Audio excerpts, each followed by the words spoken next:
All right, everyone. All right, it is 2:06 p.m. on this Tuesday, September 24th, 2024, and I would like to call to order this regular meeting of the Washoe County School District Board of Trustees. And now that we've called that to order, Clerk Rodriguez is not able to be with us today, and so JJ will be doing the roll call for us, please. Or Adam, Vice President Mayberry will be. Thank you. Yes, ma'am. Thank you, Madam President. Trustee Jeff Church. Okay, present. Vice President Adam Mayberry. Present, okay. Trustee Diane Nicolette. Good afternoon. Clerk Rodriguez is excused. President Smith. Here. Trustee Colleen Westlake. Here. And Trustee Alex Woodley. Here. Okay, we have a quorum, Madam President. Thank you. Oh, I apologize. I do want to, on the roll, note our student representative, Calvin Barkosy. Okay, thank you. My apologies. Welcome, Calvin. We appreciate having you with us today. So thank you so much. And so it sounds like you're with the Student Advisory Council for the North Valleys High School. So thank you. We're excited to have you as a part of today's conversation. All right, so now we'll move on to item 1.03, our Pledge of Allegiance. So as we often celebrate proclamations, moments of recognition, there's a person who you will see time and time again come up and speak to this board and this community from this podium. She speaks with grace. She speaks with inclusion. She speaks with respect. And I know that I always appreciate when she brings forth our students and her perspective. She's been with this district for over 10 years, and she's guided us through many conversations and moments that can be uncomfortable and can be challenging. And those are often the ones that we need to be talking about and we need to be dealing with. And so I am personally very grateful for her and for the important role that her and her team play for the Washoe County School District. So Miss Lanisha Battle, our Director of Equity and Diversity, will you please lead us in the Pledge of Allegiance?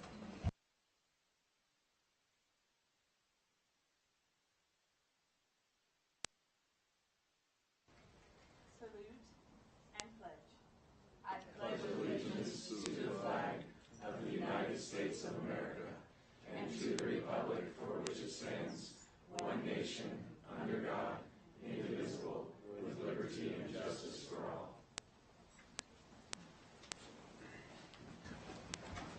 Thank you so much, Ms. Battle. So now we'll move on to item 1.04, our land acknowledgement. Every community owes its existence and vitality to generations from around the world who contributed their hopes, dreams, and energy to making the history that led to this moment. Some were brought here against their will. Some were drawn to leave their distant homes in the hope of a better life. And some have lived on this land for more generations than can be counted. Truth and acknowledgement are critical to building mutual respect and connection across all barriers of heritage and difference. We begin this effort to acknowledge what has been buried by honoring the truth. We acknowledge that some of our educational structures are situated in the traditional homelands of the Washoe, Washoe, Nukmu, Northern Paiute, Niwi, Western Shoshone, and Nuwu, Southern Paiute peoples. We pay respect to their elders, past and present. These lands continue to be a gathering place for Indigenous peoples, and we recognize their deep connections to these places. We extend our appreciation for the opportunity to live and learn in their territory. Thank you. Now that closes section 1 and brings us now to section 2, our consent agenda items. And prior to today's meeting, I do have a request to pull item 2.12. So I will ask staff to prepare when we hear that item. I am not aware of any other items that have been requested to pull. So I will look and see. And Trustee Church, I do see you up there. I will go to you on a regular basis and make sure that you are invited in and are able to participate in every instance that you would like. But seeing no lights on, we will be considering items 2.02 to 2.11 in their entirety, because again, 2.12 is what we are pulling. So seeing no lights on, JJ, do we have any public comment for item 2.12 to 2.11? I have John Eppolito for consent agenda item 2.15.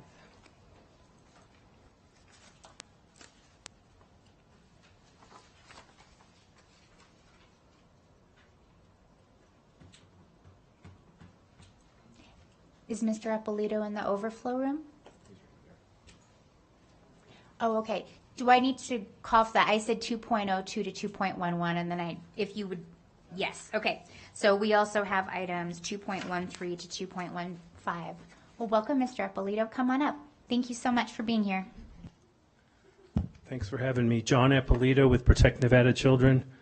On 2.15 is another $1 million for devices, for iPads. Last year, you guys approved $6.5 million for the software, and now we're spending another $1 million for the devices. I taught for 6 years, and most of us experienced teachers know that this is not the way to teach. I'm surprised Joe doesn't speak up more against this from time to time. At least I've never heard him. It really is a shame. I don't know how many teachers that would hire. That's $7.5 million. Plus all the other money you've spent for devices, software, data mining. We've asked the school district, we never get an answer. It's in the tens of millions, maybe hundreds of millions of dollars wasted on this kind of garbage. We know that would hire a lot of teachers if you could find them. It's very problematic to me. And the discussion we should be having is, should we be spending that kind of money on software and devices? Or should we be trying to improve education the old-fashioned way, like we did when I taught? I don't know. It's almost like you guys have given up. And I've said this before. The scores keep dropping. The kids get out of high school. They can't do math. The software that you spent $6.5 million on, this software, was for math and English language arts. The kids, a lot of them, when they get out of high school, they can't really do math very well. English, they can't read very well. They can't write very well. And just keep spending more money on the same things that aren't working. I don't know. It's just frustrating. And it's like, I don't know why we don't have those discussions.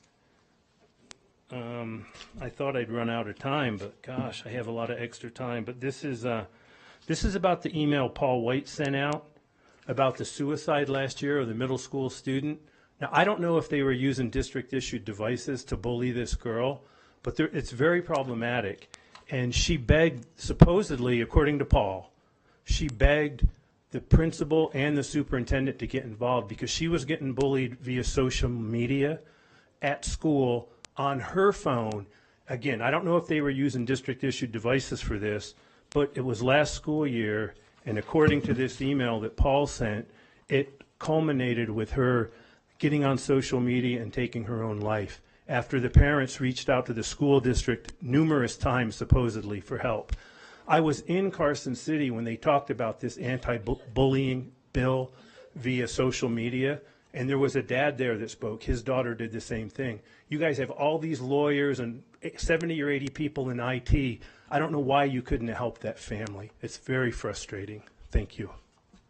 Thank you, Mr. Eppolito.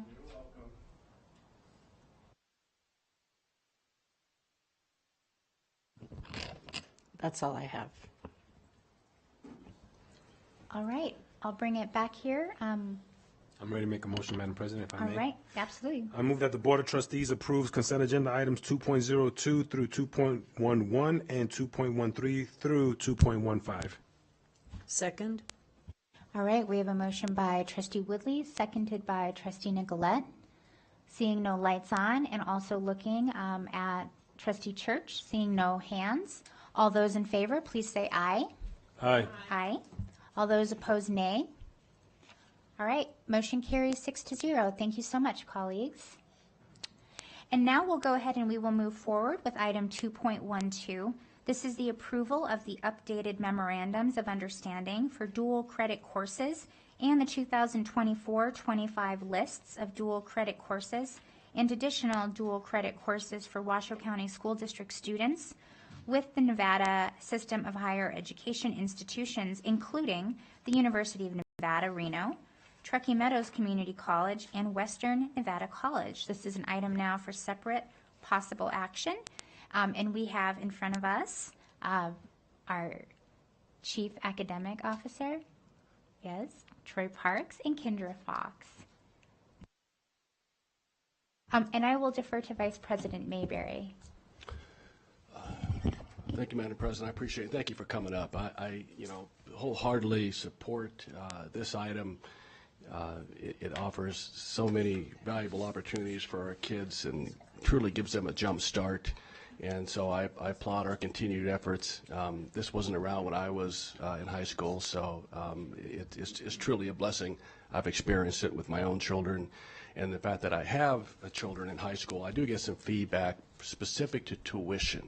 And so that's what I want to ask about here in front of my colleagues and the public, and just for some clarification.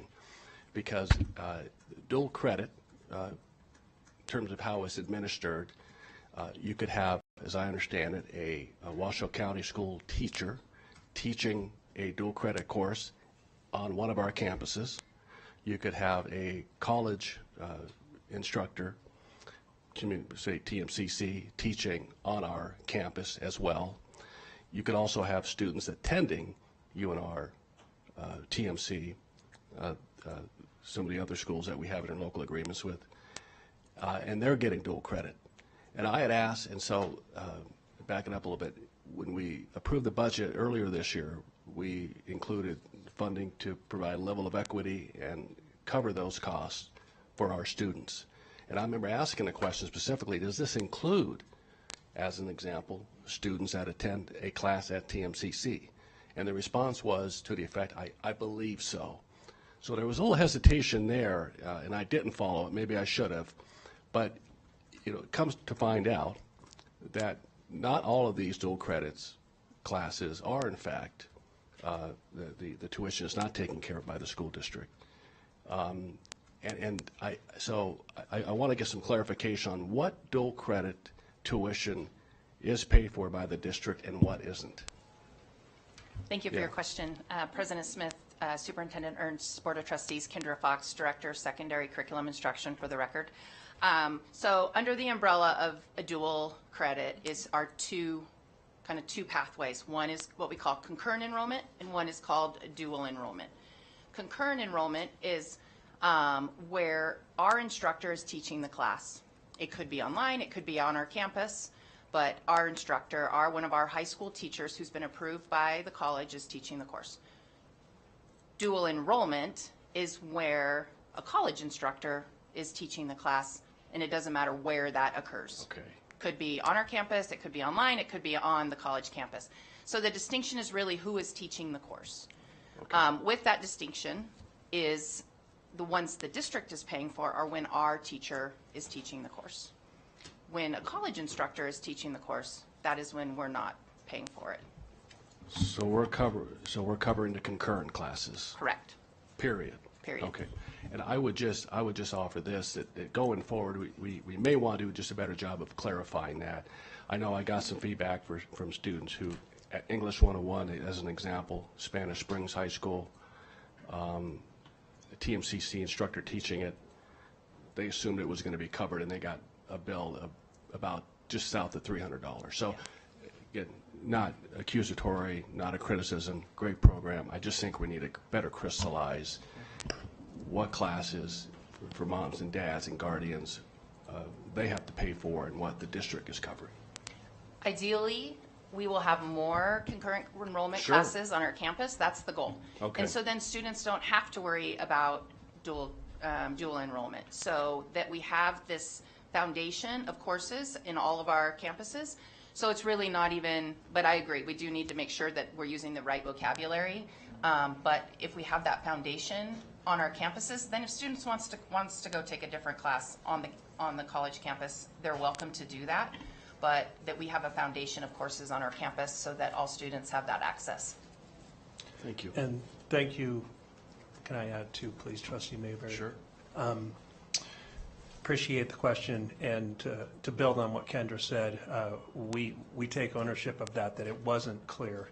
And we are taking measures, as you might have seen in the superintendent's highlights, we had a memo kind of outlining the differences in exactly what's paid for, what's not. We've taken and modified that, and recently Kendra sent it out to principals and counselors so that they're getting the word, because there is that subtlety that means a big difference in dollars, and I do see how our families could be thinking this is going to be paid for, so we are fixing that. Thank you. And I think the list is phenomenal. We're going to be talking about aviation in a little bit. I saw there was even ground school on that list. So really happy about this program. But yeah, grateful that you recognize that, and we'll correct that going forward. So thank you. Thank you, President Smith. Hi, Kendra. Hi, Troy. I was going to actually turn my light off because you answered the question I was going to ask, but then I decided, no, I said, I want to make a statement. I was going to say, well, do we try and get teachers from the district as much as possible to teach these classes? And you guys are so good. You're already doing that. You're already planning to have our teachers teaching these courses. So I just wanted to say thank you. I would just like to add to, it's our college and university partners that have been so wonderful to work with, that they take our teachers' resume and their teaching history and really try to get as many of our teachers the ability to teach as possible. So it's been a really wonderful partnership. This was a very valuable conversation because I've gotten this question too, so I appreciate you pulling this item so that we could discuss it more. Thank you. JJ, do we have any public comment on this item? We do not. All right. Well, I will bring it back to this board, and I see Vice President Mayberry's light on. Oh yeah, I'll go ahead and make a motion item, Madam President, to approve item 2.12. Second. All right. We have a motion by Vice President Mayberry, seconded by Trustee Woodley. All those in favor, please say aye. Aye. All those opposed, nay. All right, motion carries 6-0. Thank you so much, colleagues, and thank you so much, Troy and Kendra. We really appreciate you and your expertise. All right, that closes item 2.12 and section 2 in its entirety, and we will move on now to section 3. These are our items for presentation, discussion, information, and/or action. And so that brings me now to item 3.01, the presentation to recognize recent Washoe County School District Police Department special commendations awarded to members of the school police department. This is an item for presentation and discussion, and we have with us now Chief Tracy Moore from the school police. And we also have some invited guests with us that I know that we will be introducing over time. I know that we have Meredith Williams here from United Federal Credit Union, and then also Brandy Ward as well from the United Federal Credit Union. And they're here to help us with some of these celebrations. But first, we'll start with you, Chief Moore. Perfect. Thank you, President Smith, Superintendent Ernst, and trustees. My name is Tracy Moore, your Chief of School Police. Back in August, we had our back to the school staff meeting. And during that time, we have numerous awards that we give out. Some of those are for perfect attendance, years of service, merit, chief's commendation, and the one we have in there that's probably the highest achiever award is a life-saving medal. Planning for this, I was like, man, I better order some more of these medals. There's quite a few to hand out. So with that said, and also during that meeting, I opened up the invitation to the trustees, and we had a 100% turnout. So I really do appreciate you all being there to see what this department brings to our community.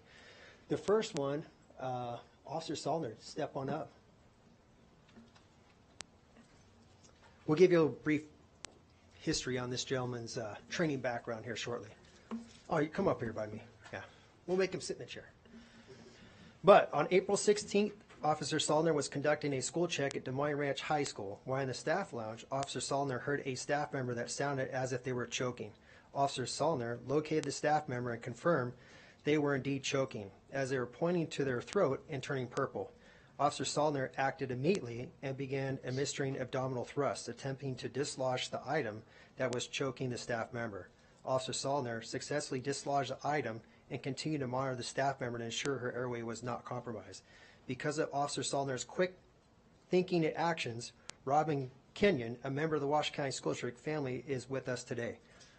So Robin joined us at the staff meeting, and that's a picture for you, but this is his first life-saving medal. He has another one here we need to flip the page to again. Mr. Busy Man here. So on July 31st of 2024, Officer Sollner was volunteering at a tip-a-cop. You got that one, JJ? I'm sorry. Same one, right? Okay. It's right here in front of me.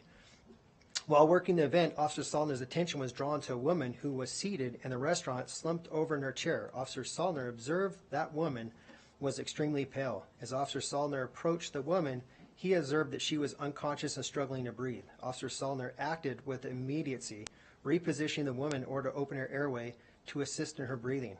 Officer Sollner continued to monitor the woman, ensuring her airway remained open while medics were called. When medics arrived, Officer Sollner worked with them, and with his experience as a medic, was able to relay the symptoms for them to help determine the appropriate treatment. It was determined the woman was having a diabetic episode, which may have resulted in a cardiac arrest had Officer Sollner not acted quickly and efficiently. So kudos to him. He joins us. Your former employer was REMSA, so we strongly encourage him to keep those skills as hundreds, thousands of hours to continue to be a beneficial member of our community or school district. Also, one thing to point to note is he got the highest tip for the night for that tip cop. Congratulations, officer.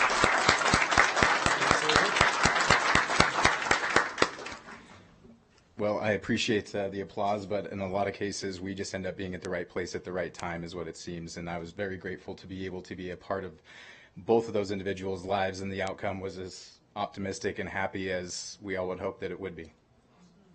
Thank you. Well, thank you so much. And don't go too far, because after we do all of these awards, we will be taking a photo. But to know that 2 people in our community are alive because of you, it's incredible. And we're not done. Yeah, we got to do it. And then just so you guys know, in the process of the life-saving medal, you can barely see that picture, but the officers do receive a ribbon medal they would wear in some kind of formal procedure. There's also red ribbon, so if you do see an officer with a red square, that means they've received a life-saving medal. All right, next one. Scott O'Brien and Detective Richard Miranda. I saw him here. Rich, come on up here. Gentlemen, thanks for jumping up here. All right, this one's a little bit of a long narrative, so bear with me here as we go through this one. All right, guys. On July 22nd, 2024, Detective Miranda and Officer O'Brien were at Boca Reservoir wrapping up a day on the water with their families. While waiting their turn to retrieve their boat from the water, O'Brien and Miranda heard screaming coming from a neighboring camp. Miranda immediately ran toward the screaming to assist, and O'Brien followed. As they responded, they were directed to a boat that had just arrived on shore. Multiple subjects were in the boat, including an unresponsive male. The driver of the boat advised the unresponsive male of the boat was his friend, who had jumped from a rope swing into the lake, landing awkwardly. The driver said his friend surfaced, cried for help, then lost consciousness and was afloat face down in the water for several minutes before they were able to retrieve him. Miranda O'Brien advised the crowd that they had gathered that they were peace officers. Miranda O'Brien removed the unconscious male from the boat and placed him on the shore and began administering CPR as he had no pulse and was not breathing. Miranda and O'Brien continued CPR for several minutes while the family members called 911. After a few minutes of CPR, water was expelled from the subject's airway and he was moved into recovery position where they were able to feel a slight pulse and shallow breathing coming from the man. After a short time, a medical unit arrived who transported the man waiting via care flight. The man was flown to Renown where he underwent brain and heart surgeries without a doubt. Had Miranda and O'Brien not been there to take control without hesitation to administer life-saving measures, the man, Jordan, would not have survived. So, gentlemen, good job.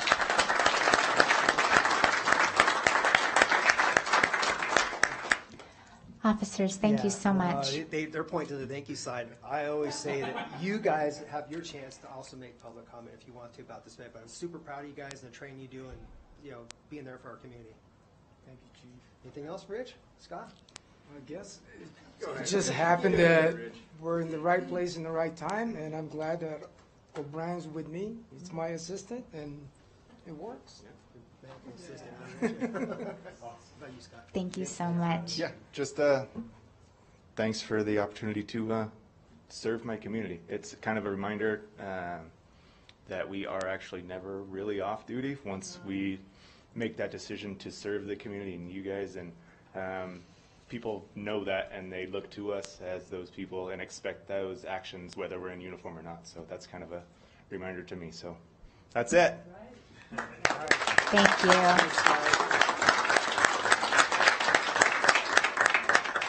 And that's it. I'm just really proud of our troops. The training does pay off. Like I say, we receive extensive training to protect you all here at the schools and the students, that you can see how much it bleeds over into our community. But good job, team members. All right.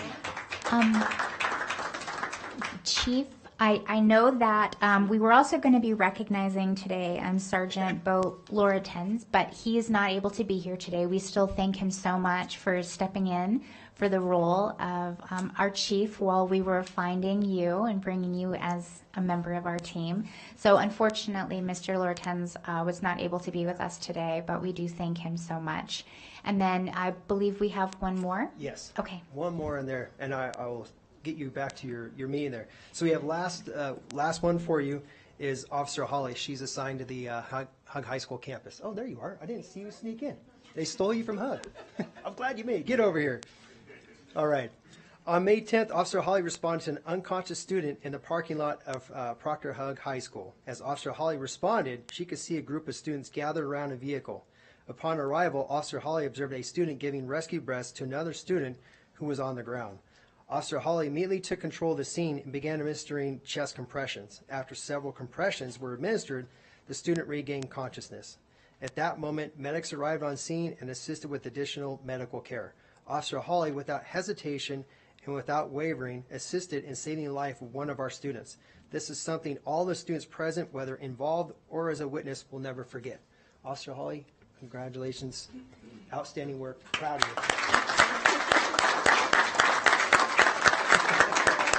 Anything else you want to say? You got your chance to speak.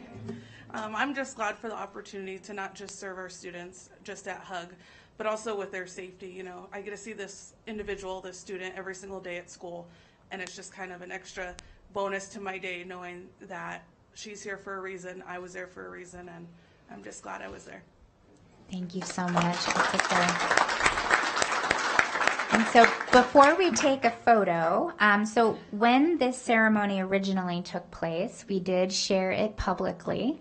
And one of our community partners, United Federal Credit Union, immediately saw this story, and they said we would like to do something to recognize these officers for their work. And so I believe that we have both Meredith and Brandy here with us. If you'd like to come on in and share with our officers and the public how United Federal is helping to celebrate these officers before we give them a very rounding round of applause and then take some photos. Oh, thank you. Yeah, I'm not used to a podium. Sorry. Thank you so much. We're honestly honored to be here to be part of the recognition for these officers and to be here at your board meeting. So thank you for that. And as United Federal Credit Union was the original Reno Teachers Credit Union created 75 years ago, we are a very proud supporter of the school district, partners in education, and all the hard work that everybody does here at Washoe County School District. So thank you again for having us. And I applaud these officers and all of them going above and beyond. So we do have a small token of our appreciation to thank you for what you've done, a certificate from United Federal, and we heard, just like most and even my team, they're incented by coffee and food. So we have a couple little gift cards for some Starbucks, some Jersey Mike's. Hopefully you guys can have some lunch or coffee on us. You'll each get a gift card to both. And again, thank you so much for your service and everything you do. So shall I just give it to them? I don't know. We will in just a moment. Okay. And so, and of course, any of my colleagues are welcome to join in. When we were all at this ceremony and we saw all of the awards that our officers received, various commendations, but the life-saving awards, immediately we knew that these were stories we needed to share with our public. Our school police are incredible. The work that you do, the student-centered policing that you do, the way that you serve our community, both within the schools and outside of it, is truly amazing. And there are people, quite frankly, alive today because you exist. And so it is a tremendous honor to have a police force and department that we have. We say thank you so much, and we're so incredibly honored to have you as a member of our team here within the district. And seeing no other lights on, we would love to stand and give you a round of applause and welcome you all up for some photos.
All right, everyone.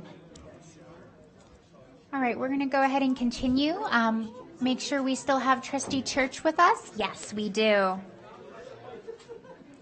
All All right, everyone. All right, we're going to bring this back to order, but not done with the celebrating, because we will move on now to another extremely exciting moment, a monumental moment in the history of the Washoe County School District.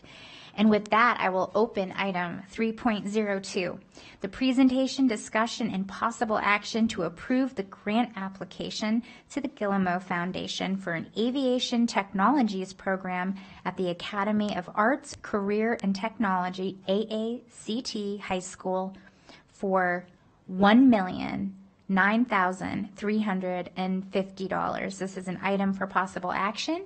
And we welcome with us today a very special guest and such an important person that has helped make this vision a reality, Mr. Tom Hall from the Guillemot Foundation, and Jason Maddock, the principal of AACT High School, and Josh Herzog.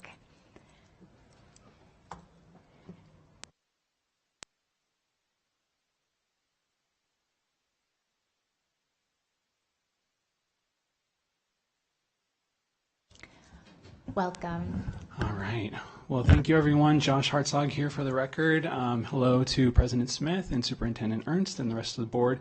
It is my immense pleasure and honor and privilege to introduce you to the work that we've been doing as a CTE department with the Guillemot Foundation, and to introduce you to, as President Smith said, a very important individual for our department and is going to become a very important individual for our school district, Mr. Thomas Hall, representing the Guillemot Foundation. Mr. Hall is also joined by his fellow board members, Marie Guillemot, who is representing the Guillemot family, as well as Trustee Bill Johnson, and they comprise the entirety of the board.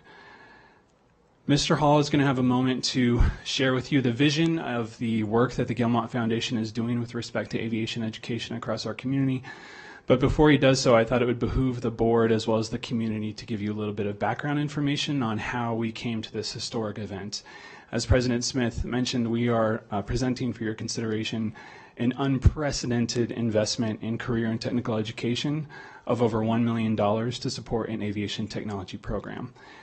This effort really first began in the fall of last school year, and all the credit in the world goes to Vice President Adam Mayberry, who brokered this first connection, responding to Mr. Hall as one of our constituents and understanding that it would be really important to broker a connection between Mr. Hall and our department. And when we met with Mr. Hall, it became very clear early on that he was representing the George W. Guillemot Foundation and that they were very serious about doing whatever they could to support the expansion of aviation education across our community. This is something that this foundation and his former colleague, Mr. Guillemot, has been committed to over the last several decades. But from that initial conversation, we understood that it would be beneficial for us to engage in a monthly series of planning meetings. Vice President Mayberry was present at several of those meetings, and we appreciate your continued engagement. And at those monthly meetings of the CTE department, we had a variety of community stakeholders, including the University of Nevada, Reno, TMCC, the Reno Stead Airport, the Reno Tahoe Airport, a variety of stakeholders talking about what we could do to increase opportunities for students to be exposed to aviation education, and ultimately the variety of career pathways that are available to them in our region, not just in aviation, but also in aerospace. So from those initial monthly meetings in the fall, we asked the Guillemot Foundation if they would be able to fund a labor market study that was ultimately commissioned by the University of Nevada, Reno. I have that labor market study available for your review if you're interested.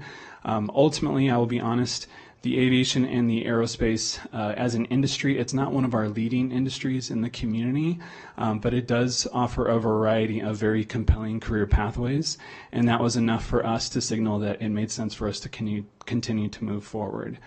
Shortly thereafter, in terms of CTE, we collectively came to the consensus that one of the most effective means of increasing students' ability to engage in aviation education would be to establish a new career and technical aviation program known as Aviation Technology. Aviation Technology is recognized by the Nevada Department of Education. It can be anywhere from a 2 to a 4-year program, and it offers a variety of benefits, which I'll speak to here in a moment. But from those ongoing conversations, the CTE program made sense for us, in addition to a variety of other efforts that the Guillemot Foundation is supporting across our community. From there, we moved on to a series of observational tours, starting with Rancho High School, located in Clark County School District. There is currently only one aviation technology program across the state of Nevada in high school, and that is in Rancho High School. And we were able to go down there, again, leveraging funding support from the Guillemot Foundation to be able to observe that school. They run a phenomenal program in Rancho High School. We took away a lot of wonderful lessons, which again I can speak to if you're interested. And then we were also able to fund a team of observers to go up north to Washington to Raisbeck Aviation High School, from which we collected a variety of other very important lessons that informed our planning moving forward. And then in the spring, it made sense that we wanted to move forward with this. It was just a matter of the site that we selected, and we began to include the Capital Projects Department as well, as we knew that wherever we established this program, leveraging potential funding from the Guillemot Foundation, it was going to have a fairly heavy infrastructure component and retrofitting component. There were a variety of schools which we considered for establishing a new CTE aviation technology program. Ultimately, we arrived at the Academy of Arts, Careers, and Technology for a variety of reasons. Number one, obviously chosen for its CTE focus. It is a career and technical academy. Also, obviously, for its proximity to the airports and access for students to be able to access various industries and ultimately see where their educational pathways would take them. It also cannot be overstated the importance of busing.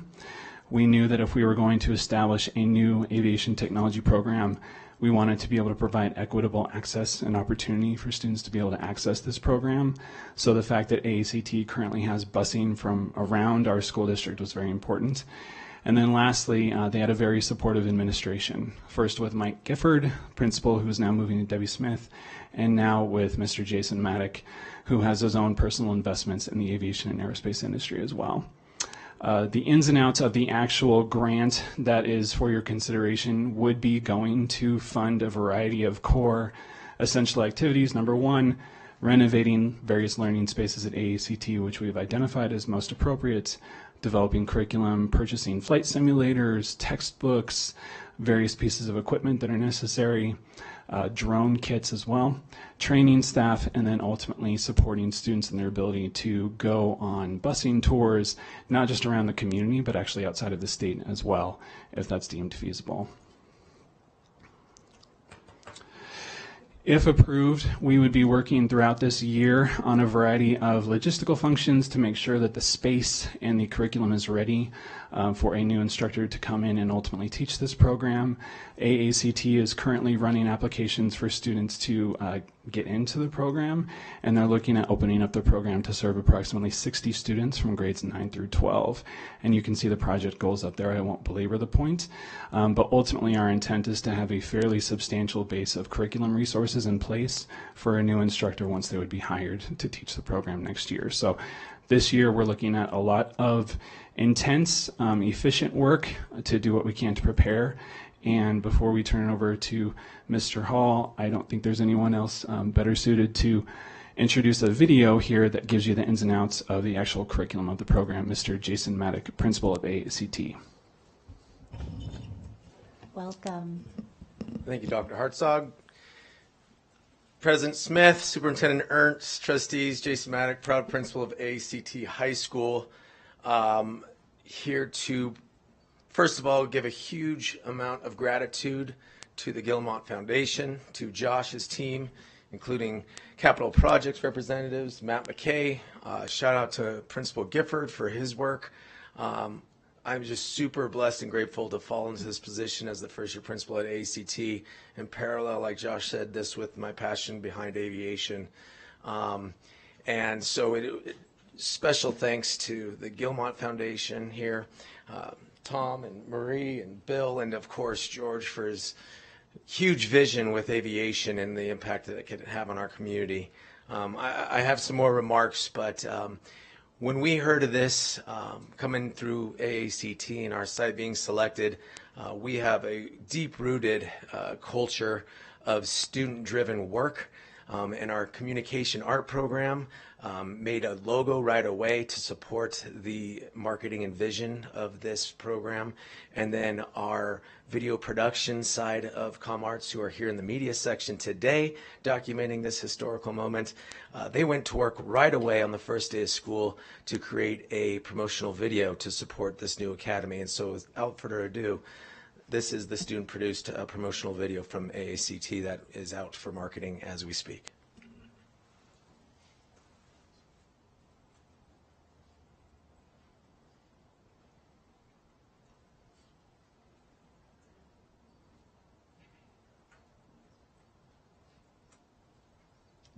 There is sound. There we go. Here at the Academy of Arts, Careers, and Technology, we have a wide variety of academies for students to learn valuable career-specific skills. For the upcoming 2025-2026 school year, we are excited to welcome the Aviation Academy to AACT. The first of its kind in Northern Nevada, students in the Aviation Academy will get valuable hands-on experience with aircraft structures and simulations, as well as an in-depth understanding of communication protocols, airport environments, certification processes, and more. Students will also learn important safety procedures, from fire safety to OSHA regulations, to ensure their safety in class and, eventually, in the field. In addition to technical skills, students will gain a comprehensive knowledge of the skills needed in order to understand and interpret aeronautical charts, as well as a thorough understanding of weight balance equations and advanced composite analysis. In the Aviation Academy, you will learn everything you need to know to get a head start in the industry. AACT is accepting 20... All right. And it goes into some details for the applicants that are coming in. And to just highlight what Josh had said, we're looking at bringing in close to 60 new students into AACT High School as a result of this new program next year. And for the first time ever, we're bringing in 10th and 11th graders to open this program with our freshmen for next year as well. So lots of exciting things. Speaking of exciting things, our kids not only do amazing videography and editing for videos, but they make a lot of cool swag. So from AACT to our trustees is our promotional bag for our academy, to include a model airplane, coasters with our logo on it. A shout out to my father for his help in that piece. There's keychains in there as well. There's a promo ad for the aviation program that we've been passing out to 8th graders. As well as a couple of the stickers with the new logo. So when we say we'll take something to new heights, you pick the right school. And pun intended, AACT is proud to welcome the Aviation Academy with the generous donation from the Miguel Mount Foundation. And I'll be available for questions. But without further ado, I turn it back over to Josh. Thank you. Thank you, Jason. And without further ado, it's my direct pleasure to introduce you to Mr. Tom Hall. Tom has been engaged with our department in countless hours of meetings and planning and sharing the vision of the foundation, and also privileged to serve with him on the board of Pathways to Aviation, which is a local nonprofit, which we'll also be collaborating with in this effort as well. So when I tell you that he is a workhorse and an advocate for our community, he absolutely is. Just taking a moment to read from, that's George W. Guillemot, the founder of this foundation, ultimately, who once said, "As one begins to notice his golden age accelerating ever so fast, he cannot help but give more than a passing thought to just what kind of legacy he will leave for future generations. Since I have been an aircraft pilot for many years, it is only natural that I feel so strongly about the future of aeronautics and especially aerospace. Who will train these people? Where will the expanding aeronautical and aerospace production factories be located? Why not all of that right here in Northern Nevada? This is not a dream. It could happen soon, certainly not in the too distant future." So with that, I will turn over the mic to Mr. Hall. Welcome, Mr. Hall. Thank you, Josh. Beth, I've known you for a couple of years now, talking about aviation every chance I get. Joe, nice to have you on the board. I hope to get you up in an airplane and do a couple spins, so you get the idea. Adam, he's been a stalwart supporter. He graduated from Embry-Riddle University, has a pilot license, and he's been a cheerleader for us. So, in any event, the story begins about 40 years ago, actually, this month, in 1984. George invited me to his house to provide some legal services, and I met George at that time, And I learned that George was a product of public education. He graduated from Santa Monica High School. He went into the Navy. He graduated from UCLA with an engineering degree, and then he went back and put himself through MBA from a public institution. And he was a lifelong learner. He was a aviator, he was an inventor, he was a compassionate gentleman, he was a philanthropist. And George surrounded himself with wonderful people, one of which is his wife, Marie Guillemont. If Marie could stand up.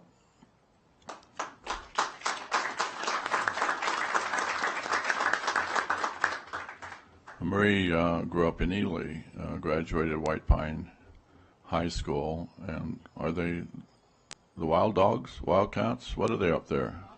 Oh, bobcats. I'm sorry. How can I forget? Marie has been part of the family for a number of years, and I met her as well. The other trustee is Bill Johnson. Bill graduated Reno High School, University of Nevada, Reno, and is a CPA. Bill, could you stand up?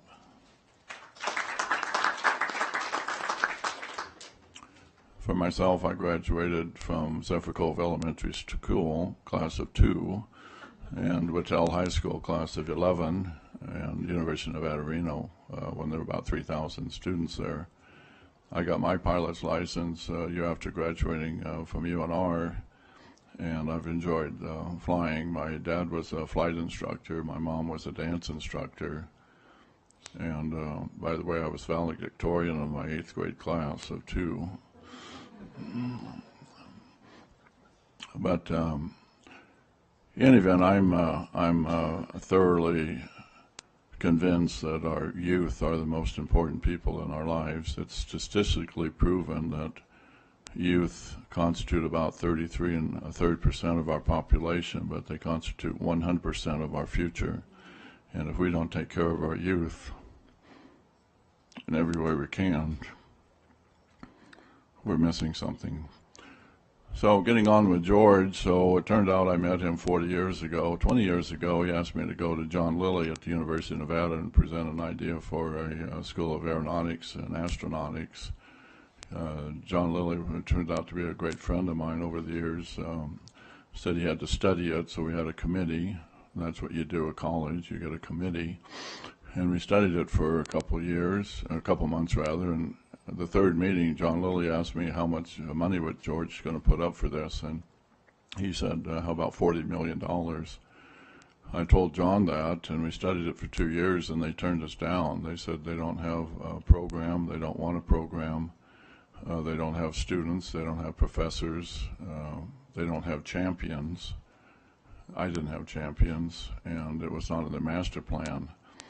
So when we were turned down in February 2005, I thought what to do now, and I was invited then to attend a board meeting of the Reno Air Racing Foundation, and I did that and asked what they had as committees, and they said education outreach. I said, put me on that. And so I invited all my pilot friends, and we met for a couple months, and in January of 2006, I asked the board who was going to be the president, and they said, that's you, Tom. You're the only one that's doing something. So I became the president of the Reno Air Racing Foundation. I told George about it, and George says, Tom, when you run into a brick wall, it hurts, so don't bother me about your stories about aviation education. I said, well, George, it's still a valid idea. It's still worthy, and I'll do it.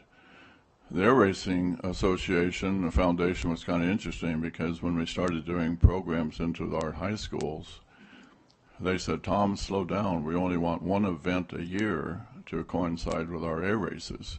We don't want you doing things 12 months a year. We want you to do what's one thing. And I said, well, no, that won't work because education is a year-round project. And so we said we need something else to as a banner, and so a professor at the university and I were talking, we came up, we need a path. We need a path to aviation. We need a path to get kids interested in going into the aviation world. So we coined the phrase Pathways to Aviation.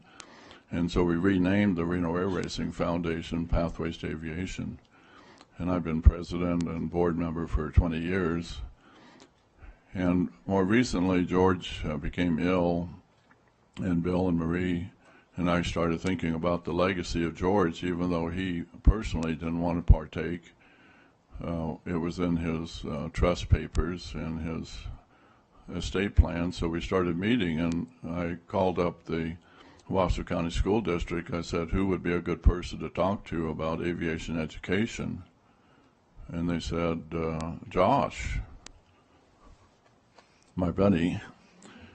And so we started meeting over on Edison Way for about 2 years, almost every month, with an agenda. We had a number of people. The university had a professor, Pietros Vulgaris. We had Adam Mayberry came. We had an elementary school teacher, Jonna O'Coin. You might know her. Matter of fact, she took the lead in the J. Wood Raw Elementary School theme of education is aviation, and that's been delightful. And then Adam Searchy showed up once, and other people from the Washoe County, and your engineer, your people, your space managers, and everything. And it was not clear where we're going to end up, but we kept pushing. When George passed on, we made a gift, we meaning the trustees, made a gift to UNR of $36 million for an aeronautics program at UNR. It was the largest cash gift ever made to University of Nevada, Reno. And they've expressed great gratitude, so we're in the process of a 10-year program. Part of the $36 million was to rehab the atmosphere and planetarium, and I don't know if any of you went to UNR. I did. They were building it when I was there, and that's a long, long time ago, 1963. But part of our money is going to rehab the atmospherium into a light show with LED lights. And Brian Sandoval was so excited when we went to Salt Lake City and saw the sample. As a matter of fact, he wanted to move it to central campus so all the campus people could see it, but our plan was to have it at the atmosphere and planetarium so that the kids that are interested in space and aviation could see it. One thing I wanted to do was have all the kids in 5th and 6th grade in Washoe County to attend.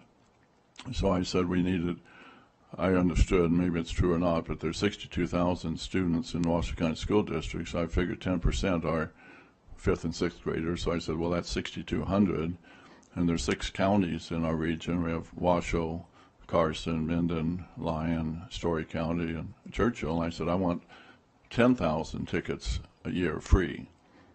And the university said, no, we can't do that.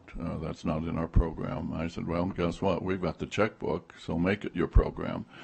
So now, when they talk about this, they say, and by the way, we give 10,000 tickets to our 5th and 6th graders across our northern Nevada community. So it's actually a dream come true.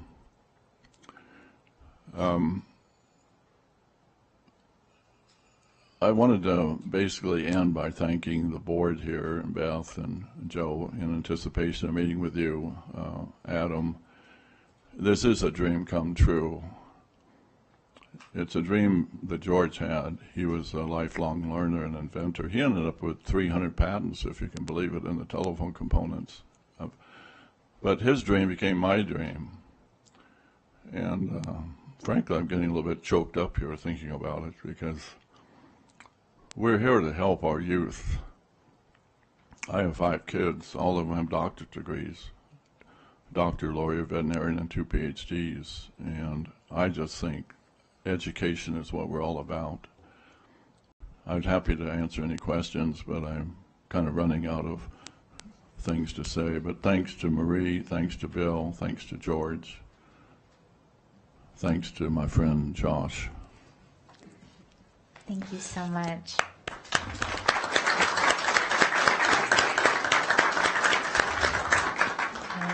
These conversations have been going on for a while. We've been meeting for 2 years on this. And there is someone, so the community sees us sitting here. We only have authority and power as a unit and in board votes.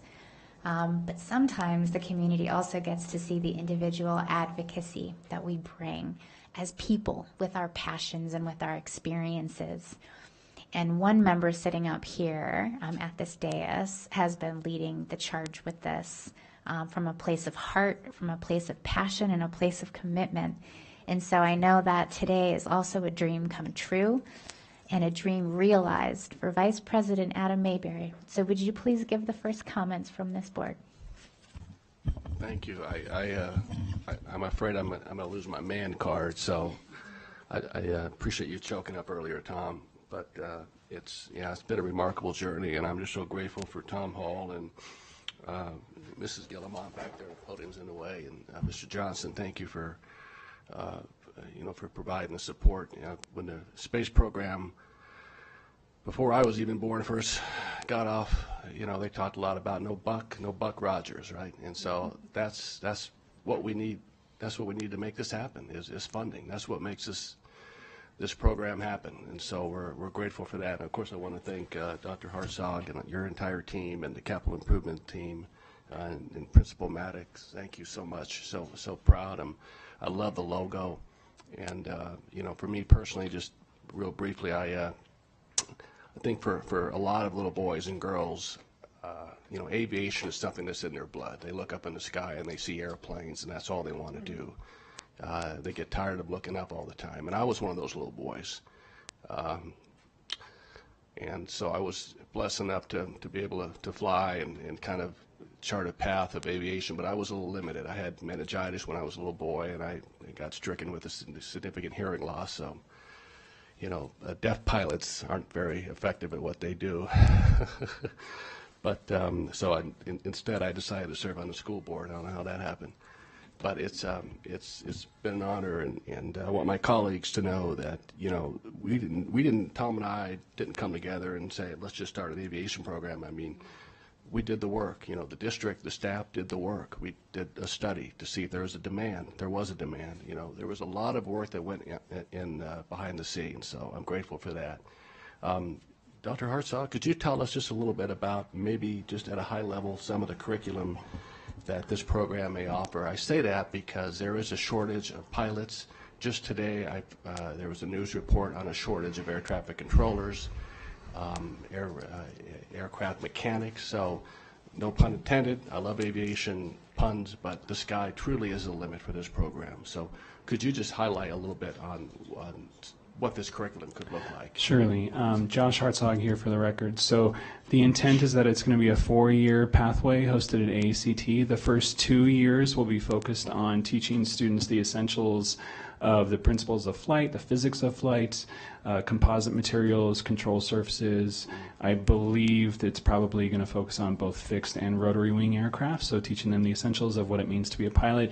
It also exposes them to a variety of careers in the aviation and aerospace industries, not just piloting, but airport operations, air traffic control, aviation tech, maintenance, things of that nature. So a broad overview of careers, and then ultimately it's going to be pointing them in direction of what they need to be a pilot. So those first 2 years are the essentials of piloting and all the associated characteristics.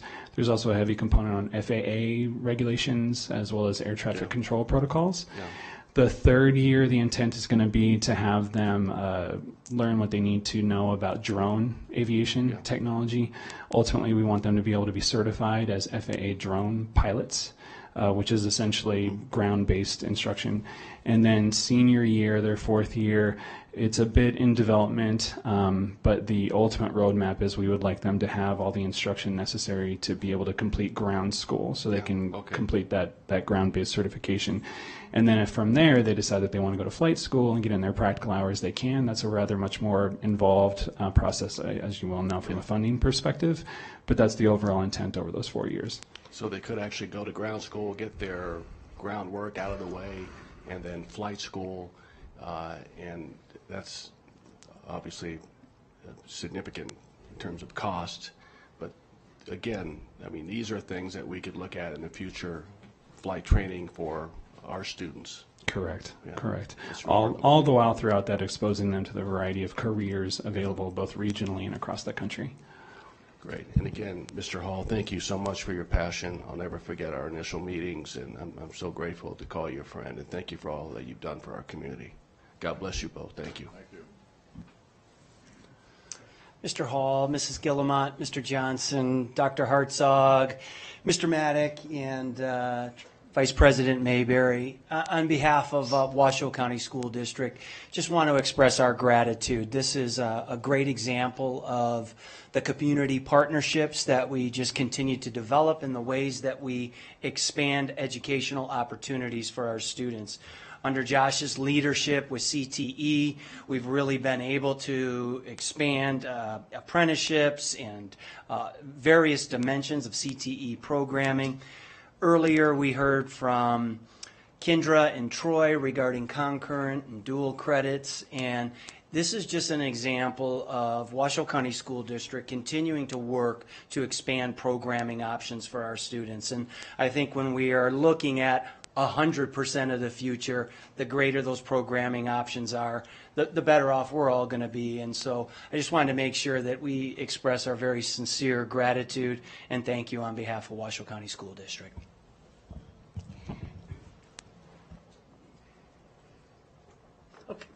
I was going to go to public comment, but we could. Do you want to go Please. next? Okay. Thank you. This is truly very exciting and visionary. And my question is, so we'll have a 4-year degree, yippee, and UNR is working also on aviation programming, so then there is a nice pathway to continue with WCSD and UNR. Josh Hartzog here again. Yes, correct. So we've been involved in talks with TMCC to see what available opportunities there are for students to be able to engage in post-secondary pathways with TMCC, as well as UNR. UNR has been at the table from the get-go, and then also we've been working with the Desert Research Institute on the side of drones. So I feel like we have a fairly robust connection to our various post-secondary partners regionally. Thank you for that. That's extremely important. Can I comment? May I comment? Okay.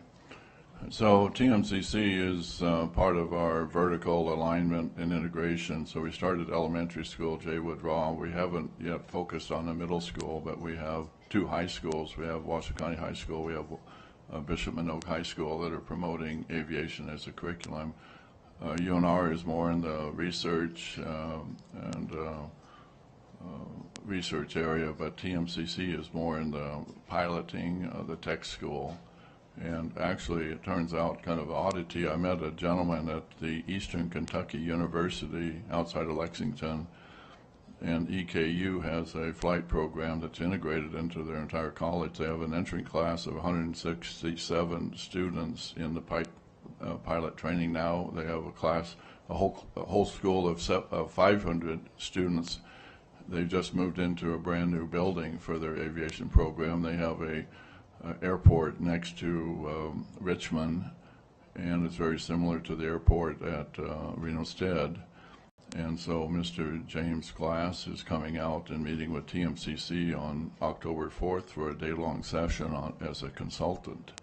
And so we expect great things to come out of TMCC, and we're talking about building a hangar, funding up a curriculum, and doing things like that. So I mentioned the thing about champions, and Mr. Guillemot had a view that if he had put enough money out, that would bring people to it. Well, partly right, partly wrong, because you have to have the group of champions, and I consider everyone on this table, all of you guys now are champions. And so we're not going to let you forget that you're part of this, and even Neil, the attorney. And so the champions are being multiplied as we speak right here. Wonderful. I see Trustee Church's hand up, so I'm going to go to him, and then we're going to go to public comment, and this is an item for action.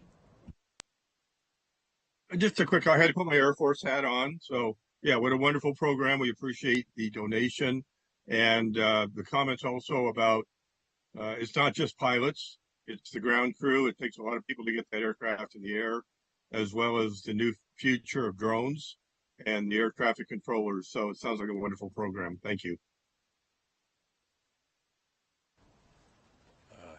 Thank you, Madam President. I'd like to ditto what Trustee Church just said, because I myself, unfortunately, I allowed my A&P licensure to expire, but I was a ground crew, aviation. I also worked in maintenance control on Harriers. I was in a VMA 513 squadron in the United States Marine Corps, and that was a great experience for me. And one of the things that I feel is very important is that kids that look like me don't normally get an opportunity to get into aviation, and I believe programs like this will, and I appreciate it. Thank you very much. My dad had an AMP, and I'll share the ticket with you someday. His number is very, very senior, so. JJ, do we have any public comment on this item? I have no cards for this item. All right, this is such a happy moment for our community, for our children, for their future, and all because of a dream and all these champions.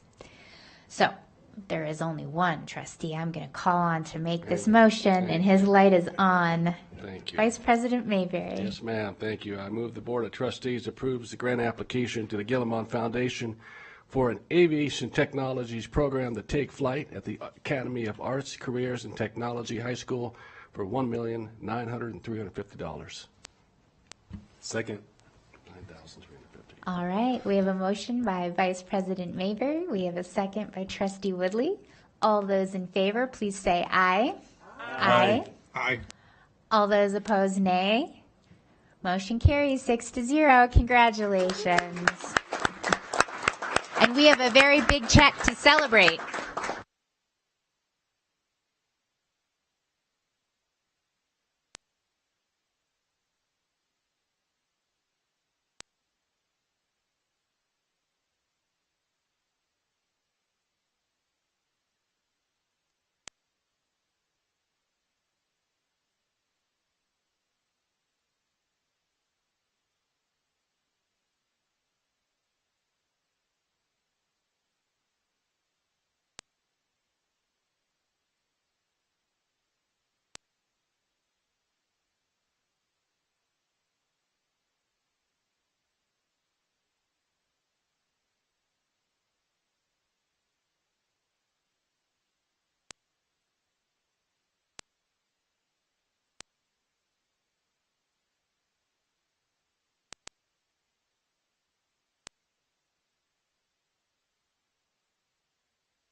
All right, everyone. We'll go ahead and let some of our guests head out while we close item 3.02. And move on now to item 3.03. This is the presentation of a Washoe County School District proclamation honoring Constitution Day in the Washoe County School District. This is an item for presentation and discussion only. And we have with us today our Chief Academic Officer, Dr. Troy Parks, and then also in the audience, having him up shortly from Reno High School, the We the People teacher, Richard Clark. And I'm not going to tell you what the surprise is, but I will tell you we have a surprise. So Dr. Parks, take it away. Thank you, President Smith. Good afternoon, everyone. Board of Trustees and Superintendent Ernst. As you recognize, Troy Parks, Chief Academic Officer. It is my privilege to introduce our next presentation in honor of Constitution Day. As you are likely aware, we have many strengths in our Washoe County School District, and one of those strengths is We the People. We the People is a nationally recognized civics curriculum where our students develop deep understanding of our U.S. Constitution, and they can apply that in both historical and current national issues. This program culminates in an authentic performance assessment that models a congressional hearing. WCSD schools have a long history. Oh, did you move that, JJ? WCSD schools have a long history of participating and competing in We the People, and they consistently perform well at the state and national competitions. Therefore, I want to introduce to you Mr. Richard Clark to take over this presentation. Mr. Clark is the beloved We the People teacher at Reno High School. He has taught We the People since 2007 and has led the Husky team to 8 state championships and 11 invitations to the national competition. Please come on up, Mr. Richard Clark.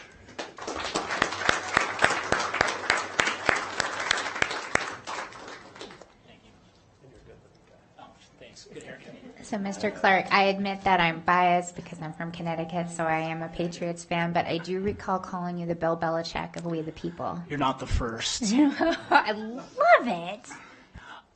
Thank you. I would like to introduce 4 of my alumni, and I think this is what makes this program phenomenal. Is it's not the kids who are currently going into it; it's they experience it after.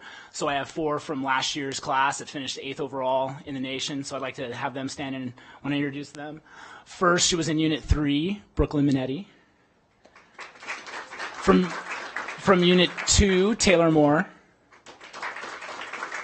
From Unit 5, Caleb Oster. And from Unit 6, Aiden Casey.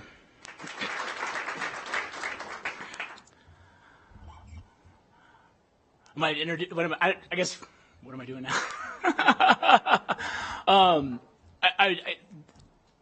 September 17th was Constitution Day, and it's something that in my class I celebrate because we have a national holiday. It's called 4th of July, and we celebrate the Declaration of Independence and our separation from Great Britain. But if it wasn't for the United States Constitution, July 4th would have no meaning, because by the time we got to 1787, the United States was in ruin. The Articles of Confederation were failing very quickly, and Great Britain was sitting in the back waiting for us to fall apart so they could get back their territory. And it is the 55 men who met in Philadelphia on May 25th, 1787, the 38 who stayed all the way through the summer, and on September 17th gave it to the states, that made 4th of July what it is, because it is that document that we finally had a country that we could then grow from and learn, and that is the curriculum of We the People, and we try to bring that to our students, and we've had some great success with that. Not just my program, but just countywide, right? Incline Reed, Galena, Damani Ranch, Hug, North Valley's, all the schools that have had it or still have it have had a lot of success. So I'm just, in their footsteps for the other teachers who have done it just as well as I have. And so the Constitution is the fabric of our nation, and you help ensure that the children of our community understand the Constitution, can speak to it, and then can go forward as citizens of our great nation, truly understanding it. That involves a considerable amount of work. Can you tell us a little bit about what goes into that? So the We the People program, as Dr. Park said, is a 5th middle school and then high school curriculum. And the idea was, with the bicentennial of the Constitution, to introduce more civics. We have, over the last 60 years, have moved away from civics education. We have moved towards government education. And there's a distinct difference. Knowing what our branches of government is great, but knowing our responsibility with our branches of government, understanding what we're doing here, what this meeting is about, on a local level is what we should be teaching in our schools. Not necessarily that the president serves 4 years, but who are the people every day that interact and affect our lives. And so this program is this intersection between what our Constitution is, the government it created, and what our role is in it. And so the students at both the elementary, middle, and high school level are broken into different units. Those units take on a different aspect of the Constitution. And ultimately, they are creating a presentation very similar to this, where they are presenting in front of a legislative body, a congressional hearing. They have to present a 4-minute testimony that they have diligently worked through, and the students can speak to that. And they don't know what question they're going to get. They have to present it as a group and then receive between 6 to 10 minutes of cross-examination. And they, as a team, have to answer those questions without any notes and be able to answer those questions with evidence, historical knowledge, background, and do it as a team. And so it requires both the academic rigor of a college class, but also the teamwork of a sport. And so it's a unique opportunity to have both of those things in a classroom. And I have judged one of those events, and I will tell you the future is bright with those students. So before I'm going to take the honor of reading the proclamation, but before I do, we're going to get to the surprise. Uh-oh. And so we're very lucky in the state of Nevada. One of our federal senators is also passionate about the Constitution, is known nationally for the number of little mini constitutions that are passed out by her office. And we have Jessica Diss from one of our senior senators, Catherine Cortez Masto's office, to read something from the senator's office in honor of you, Mr. Clark. So, do you want to come up and speak a little bit about the senator's commitment? Oh, it's on. Okay. Hi, good afternoon. Thank you. I'm Jessica Diss. I'm the Northern Nevada Director for Senator Cortez Masto's office. And I am technically here in lieu of my colleague who's out of town. And so that's why I don't have prepared remarks. I apologize. But I do want to say, as President Smith mentioned, Senator Cortez Masto is a huge supporter of civics education. As an attorney, a former attorney general, and now the first Latina senator in the United States Senate and first female senator from Nevada. She is a huge proponent of these programs. In my personal capacity, as also a lawyer and a total civics nerd, I just want to say I wish this program had existed when I was in school. And as a Reno High graduate, I want to say, go Huskies. And I just really want to thank the board for recognizing Constitution Day, and educators like Mr. Clark for promoting civics education and really instilling that passion in their students. So thank you. Thank you. We're so proud of you, Mr. Clark, and not at all surprised that your efforts and that of our students have also received national attention. So after I read this proclamation, we will also get up and we will take a photo. That seems to be the trend today, to honor all of you. And so with that, I will go ahead and read this proclamation on behalf of Superintendent Joe Ernst. Whereas September 17th, 2024, and the week following marks the 237th anniversary of the signing of the Constitution of the United States of America by the Constitutional Convention in 1787, and whereas each year Americans should use this time as an opportunity to reflect on the rights and responsibilities outlined in the world's oldest written constitution, which established 6 basic governing principles for society: popular sovereignty, the rule of law, federalism, judicial review, individual rights and separation of powers through a system of checks and balances. And whereas the Constitution, along with the Bill of Rights and other amendments, ensures the distribution of functions and responsibilities among 3 separate branches of government and a system of checks and balances to calibrate those powers, ultimately ensuring the protection of individual rights and liberties. And whereas teachers throughout the Washoe County School District, beginning in elementary school, strive to provide students with age-appropriate, standards-based lessons on the U.S. Constitution, including through the use of the Center of Civic Education's We the People, the Citizen and Constitution program.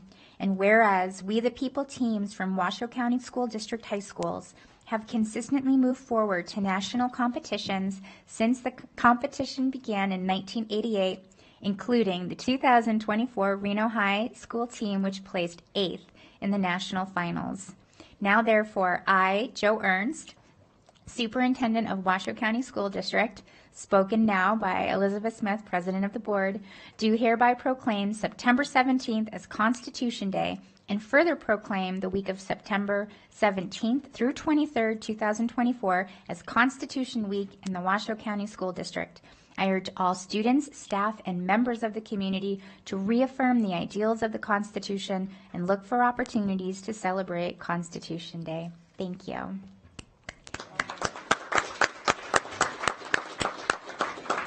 And now we'd love to get up and take a photo with you.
All right, everyone. So that closes item 3.03, and we move on now to 3.04, the presentation of a Washoe County School District proclamation honoring Hispanic Heritage Month in the Washoe County School District. This is an item for presentation and discussion only, and we saw her earlier today when she led us in the pledge. Our Director of Equity and Diversity, Lanisha Battle, is here to talk with us about this month and the wonderful students we have with us. And President Smith, Superintendent Ernst, our board, and all of us here today. In 1968, President Lyndon B. Johnson signed a bill establishing Hispanic Heritage Week.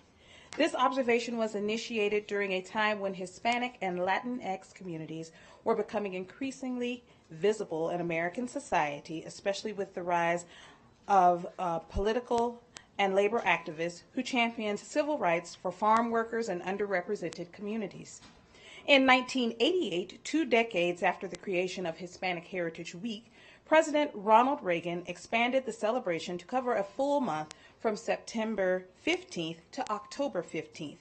The date of September 15th was chosen because it coincides with the Independence Day celebrations of several Latin American countries, including Costa Rica, El Salvador, Guatemala, Honduras, and Nicaragua, all of which declared independence from Spain on September 15, 1821. Additionally, Mexico celebrates its independence on September 16th and Chile on September 18th. This period is therefore a time of great historical significance for many Hispanic and Latinx nations. In Washoe County School District, where we strive to embrace student diversity as one of our greatest strengths, it is especially meaningful to celebrate this month. Hispanic Heritage Month is a reminder of the cultures, traditions, and histories that have shaped the lives of many of our classmates, neighbors, and friends. Hispanic Heritage Month is a celebration of identity. For our more than 25,000 Hispanic and Latinx students and 1,400 employees, this month is an opportunity to reflect on their heritage and pride. It's a time to reconnect with the traditions of their ancestors, from the vibrant music and dance to the inspiring stories of resilience and triumph. In a world that often asks people to blend in, this month encourages us to all stand out, celebrating what makes us unique while finding strength in our shared values. It's a reminder of history. Hispanic and Latinx communities have contributed to every aspect of American life, from politics to art to science to civil rights. Figures like Dolores Huerta and Cesar Chavez and Sonia Sotomayor have not only broken barriers, but have paved paths for future generations. When we learn about these leaders, we see how diversity enriches and strengthens our nation. We recognize that the history of Hispanic and Latinx people is American history. American history. But this celebration is not just for one group. In a school system like WCSD, where the majority of students come from minority backgrounds, Hispanic Heritage Month teaches all of us about the beauty of multiculturalism, authenticity, and inclusivity. It reminds us that we don't have to choose between identities. We can embrace and celebrate all cultures and identities. At a time when the world often feels divided, celebrating Hispanic Heritage Month helps us understand the power of unity. We recognize that our stories may differ, but our dreams and aspirations are shared. As a majority minority school system, we have the opportunity and the responsibility to model what inclusive, respectful communities can look like every day. As we celebrate the vibrancy of Hispanic and Latinx heritage, let's also think about the ways we can contribute to a more inclusive and supportive world, where everyone's story matters and everyone's voice is heard. Thank you. We do have a few people here with us today. Behind me, we have our HUG High School Latino Club. We have 2 of our teachers here with us today, Robert Ramirez and Juan Hurtado. I'm awful. I admit it right now. Thank you. And we also have 2 student speakers who will follow them, Andy Vizcarra and Ileana Ramirez. Welcome.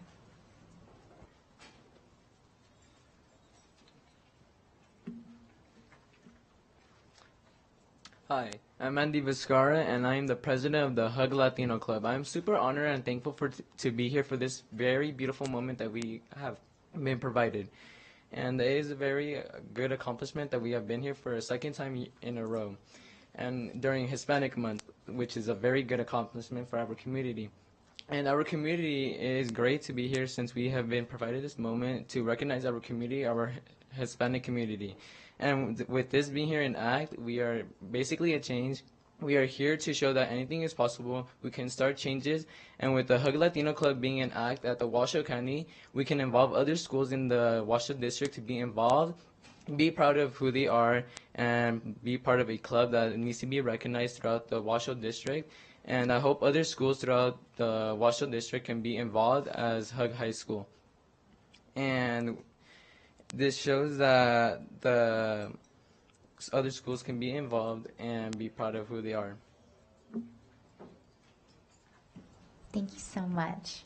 Good afternoon. My name is Desiree Sadavaca, and I'm the Vice President of Latino Club. Welcome, Desiree. Hello. My name is Sofia Silva, and I'm the Secretary of the Hug Latino Club. Welcome, Sophia. Hello, my name is Emily Estrada, and I am the Treasurer for Latino Club. Welcome, Emily. Hi, my name is Ileana Ramirez, and I'm a senior at Hug High School, as well as the marketer for the Latino Club. I've been with the Latino Club for the past 2 years, and it has been an amazing opportunity to be able to experience it, especially when I see the Latino Club help students, first-gen students, in furthering their career for college by providing them the opportunities for volunteer hours needed for scholarships, as well as inspiring me, and it increases my awareness of what clubs like these really do mean for the community and their students, and being able to help them achieve their goals. Some things that we're excited about partaking in would be the Hispanic Heritage event hosted at UNR in collaboration with UNR's Latino Club. But most importantly, we're excited to be able to partake in stuff that happens around our own schools. For example, with our annual street fair party that we do at the end of the school year, or even just hosting workshops and fundraisers around our campuses to engage in our community. Being able to participate and engage in our community is really important in our journey of spreading awareness of the Latino Club and spreading awareness of just being able to represent your culture within our district, as well as creating that safe space for students of Hispanic descent to represent themselves freely. Thank you. Thank you so much, Ileana.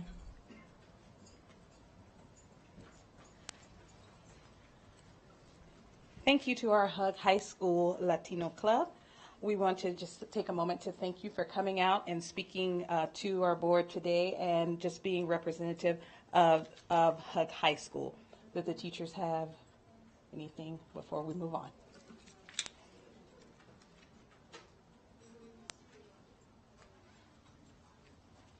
Hello, everyone.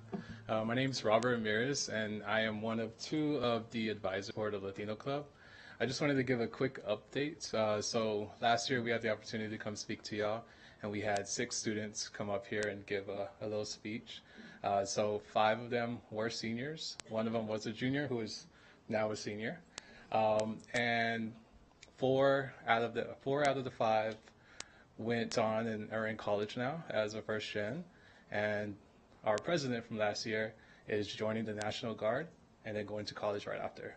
So just wanted to give out that update. That is wonderful news. Congratulations to them, Robert. Yeah. I'd like to take just a moment to recognize some of our dignitaries, if you will, that are in the audience that came out to celebrate with us today. We have Dr. Salido Sanchez and Bernardo Aguilar, members of the Nevada Latino Stakeholders Council. Shelby Baetez, UNR Outreach and Community Engagement. Michael Scherzer, Sparks Equity and Inclusion Advisory Board member. And Kevin Perez, Senior Director of Education at the Nevada Discovery Museum. Thank you so much for being here with us today and reaching out as part of our community and coming in for this celebration. Thank you so much. Thank you. Thank you so much. Thank you for all of our guests for being here. And thank you so much, the students. You did an amazing job. You didn't even have any notes. It was incredible. And I'm not at all surprised to hear about the success that our students from last year are also experiencing now. So we do have a proclamation that we will be reading. And so we're very lucky as a board to have great diversity and representation on our board. Clerk Joe Rodriguez is not able to be with us today, but we, of course, do have Trustee Alex Woodley And before he reads the proclamation in both Spanish and English, with Spanish first, I wanted to give you the opportunity to speak for a bit. Thank you, Madam President. Thank you. I remember Liliana from last year, so it's nice to see you here again. Thank you very much. This is a great opportunity for us to have the ability to acknowledge and celebrate what makes us different, even though we all have a lot in common as well. I like seeing two of my fellow Nevada Latino stakeholder council members in the audience. Thank you very much. It's good to see you guys. And I look forward to reading this. And just one last thing, Mr. Ramirez, I'm going to start going to the gym because you're looking like you're getting a little bit too big. So we used to work out together. He was my gym partner, and he's getting ahead of me.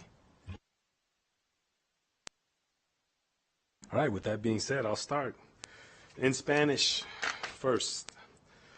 Considerando que los Estados Unidos de América celebra el Mes Nacional de la Herencia Hispana cada año del 15 de septiembre al 15 de octubre para honrar las ricas historias, culturas y contribuciones de los hispanos americanos cuyos antepasados proceden de España, México, el Caribe, Centroamérica y Sudamérica, y considerando que este periodo es importante porque coincide con los aniversarios de la independencia de varios países latinoamericanos, incluyendo Costa Rica, El Salvador, Guatemala, Honduras y Nicaragua, para el 15 de septiembre, y México el 16 de septiembre y Chile el 18 de septiembre. Y considerando que los hispanoamericanos han enriquecido nuestra sociedad con sus contribuciones a las artes, educación, política, ciencia, empresas y muchas otras áreas, fortaleciendo la estructura de nueva diversa nación, y considerando que la comunidad hispana ha jugado un papel esencial en el crecimiento y logros de nuestra nación, demostrando un compromiso a la familia, el trabajo duro, el servicio a otros, y considerando que el Distrito Escolar del Condado de Washoe incluye a más de 25,000 estudiantes y más de 1,400 miembros de personal quienes se identifiquen como hispanos representando nuestro sistema escolar, y que considerando que el Distrito Escolar del Condado de Washoe se enorgullece en celebrar las ricas tradiciones culturales e historias de nuestros estudiantes, personal, familias y miembros de la comunidad hispanos, reconociendo que sus logros y contribuciones son parte integral del éxito de nuestras escuelas y la fortaleza de nuestra comunidad, y considerando que reconocemos la importancia de fomentar entornos inclusivos donde todos los estudiantes, incluyendo aquellos de herencia hispana, se sienten valorados, respetados y empoderados para alcanzar el éxito.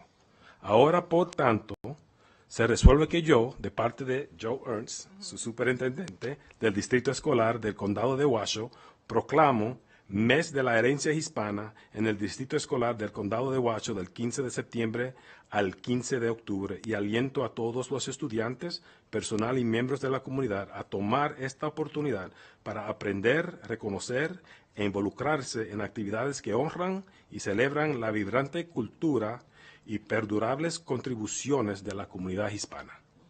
Gracias. Now in English.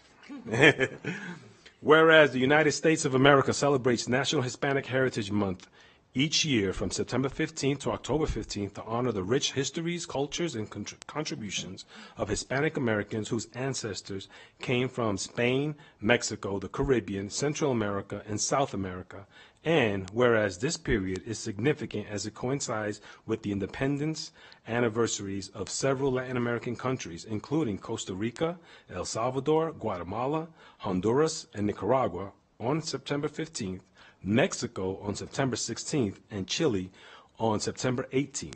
And whereas Hispanic Americans have enriched our society through their contributions to arts, education, politics, science, business, and many other fields, strengthening the fabric of our diverse nation, and whereas the Hispanic community has played a pivotal role in the growth and success of our nation, demonstrating a commitment to family, hard work, and service to others, and whereas the Washoe County School District includes more than 25,000 students and families and more than 1,400 400 staff members who identify as Hispanic represented in our school community system, and whereas the Washoe County School District is proud to celebrate the rich cultural traditions and histories of our Hispanic students, staff, families, and community members, recognizing that their achievements and contributions are integral to the success of our school and the strength of our community, and whereas we acknowledge the importance of fostering inclusive environments where all students, including those of Hispanic heritage,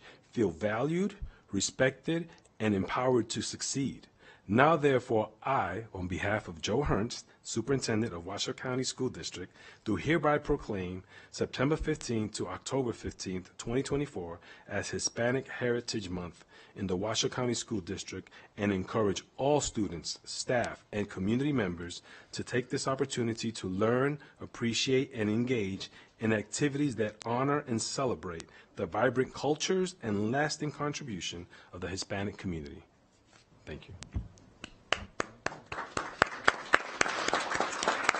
And before we take our photo with all of our guests, I see Trustee Church has his hand up. Trustee Church. Thank you. Just a real quick comment. 4.3% de nuestros estudiantes son latinos y por eso es muy importante esta proclamación. Es muy importante. So I just commented that 43% of our students here at Washoe County School District are Latino Hispanic. So it's very, very important that we recognize them in this proclamation. Thank you. Thank you so much. All right, now will all of our guests join us for a photo?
Alrighty, everyone.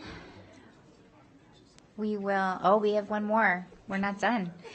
So I will signal to our guests and into the board. We will move on now. We're going to close item 3.04. We will continue on to item 3.05, our last proclamation for the meeting, and then we will be taking a break after this one before we move on to the item after that.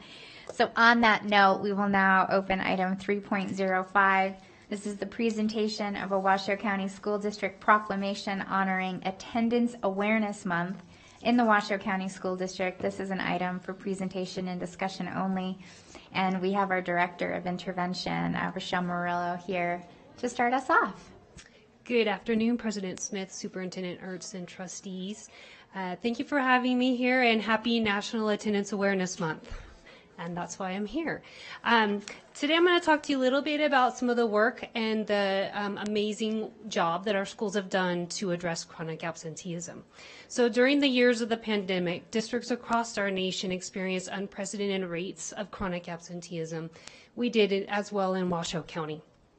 Since then, our district has worked to reclaim instructional time through a comprehensive approach of professional development, climate work, development of staff toolkits, student voice, toolkits that have included a variety of interventions, and most important, building relationships with students and families to ensure that their needs are being met and they have the resources that they need to return to our schools.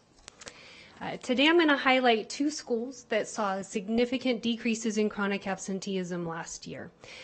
First, we're going to talk about Swope Middle School under the leadership of Principal Mike Nakashima, current Principal Ian Gilbert, and Assistant Principal Beth Martin, who is here today. Do you want to stand up? They have done some amazing work at middle school to reduce the chronic absenteeism, and I'm going to defer to she has anything she'd like to say about that.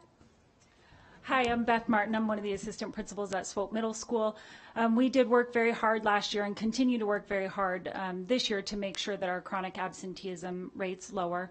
Some things that we have in place, we have an amazing team that works with us. I'll point out Evelyn and Vanessa, who work to make sure that kids are getting to school. Students that are having a hard time getting to school, they communicate with parents, go to homes, pick them up, make sure that they have the resources that they need once they get to school. We also focus a lot on, strong customer service when students are coming to school. We have Emily Henderson and Michelle Oxborough, who do a great job with welcoming students into our school every day. We also make sure that students are connected with clubs. We have seen the addition of 6th grade sports this year, so we just make sure to really build those relationships with students, make sure that they are connected to an adult that they can name once they are in our building, and just check in with them continually to make sure that we are meeting the needs of them and that they're successful in school. Thank you so much. And I know firsthand about all that goes in at Swope Middle School to make sure that all the students feel seen and appreciated and welcomed in the building. So thank you so much to all of you for what you do. Thank you, Beth. I'd also like to highlight the work of Jessica Wilson at Elmcrest, who also saw a significant decrease in chronic absenteeism. She took an intentional focus every single day to connect with her students, to welcome them back when they came. She built relationships with them. She did some climate work, and she worked together with our team too. So I wanted to acknowledge her work as well. And I would like to introduce a few key folks that actually work with those two schools in my department and have contributed to some of the success that the schools have seen. So I'm going to introduce Attendance Officer Trevor Hutton, and he's the Attendance Officer at Elmcrest. Re-engagement Specialist Vanessa Jaramillo, and Attendance Officer Evelyn Mena at Swope. And Vanessa is at both schools, so she gets to experience all of it. And I'm going to allow Trevor to speak a little bit about what it's like to be an attendance officer. Welcome, Trevor. Hi. Thanks for allowing us this time to come up and the recognition of the hard work that we do in our department. So the biggest thing that we've seen impact students the best is that approach that we have and a top-down leadership, from connecting families to resources that they need, making sure that, like Ms. Murillo said, every student's voice is heard.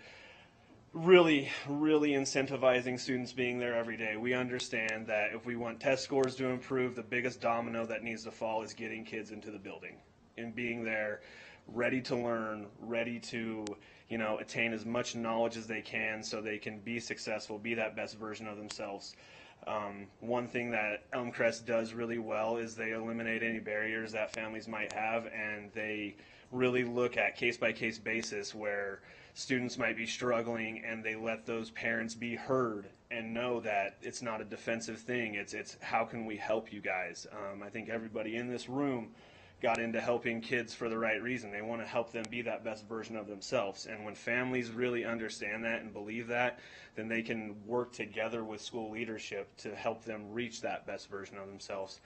So Elmcrest is a really good example of doing things the right way, prioritizing relationships, and then other things fall into place. And we've seen it with the results.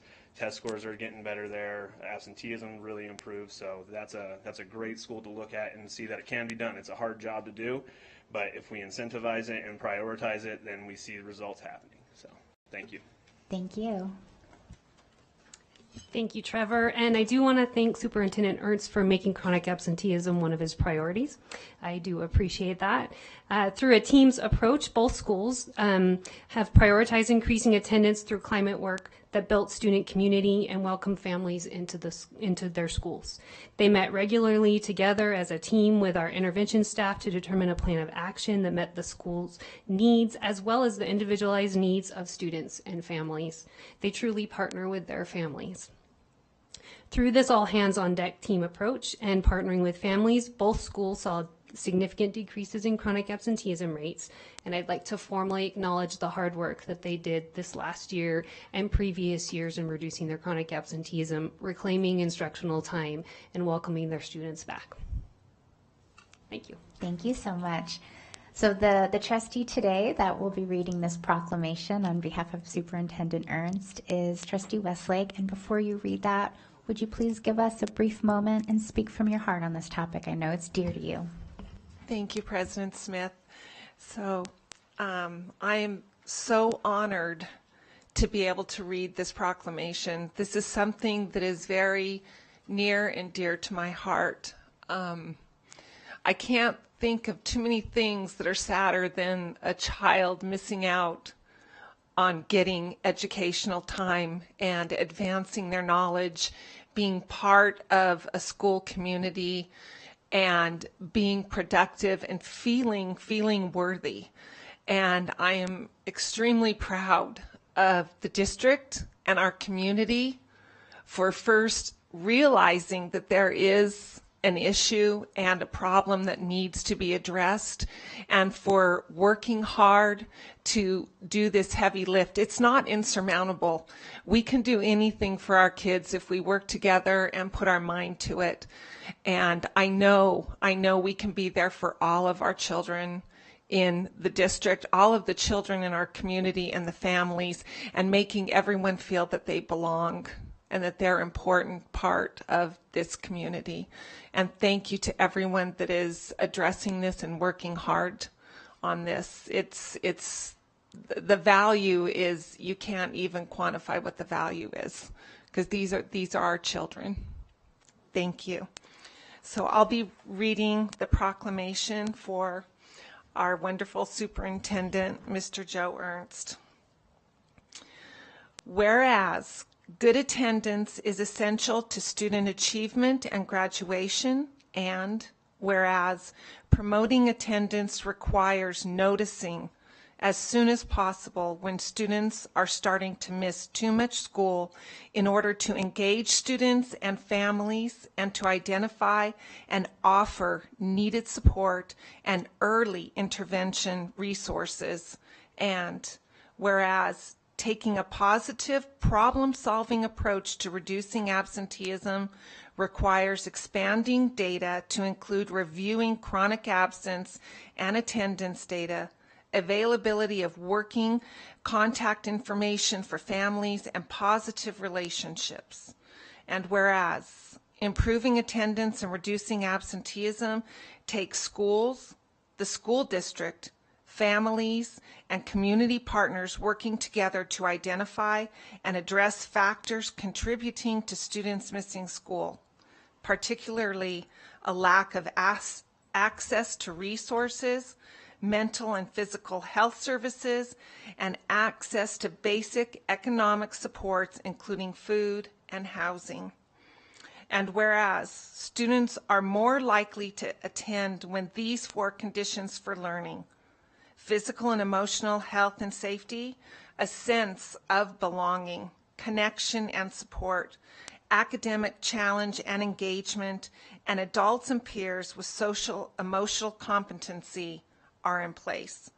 Chronic absence alerts schools, community partners, and families that 1 or more positive conditions for learning are not in place. And whereas reducing absenteeism requires taking a comprehensive approach that begins with prevention and early intervention and adopting trauma-informed approaches rather than responding with punitive action. Now, I, Colleen Westlake, for Superintendent Joe Ernst of the Washoe County School District, do hereby proclaim September as Attendance Awareness Month in the Washoe County School District and urge our community partners to collaborate with the district on improving absenteeism in our schools. Thank you. Well done. All right, and now we'd like to have our guests come up for a photo, and this is the last one, I promise. Oh, and wait, before we do that, Trustee Church, I see your hands up. Thank you so much. Thank you. Thank you. Quick comment. I want to applaud Swope Middle School. They took their absenteeism rate from 30% down to 25%. Big improvement. Other schools, I hope they model them to keep it going and going and going. And yes, I support this proclamation to address absenteeism. And for Superintendent Ernst, hears me harp on it every time we meet. So I just want to make those comments. Thank you. Thank you so much, Trustee Church. All right, everyone.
All right, everyone, that was wonderful. So that closes item 3.05, and we are going to go ahead and take a break. It's about 4:09 p.m., so we're going to take a break for about 15-20 minutes, and then we will re-begin the rest of the meeting.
everyone.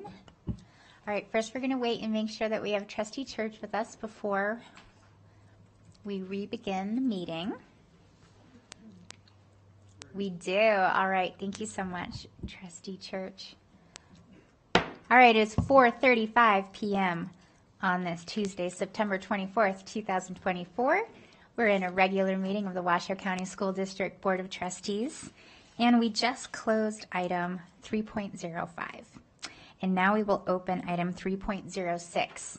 This is the presentation and discussion of Washoe County School District attendance data and the plan for improvement to include information pertaining to a community task force supporting district efforts to reclaim instructional time.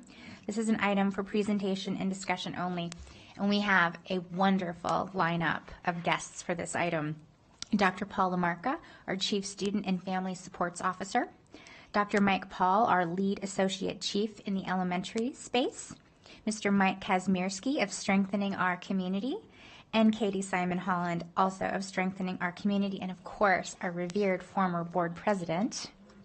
Yes, it's very good to have you here. Yeah, I know. All right, and so on that note, we'll turn it over to you, and thank you so much for being here for this important topic.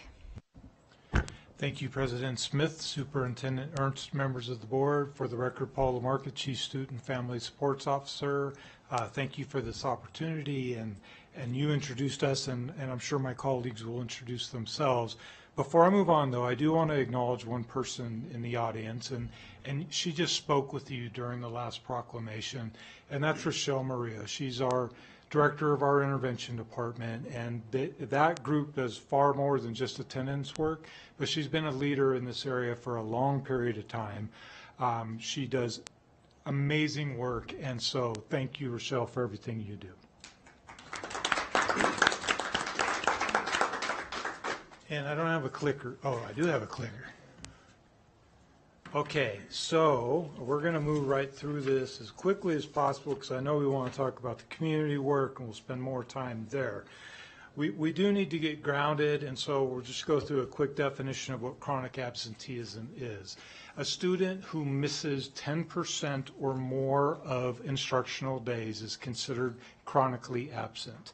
If they miss 20% or more of the instructional days, we classify them as severely chronically absent. Really, any missed day is an absence because you're missing out on instruction. Our state does allow for a couple of exemptions that don't count against chronic absenteeism. If a health worker writes a note for a student for a variety of reasons, that can be excused, and then up to 5 religious holidays can be used to excuse absences. That's within our state law.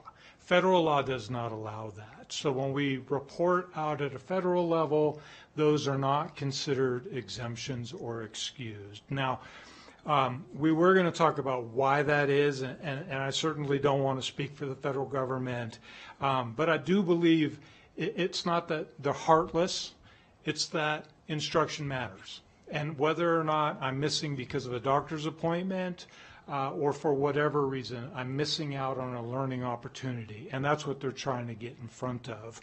We don't want to overwhelm you with math. Let me make sure where I'm at. We don't want to overwhelm you with math, so we took out a couple of slides. But what I can tell you is that on average, based on last school year, students who weren't chronically absent missed about 7 instructional days.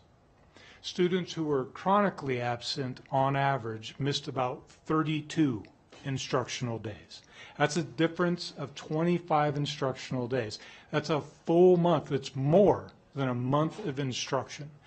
You guys, when you think back of your own learning, and this is when you are really engaged, every once in a while we have like aha moments. When you miss instruction, you miss the continuity, you don't have those aha moments. So this is why this matters, and this is why we call this reclaiming instructional time. Every child we move from chronically absent to non-chronically absent, we're reclaiming 20 to 25 instructional days. That's a lot of learning. That's changes in academic performance. So where are we at? Oops, went too fast. This is some information. These are chronic absenteeism rates based on the NSPF framework, and I say that because there are differences in systems. When we report at a federal level, the rates are a little bit worse than this. I think we're at 28% for 23-24. This is the rate that's used in our framework that schools are judged upon. So what you see here is, as a district as a whole, we did see a significant decline. It's 2 percentage points, but that's a significant decline. We saw that at elementary school as well, in middle school as well. High school, there was a slight decline, but it was relatively flat. So good news, we're making progress. Bad news is we're nowhere near where we need to be when we look at pre-pandemic levels, which were frankly too high at that point in time. This slide might appear confusing at first, but the reason why we wanted to share it is because oftentimes chronic absenteeism gets confused. So when you give a rate of 26% chronically absent, people suddenly think that 1/4 of kids are missing every school day. Okay, that's not the case. So this is a snapshot that was taken from our big system as of last Monday. And as of last Monday, our chronic absenteeism rate, district as a whole, was 17%, and you can see it was 13%. I think that says 17 and 23 for middle school and high school respectively. On the far right, what you see is average daily attendance. So on average, our kids are in school more than 95% of the time. The worst day of the week is Fridays, which is probably understandable. That dips down to between 93 and 94% in terms of an average daily attendance rate. So we just don't want you to get confused on this, okay? All right, I'm going to turn it over to Dr. Paul. Good afternoon, President Smith, Superintendent Ertz, Board of Trustees. Yes. Thank you. And Dr. Port, before you go, since we don't have Trustee Church with us, Trustee Church, I just want to make sure you don't have any questions up until this point so far. I'll hold until the end. I kind of have a long dissertation, so I'll hold it to the end. No problem. Just because I can't see you, I wanted to make sure that you know that you're obviously very welcome. And if you have any questions along the way, just put your hand up and then we'll make sure to get to those. Thank you. Great, thanks. All right, thank you. I am Mike Paul, Associate Chief for Elementary Education. I want to go in here for a couple of slides into some of the data and some of the numbers here on the progress we have been making over last year. And some of these numbers are definitely something to be proud of. We like to look at using that term increasing instructional time because, as Dr. Lamarca said, it is pretty significant when we're looking at, when we're working with this issue of chronic absenteeism and bringing students back, the dramatic effects it has on putting students back in front of teachers and in classrooms and having that instructional time brought back to us. So as you see here with this slide, we have definitely made progress and definitely made great gains in bringing that instructional time back. You can see that overall, we have a lot of our schools, the majority of our schools are making gains and increasing that time and fighting chronic absenteeism. One of the main pieces I want to bring your attention to on here is, like in elementary schools, 33, which is half of our elementary schools, made 10% reduction in chronic absenteeism. So if we had a school that was 25% chronically absent, they're now at 15% or lower chronic absenteeism, so a significant gain, so half of our elementary schools. And as you can see going down the list, about half of our middle schools, 8 of our middle schools reduced by 10% or more, and then about a third of our high schools also reduced by about 10% or more. So significant gains in a lot of areas in reducing chronic absenteeism and getting that instruction back. So something very proud to look at there. Additionally, looking at some more celebrations here, we can look at in some more numbers. When you look at the 2019 chronic absenteeism rate, that was our pre-pandemic rate.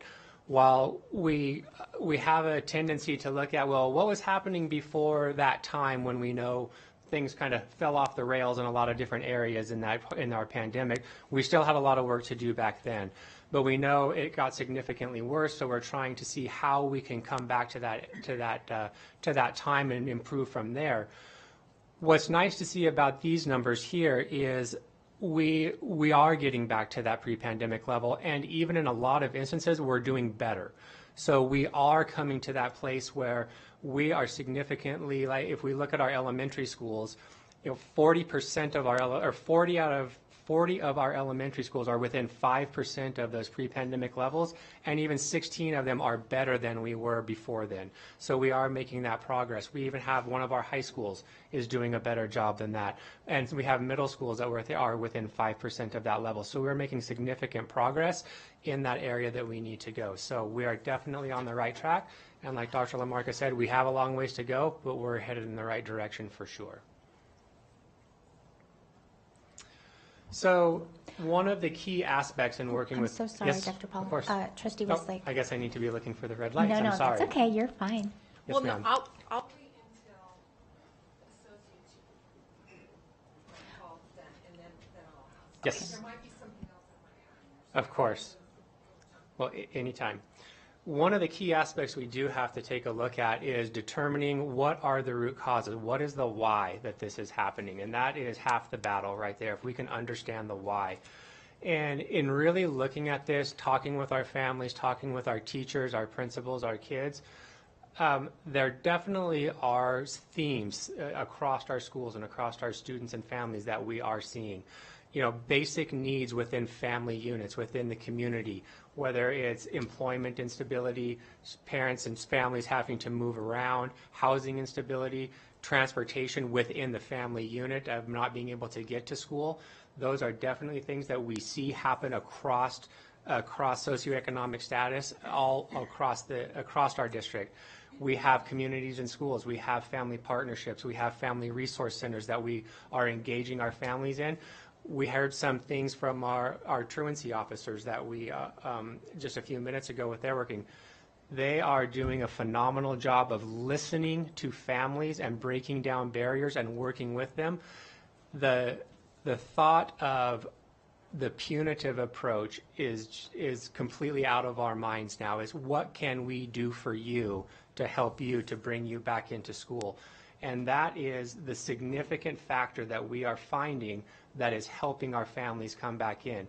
Whether it's the mental health concerns that we're hearing about that are becoming more and more significant within our society and within our community, we're very happy to know that we have mental health professionals embedded in all of our high schools now, and we're increasing that more and more in our elementary schools and our middle schools. We're not where we want to be yet, but we're working in that direction. So that's a very nice resource that we have to provide there.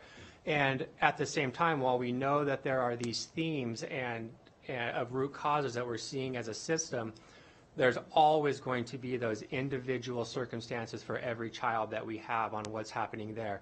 And that's where it comes down to, what do you need, family? What do you need, child? That we can build those individual plans for those students to re-engage them back into school, where we always have to be talking and breaking down those barriers for every individual family. Speaking of transportation, our transportation department and our facilities department does an excellent job all the time of looking at what those barriers are, and can we do something to provide transportation when we can in every instance possible to do something for our children. We know our children in transition are some of our highest needs kids, and our departments do an excellent job of working with those families to try to bring them back into school. So it's a community-wide effort and a district-wide effort for sure. Just looking for lights to see if anybody had their light on. So that is definitely something we are taking a look at. When we look here, one of the first things that I heard Swope Middle School talking about with Assistant Principal Martin, she said relationships, and that's what we heard loud and clear from when I was talking with the principal at Elmcrest. And any school that is making progress, building individual relationships with students and families is the #1 aspect of bringing students back into school.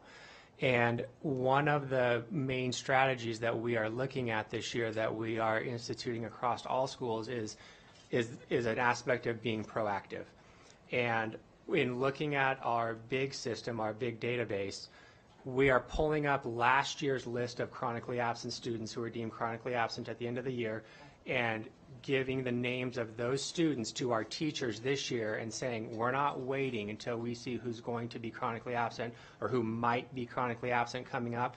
Teachers, here's your golden opportunity. Right now, you build a relationship with these students immediately from the first day of school. We're giving positive phone calls home, positive postcards home, welcoming families in, getting to know them right away. Yes, with every student in your class, but these are your hot topic kids right now that you're going to love, and bring them into your classroom and make sure that you have that connectedness with them before anything, goes down that road of chronic absenteeism, and make sure that they are wanted and they know they're wanted in school, so they want to be there. So that's an example of a strategy that's being put in place across our district to make sure that we bring those kids in, and they're always going to be with us. I think that is so. I want to pause on that because I love that we have learned, we're watching, and we're being proactive. That is so incredibly important, that maybe not as a system we've ever been reactive, but there was a waiting, and now we're getting out in front of it. And I just think that is really, really strong work. And I want to thank you so much for doing that. Yeah. So you'll see, thank you very much, on that second bullet, our multi-tiered systems of support. With that, another example I could bring forward, and I just saw it in action today when I was at a school doing an observation of it, MTSS meeting we call them. Traditionally, those are meetings where teachers and counselors and administrators talk about individual students, and it's traditionally been about areas of academics where kids are struggling with math and reading and interventions and supports that they can put in place for academics. Now we are seeing intentional, equal focus on attendance, because we know if they're not there, how can we intervene in math and reading and academic areas if they're not at school? And it was such a great example of what I observed this morning at a school where attendance was front and center almost more than the academics, because the comment was made, well, students not here, we can't help with reading. And so that intentional focus now that has been the mind shift in so many of our schools on attendance is just amazing to see. So that was great. And like I had already made the example of intentional phone calls, it's the entire school community is backing it. Teachers are leading the efforts. It's not the office's job to make phone calls home now. It's every single person in the school community is making that effort now. So it's really great to see how much all of our schools are embracing the need and the desires, not just because I have to do it, they're wanting to do it and making sure that students are coming to school. So we're going to spend a few minutes now talking. Yes. Oh, I'm so sorry, Dr. Lamarca. I'm going to go to Trustee Wesley. Thank you, President Smith. Sorry, but if I don't ask the questions, I'm not going to retain it much longer. So going back, I think, like 3 slides,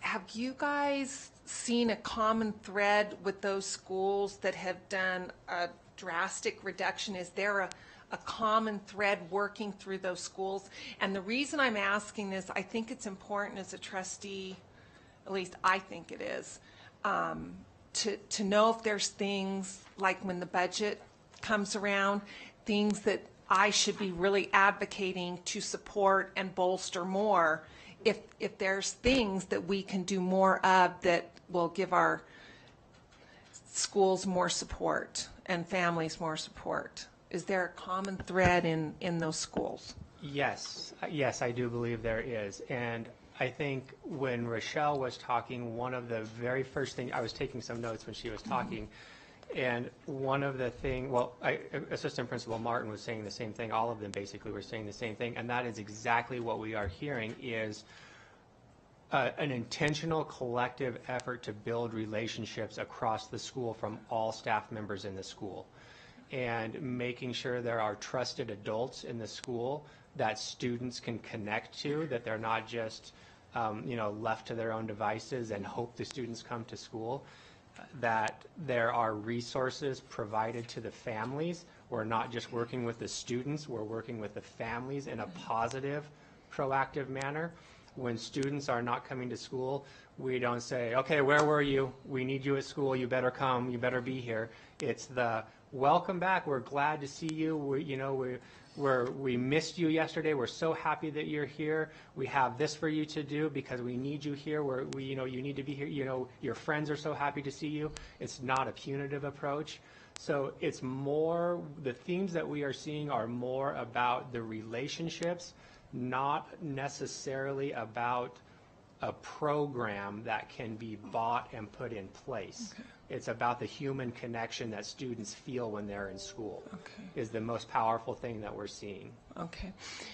And I think we've done some things that help with that, like the campus monitors, hiring more police officers that are there as a role model and someone else that the kids can talk to, and maybe bolstering our home visits, those kinds of things. And then the teachers are wonderful. I mean, any visit I've ever gone on, they are, they're talking to the kids in the hallway and interacting. So I think we're on that route. Maybe we just keep going more. And then on the transportation, do you think when we reduced the walk zone distance and provided more busing for the longer walk zones and reduced that walk zone, do you think that had an impact? Yes. We are waiting on accountability for a final analysis on that, but I know Adam's team has been working with Dr. Davidson's team, and they're looking at that. But Laura spoke with me just a couple of weeks back, and it's looking very positive. It's not as drastic as you might think, but there is some positive gains there. Okay. I'd like to build on what Mike was saying as well, Dr. Paul was saying, based on your question. So what we did is we reached out to all the schools that made good gains. And it wasn't just Elmcrest and Swope. There were several others. We recognized Galena Academy, Clayton, North Valleys. There were a number of schools that made some really strong progress, as Dr. Paul talked about. And these themes and strategies came from them. So it didn't come from us. We didn't develop, well, we did develop the slide, but it came from them. And it was all about connections. And it was all about the systems and the coordination of central office with school-based staff. And really the one that sticks with me, and I really thank Joe, Superintendent Ernst, for this, is daily attention. This is hard work. It's got to be done every day. And I'll tell you, though, in the schools that we've seen that going on, there's also a ton of celebration every single day. So it's really fun, especially at the elementary level. The kids just love it. But so these themes came from the principals. If I can, I know, because I don't think we're going to show the video, but for those who attended the Evening of Pure Imagination with Education Alliance, we saw the video from the student from Innovations High School. And one of the things that she specifically called out were some of the transportation challenges that she had at Innovations High School. And so I do anticipate this year, and I am very hopeful that with change for transportation, that those continue to build for the families that need it. So we're going to move into a section, and we're going to talk about some of our the things that we've done in the first 60 days of school. And we're not quite done with the first 60 days, so we're still in progress, but this is a snapshot. We're going to talk a little bit about capacity building. Dr. Paul's going to talk about a little bit more about some of the school actions that are taking place, and then we're going to have our community guests talk about the community task force, those efforts. Then we're going to talk a little bit about evaluation and our goals, and then we'll be out of your hair. So in terms of capacity building, we are doing a lot of work, and when I say we, it's really Rochelle's team, it's Doug Taylor, and it's a variety of folks that are providing support to schools at every academy. And you know, some of you were at the August Academy.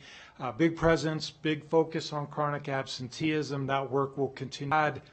Invited all schools to several trainings. We've had 47 schools take advantage of some of our very technical taking attendance accurately type of training, but also other sorts of capacity building efforts. Our department always has a willingness to coach schools individually. We've had, I think, 30 schools at this point reach out for coaching, in which our staff goes and sits with the school team, and we talk about absenteeism and the plans that we can put in place to support students and families and staff in that regard. We have had full-on meetings with all of our counseling staff. We will be again with principals coming up shortly to talk about a very specific strategy, a bunch of strategies, but some focus around check-in, check-out.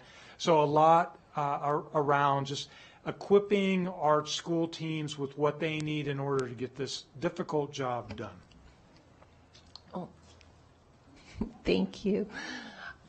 Dr. Lamarca, can you explain, because I found this fascinating. I actually asked Superintendent Ernst in one of our one-on-one meetings, can you explain for the public and those listening in what the check-in and check-out is? Because I just find it, it's moving. It's very moving, and I really want the public to know what check-in, check-out is. Sure. Thank you. I'll do my best, and Dr. Paul might want to chime in, or Superintendent Ernst. So this is a strategy that's used across the board. It can be used for academics, it can be used for behavior, and it can be used for attendance. And really, the general principle is the student has an adult with whom they check in immediately when they get to school in the morning. And then there are different models. Sometimes they check in with every teacher throughout the day, and the teacher will take some notes for them on like a score sheet. With attendance, it's really a check-in usually at the end of the day with that same trusted adult, or even at the end of the week, depending on the student and their particular needs. But it's really an opportunity to make sure that the student is ready to learn in the morning. That they know, as Dr. Paul said, that they're welcomed in, they're wanted, we want them to belong. And then at the end of the day, it is to recheck again, and how have you been? How was your day? What was hard? What was good? What were you excited about? You're going to be here tomorrow. So it's constant attention. With attendance, there's some nuances, and I'm not going to get into that right now. We will be studying this, and I'll make a couple comments about that later.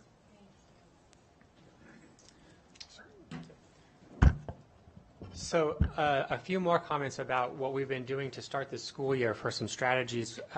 With our school performance plan, if you look through our school performance plans, goal 3 is actually titled connectedness. And I would be willing to bet it would be near impossible to look through any of our school performance plans and not find a goal or strategies related to attendance and absenteeism. We have made very concerted and intentional efforts in working with all of our schools, all associate chiefs in all levels, and saying we must have goals around chronic absenteeism. And we have not had principals, say, oh, no, I'm not going to do that. They're like, yes, we need to do that. And it's just a natural part that goes into all of our school performance plans, and it's been great having the collective efficacy of all of our school-based personnel come up with those. And speaking of, third is the collective efficacy piece that I want to talk about, but the Department Connections is our weekly newsletter, basically, that comes out to our departments and all of our, it's like a bulletin from all of our departments with bits of information that goes to all of our principals and all of our department leaders. And on a regular basis, there are updates from our MTSS department dealing with absenteeism and strategies and things to help schools to connect and different ways to view how to work with this. So that is a regular piece of information that goes to all of our school leaders and all of our departments on how to work with this. So that is always a great bit of information and training opportunities for all of our schools that is always going out from our MTSS department. And then as far as what we are working with our principals, this has started on our training for our principals. You can see a picture of one of our days there. Dr. Lamarca had mentioned that a lot of the strategies we talked about came from our schools. And this is an example of that. Starting in August with our academy, we had specific sessions that we all participated in of working with chronic absenteeism and how to reclaim instructional time and discussions around that. That continued into more professional learning sessions that we've had a couple of times throughout this school year that we've gotten all of our principals together of sharing strategies. What works for you? What does not work for you? lot of those strategies have made it into school performance plans and what they're doing with their staff members. And it's a regular recurring theme in our professional learning with our principals. It's going to continue throughout the year as we evolve. You know, what continues to work, what does not work. Let's strategize on how we're working through the year. And also in all of our one-on-one meetings, I mean as a group of associate chiefs, we have our regular one-on-one meetings continuously throughout the school year. And every time that we go, it is built into our agendas that we check in on chronic absenteeism. Where are you at today? What is your percentage? Are you going up or down? What's happening? What have you been doing over the course of this last week? What are you going to be doing next week? It's a very intentional piece of our agendas that we talk about, that we work with. We make sure it's at the top of our agenda so we don't get mired in all of the business and everything that we might get sidetracked on, so it's intentional that we focus on it. And principals have come to expect that and welcome those conversations to problem solve around that. So it's, and then the schools have their weekly discussions as well. So we are hitting it at a lot of different angles and a lot of different areas to make sure that it does not ever fall off the radar, because we know how important that it is. And with that, it is time to turn it over to some of our strongest advocates we have, not just in our school system, but in our community. And it's an honor to have them with us for the leaders of Strengthening Our Community Task Force. We have a familiar face, I know, Katie Simon Holland, and then Mike Kazmierski as well. They're going to take over the presentation to let us know all the great things in our community around our issue that we are talking about today. So thank you very much for joining us today. Welcome, welcome, Mike. Welcome, Katie. It's an honor to have both of you. This is incredible to have both of you with us. You're very much a part of the history of the Washoe County School District, and you have both collectively been a part of some of the greatest transformations in our community and our district with WC1 and the leadership of our district through many times, including the pandemic. So thank you so much for being here, and it is quite the power duo to have both of you with us. Should have worn a power tie. There you go. Well, President Smith, Superintendent Ernst, trustees, it's an honor to be here. I'm Mike Kazmierski, the Executive Director of Strengthen Our Community, and I want to first have a special thanks to trustees Westlake and Church, who have been beating this absenteeism drum for a while. I know it's been something the district's been working on. It's something that is incredibly important, but I don't think the district has focused on it until our new superintendent stepped in the breach and said, okay, this is a priority. And so it's been refreshing to see that, to see the change, to see things going on. I know Paul and Rochelle and team have been working very hard in the trenches, but it's going to take every single member, not just of this district, but of this community, if we're going to fix this. And I truly believe it is a community challenge. I want to just call your attention to this slide right here. Look at 2 years ago compared to this year. Do you see any of them lower?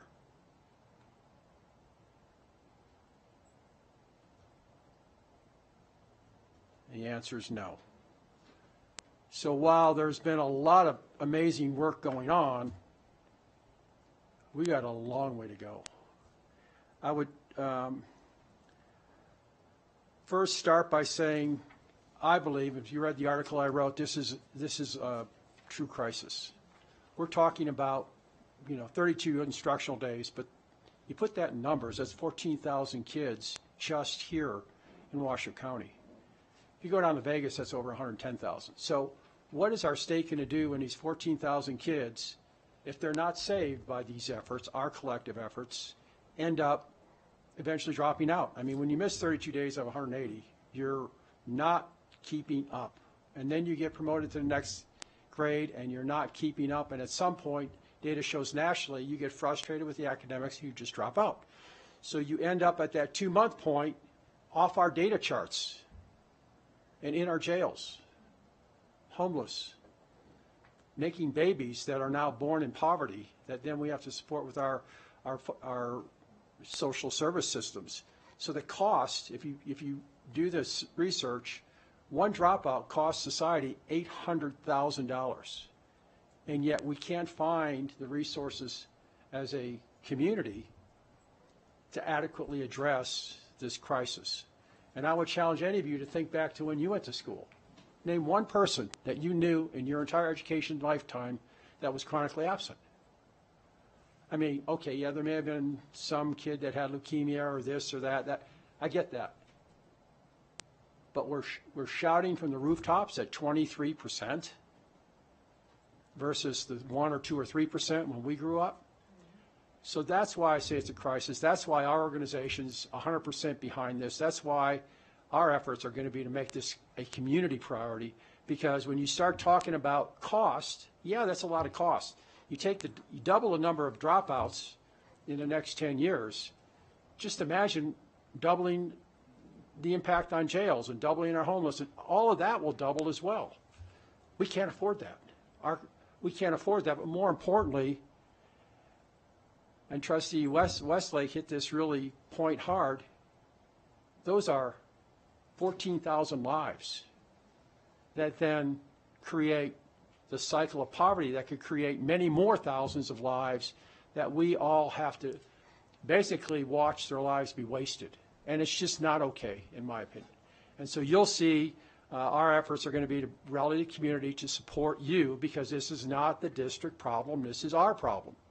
And that's why we're here today, and that's, it's been an honor to work with the team, because the team gets it, the team's on board, but it's going to take more than the team to make this happen. It's going to take everyone to make this happen. So I'm going to touch on a few things. It's, we're going to give a rollout of our plan in the next few days. You'll see a little bit more detail on that, so I'm not going to jump into all that. I do think it's pretty important that the community embraces this as a top priority. And again, you'll see when we roll out all the things we're doing to make that happen. I'm honored to be part of this task force. It's been ongoing for almost 6 months now. So we're talking about 6 months of work on this single topic. Research, we have on strategy managing our sessions. We have the right people at the table, and we've developed a plan that we'll roll out here in the next couple of days. But this team is something that I think it's been really a team of dynamos that are passionate about helping work this, and you can see the different organizations that are engaged. After a lot of work and a lot of research, there is no plan. If somebody thinks, okay, here is a silver bullet, just take this silver bullet and you solve this problem, there is no plan for this. And I've done all the research nationally. I've talked to Brookings. I've talked to all the other research organizations, and they'll tell you, well, this might move the needle and this might move the needle. So we sat down and we developed a plan.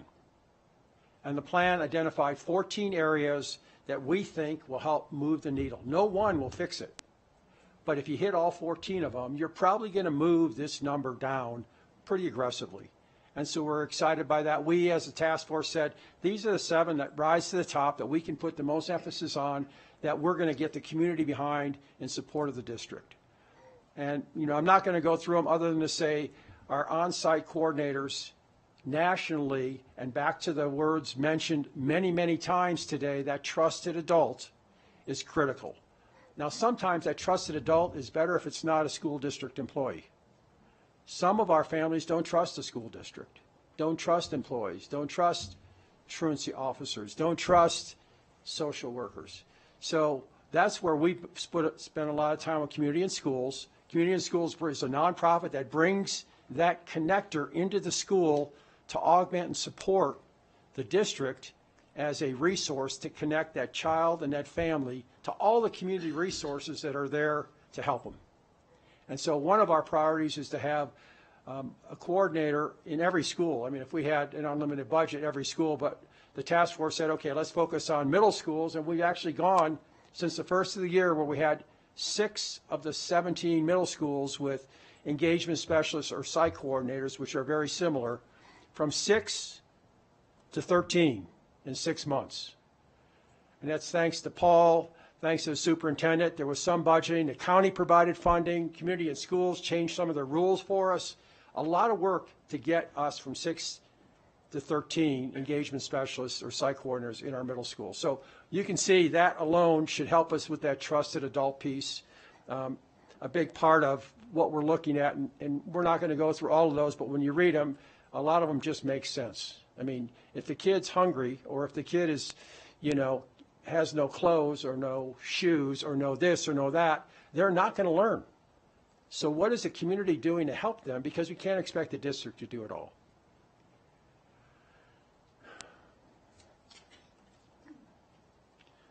We have had some success already. I'm not, again, going through some of that. I talked already about the middle schools. We're really proud of that, and we expect to see success there. But we also ran a 400-spot campaign over the summer in Spanish on all the Spanish radio stations, talking to the parents about the importance of education. And we asked our Latino leadership across the region,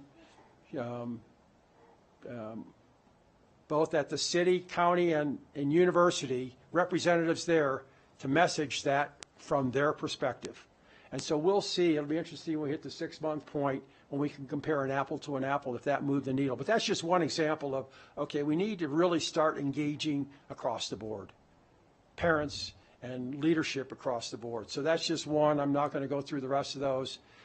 And then I would just say, when we start looking at outcomes, we've set a goal of pre-pandemic in 3 years.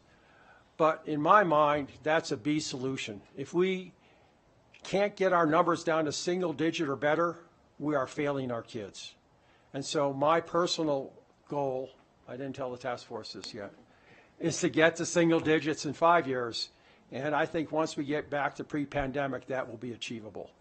So with that, I want to introduce Katie, who is an important part of our team, to make a few comments before we turn it back over to Paul. Thank you, Mike. President Smith, Superintendent Ernst, trustees, it's great to be here with you today, and it has been a great honor to be part of this effort. I want to go back a couple of years, and a philanthropist came to us and said, when I was still on the board, and said, if I was going to give $1 million to the school district, what should we do with it? And so the school district pulled together a lot of leaders. Kristen was very good about bringing together a lot of folks and said, what should we do?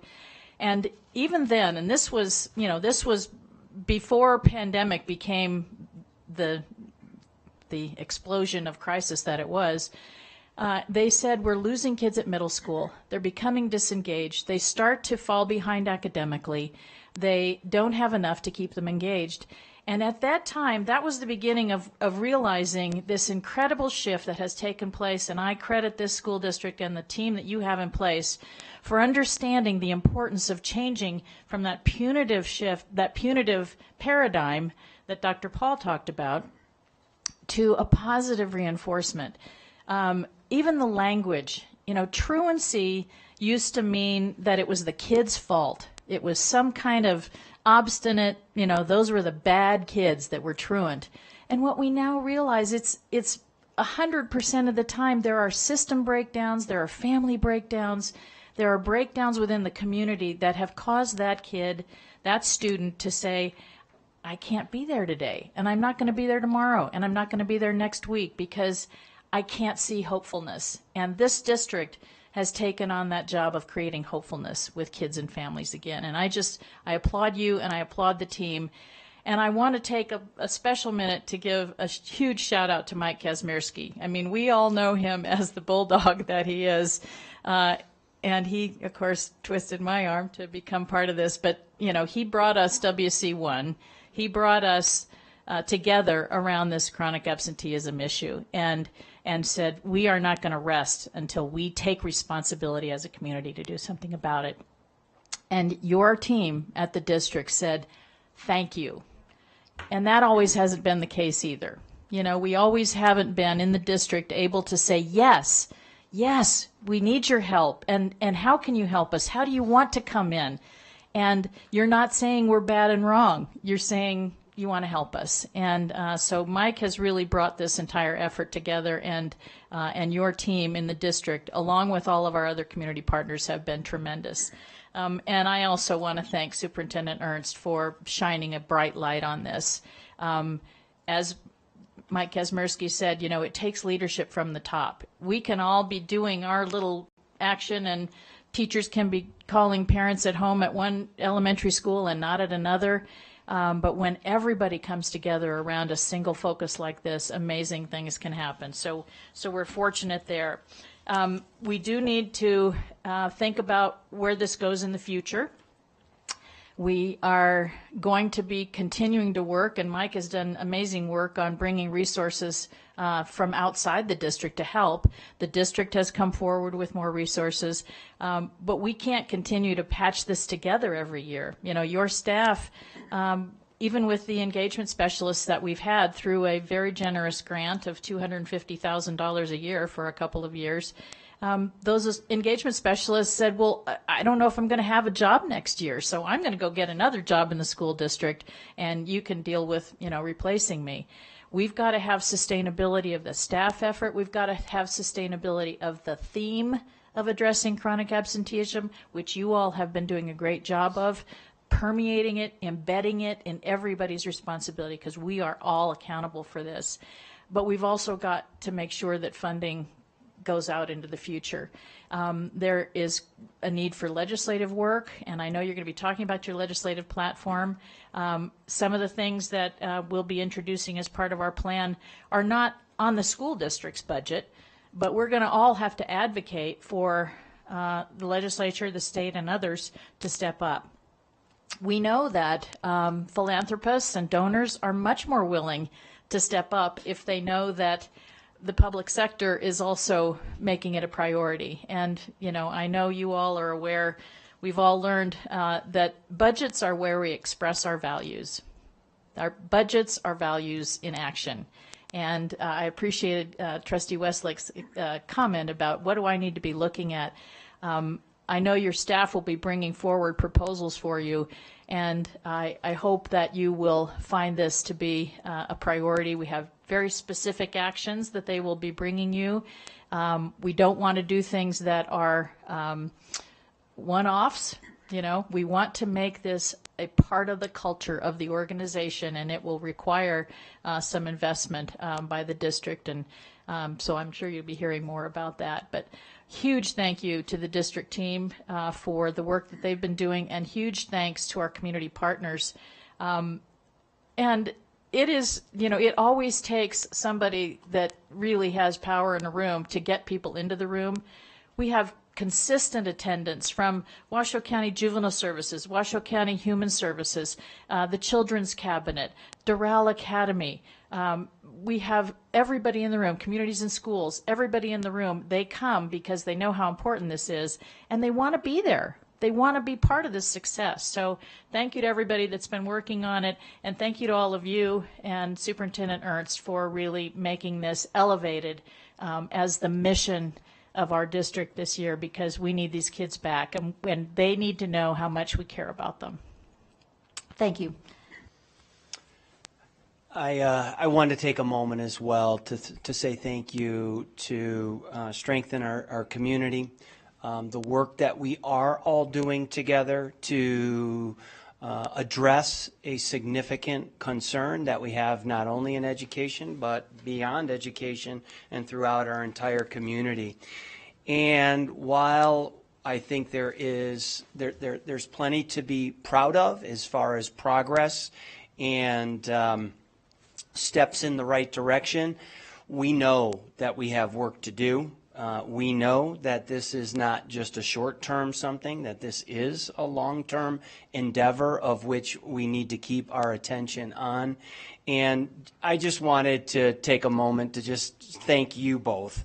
You've been gracious in the support and the work that you're doing within our community, rallying resources, rallying partners. And if we can continue to do that, continue to refine our strategies, the ways that we're going about student by student system within systems levels as well, then we have some optimism. And I really feel like us all doing it together gives us that. And I also want to say thank you to Dr. Lamarca for his leadership on this. I know Rochelle's out there as well. Of course, want to say thank you. And then our associate chiefs.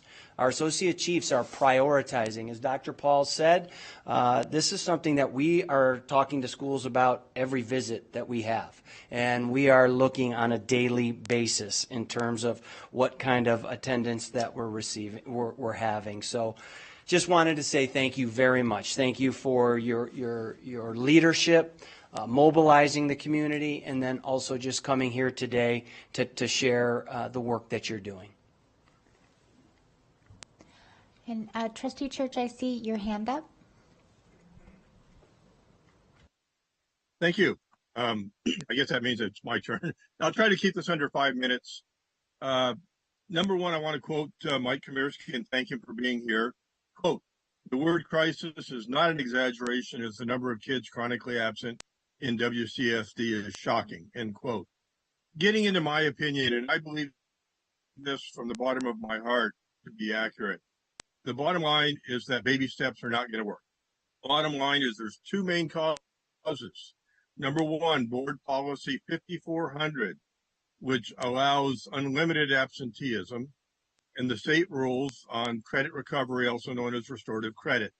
Those two things, if we don't deal with those, we're rearranging deck chairs on the Titanic. Please, please, please give me an action item, not a discussion item. Give me an action item on those. Let's deal with those. And I respectfully understand the other issues you brought up, but I think if we don't deal with those, we're not going to solve it. One thing we definitely agree on, parental involvement. We need to have the parents watching in the classroom encouraged to attend and watch their kid, what they're doing, whether they're absent, whether they're in the hallway. We need to encourage it rather than discourage it. And I want to bring up there's a song by Rod Stewart called Reason to Believe. Let's give these kids a reason to believe why they should go to school. I have advocated and harped on this, but we need field trips. We need to work with communities and schools or the Alliance and other groups, Boys and Girls Club. And I mean real field trips. Some kids have never seen the ocean. Take them to a farm. Take them to military bases. I'm a little bit biased. Take them down to Corwin Ford and let them see what happens in the trades if you're successful. And if kids are for anybody dedicated to seeing the world a little bit, spend a week or two at sea, see some foreign countries, no cell phone, study. Now, I want to bring up a few issues. In 2018, our chronic absenteeism was 9.3%. In 2022, it was 25%. Then it went up to 31%. Now we're down to 28%. Oh my goodness, this is going to take 30 years before we get down to even 15%. But yet we look at like the Coral Academy, charter school, their chronic absenteeism is 10%. So they're doing something right. And Mr. Paul talked about some of the high schools going down. DeMonte Ranch went up from 33 to 39%. That's the state figures that I use. We just talked about Swope Middle School. Oh my goodness, again. Yeah, we went from 30% to 25, but 25% outrageous for a middle school, 25% at one of our best schools. Worcester, yeah, we went down to 59% chronic absenteeism at Worcester from 60. Well, 1% a year, how long is it going to take to get down to 25? We'll all be dead by then. So again, baby steps are not the answer. I'll bring up, you can counsel me all day to stop drinking Diet Dr. Pepper, and they paid me for this plug, but you got to take it away from me. You got to have a carrot or a stick. You know, they said punitives are not in our mind. Well, maybe for some kids that just don't go to school because they don't want to, maybe that does have to be in our mind, that there is a carrot or a stick. We have to figure out what's right for each kid, and that stick may be the right thing for the right kid. You know, we got massive ESSER dollars. We've got an increase from the governor and from the legislature, and yet we're doing baby steps. So I think I made my point. I appreciate everything Mike and Katie are doing. They know how I feel. We've communicated, Mike and I. But and I'll finish with one little comment. This is a year old from a teacher at one of the more at-risk high schools.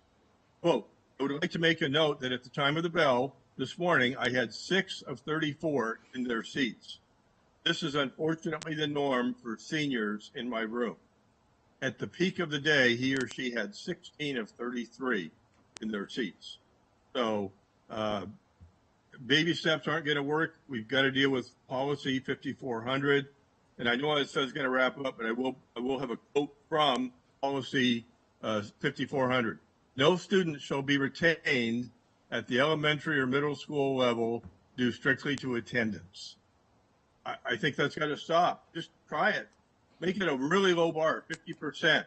If you don't go 50%, you don't graduate, period. Yeah, graduation rates will go down, but attendance will go up. And I think I kept it more or less within 5 minutes, but I really appreciate folks listening. Thank you. I mean this from the bottom of my heart. Thank you, President Smith. With all due respect to my colleague, Trustee Church, I get the frustration. I get the passion, but I'll just say it right now. I am not going to be dead before this gets fixed. I know it in my heart. We have too many intelligent and more than intelligence people that have their heart in this. And I think we need to go back that they've only really been tackling this for 6 months. I mean, first you have to address the problem. And I mean, we all knew kids were being absent, but we were dealing with coming out of COVID and getting a strategic plan ready to know that we're spending the dollars in the right areas. 6 months is nothing. I want to see what we're going to do in the next, like Mr. Kazurinsky, what we're going to do in the next 5 years. Okay, I'm not going to be dead, and I think it's going to happen before 5 years, but we all have to work together. We all have to be thinking about what our next move is, just like in chess. Okay, we might lose a few pawns here and there, but we've got to be keeping our eye on the prize, and we have to be thinking about our next move. The problem's been addressed. We've got a plan of action. We have community members and groups that are going to join with us. Our teachers are on board, our administrators are on board, and now we're going to start pushing forward. And in my heart, I know we're going to do this. I know we're going to do this. And I just want to say thank you, and especially for shining the light on our middle schoolers. My heart is with our middle schoolers. I know that is an age group that can be won or lost very easily. They have a lot of stressors on them, a lot of new pressures. They're feeling the growing pains, and I know if we shine the light like you're talking about doing on our middle schoolers, that's just going to make it better for high school. We've just got to keep attacking and knowing what our next move is to make the next move even more productive. So thank you.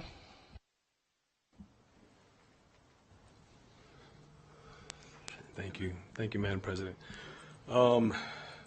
First off, I just want to say thank you so much. 100%, the extra work, the dedication from our staff. Thank you, Superintendent. And thank you to leaders, community leaders, Ms. Simon Holland and Mr. Kizmiski. You guys are amazing. You guys have a heart of gold, and we deeply, deeply appreciate how much you dedicate to this. I have a question because I have some thoughts that I'm in agreement a little bit with Trustee Church and definitely with Trustee Westlake. And I want to ask specifically you two community leaders, because you have a perspective, I think, similar to myself, because I'm not from an education background. We're looking at this shifting from a punitive paradigm as educators, school district. This is not a question I would ask our staff, but this is something I would ask you, because I agree with you, Mr. Kazimierski, we all have to be involved with this. And I'm sure you guys are familiar with like community court. And I know this is going to sound a little drastic out here, but just hear me out, please. Because we're doing all this extra work and we're doing so many amazing things and great things. You guys are doing God's work. Thank you so much.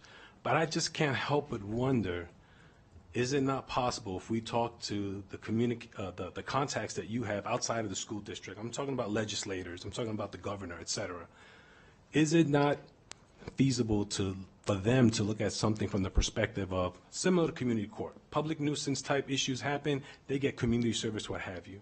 And my thought, the way my brain works is that I wonder, what if we created a situation where the parents of these kids that are at 10% chronic absenteeism or severely chronic absenteeism, if there was a way of making them responsible or having some consequence, that if there is a 10%, 20%, what have you, that we have the ability to contact whatever entity that entity may be, and that they could address through the parents. Because I'm going to tell you, my grandmother raised me by herself, and she did not pass elementary school.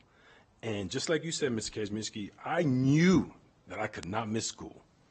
And I didn't grow up in a nice home I was in the projects. And I knew that if I missed one day of school, there was going to be hell to pay. So I just wanted to get your opinion from both of you. Is that something, if in fact we are going to look at it as a community as a whole, is that not something that we could look at or ask our legislators to look at?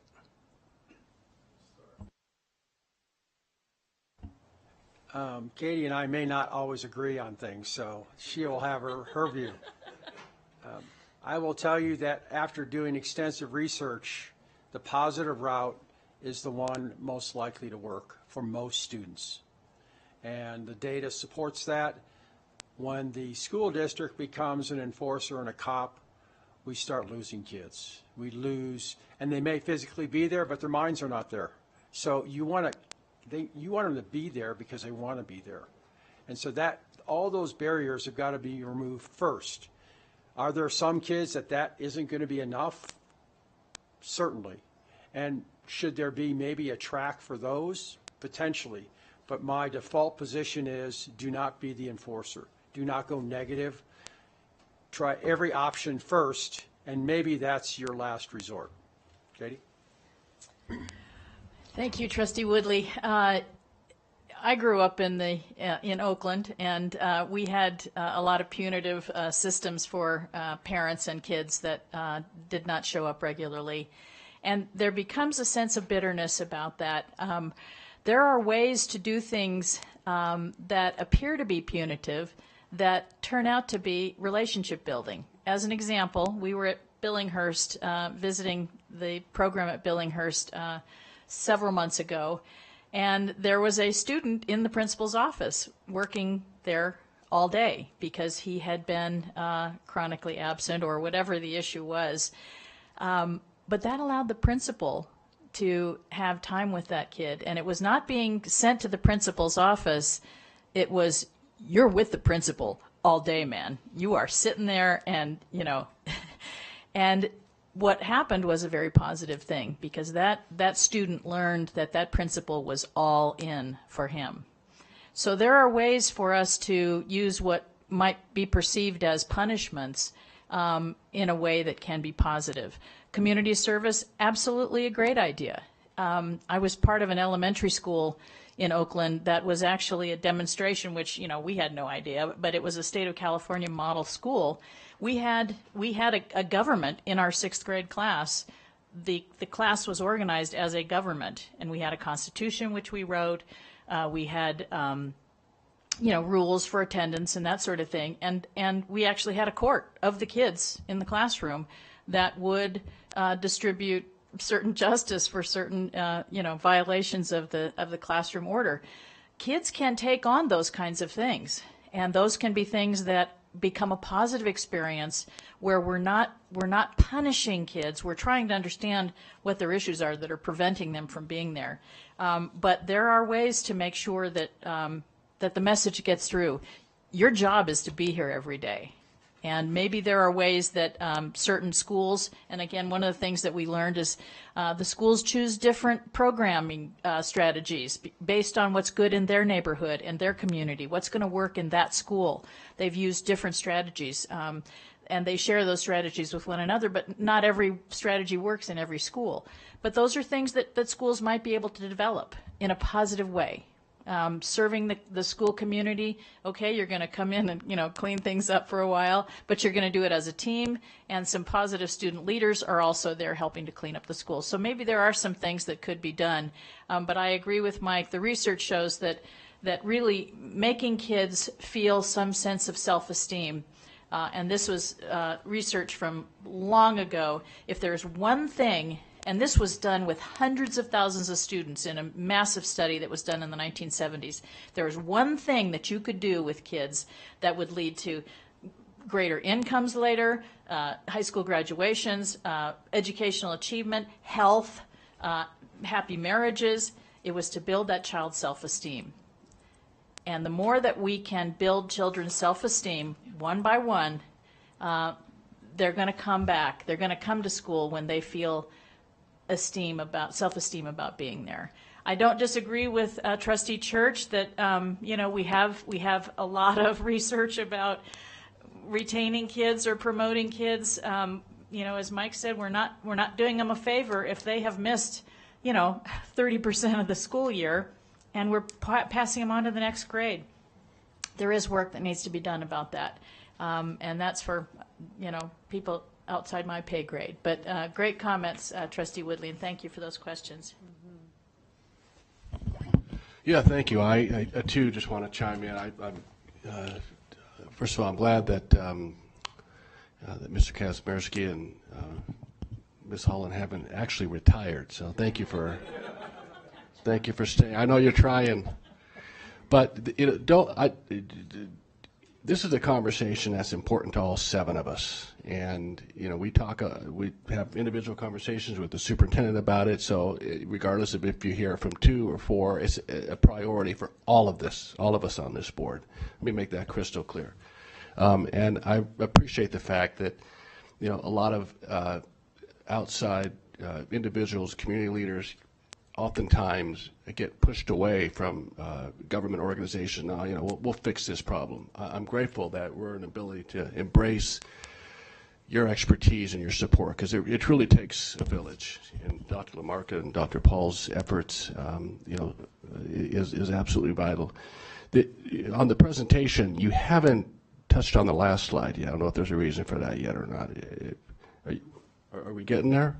Okay, so because that's my question is ultimately what's the goal, and that last slide just depicts that, and I'll heed to the right time on that. I'm interested in if that's attainable and how we'll achieve that. Thank you. Thank you. At this point, I really only have one comment, and that is I'm very excited about this. There's a collective optimism that our community needs from top to bottom, from right to left. And I believe this is a worthy goal and worthy work. I love the concept of the relationship building, adult to adult, adult to student, student to student, community member to community member. I have many questions and many thoughts, but I'm going to leave it there because I look forward to the plan. And thank you for your work on this. Thank you. And we'll just take a couple more minutes, and then there's obviously more opportunity for questions. So, and Mr. Kazmierski began to touch on this. Really what we want to leave you with this particular slide is we're not going to wait till the end of the year to open up a package to see if we got there or not. We've got a plan. It is a robust plan, and we are going to be checking it daily, weekly, bi-weekly. We will be looking at our gross outcomes for sure. Chronic absenteeism, did it decrease? We talked about capacity building. We are going to be measuring whether or not our educators feel as if they're growing in terms of their skill sets. Dr. Paul talked about systems, MTSS. We will be making sure our schools have robust systems in place to do this work. We've got a couple of very focused evaluations. One of them is around our middle school engagement project, and Katie Simon Holland talked about that coming from a donor. That's an important program for us. We need to do some evaluation there. We have a special evaluation of check in, check out with WestEd. And as you proclaimed earlier, we got amazing staff out in the field. We need to measure their effectiveness. Our attendance officers, our re-engagement specialists, our family graduation advocates, our specialists within the buildings, are they getting the job done? And if not, what do we do to better support them? Because they will if we give them the right support. So we have a strong evaluation plan in front of us in terms of where we want to be. And I don't, Mr. Kazimierski, I've heard him described as a bulldog now a couple of times. I think he's a puppy dog. Now, I'll tell you, the first time he walked into my office, I was like, holy cow, this is a whirlwind. But you know what? Everything he said completely matched with our priorities. So thank you. And thank you for everything you're doing. And we talked the very first time we met about, is it reasonable to reduce it by 4% in 1 year? And the answer is yes. Will we get there? I don't really know for sure, but we're gonna kick every stone in order to get there. And I'd rather shoot high and miss than aim low and go, wow, we should have done more. And if we can do this and we can build momentum and we can do that for 3 years, 4 years, we will hit the targets that he's talking about.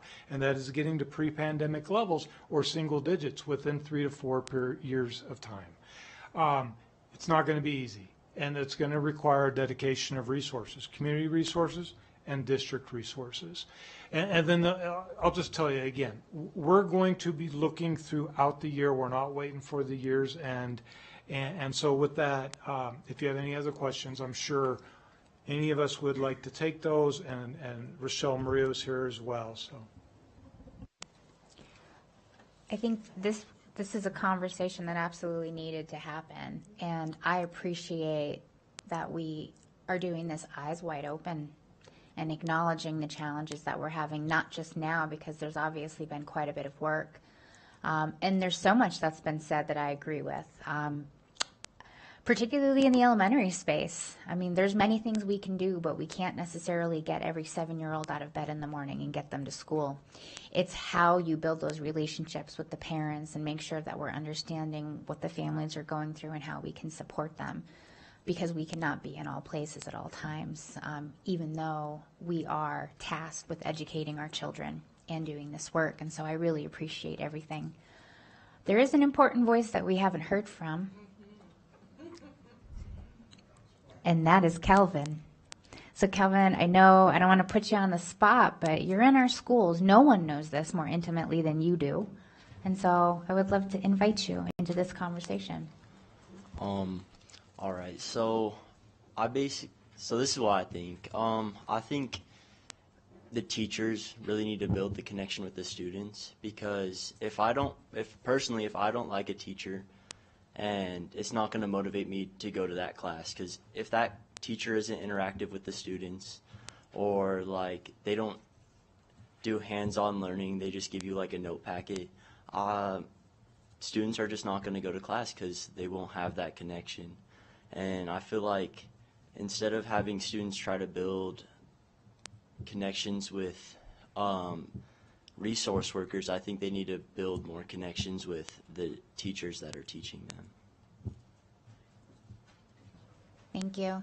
And something that we've talked about as a board, and that will also be brought in future meetings, is our commitment to all the different ways that our children engage with us. And of course academics, because our students are students, but we have athletics, we have after-school clubs, we have all the different ways that we connect with our kids after school and engage them and make them want to be in a place that shows them care and love and commitment to their development. And I know that that's something we've been focusing on with our budget as an expression of our values, and even more so coming soon. Before we wrap up the item, Vice President Mayberry, I know that you said you had a couple other comments or not. Okay, no? Then I'm going to say thank you so much. This was an amazing conversation, and I'm proud to have had it with all of you. So thank you.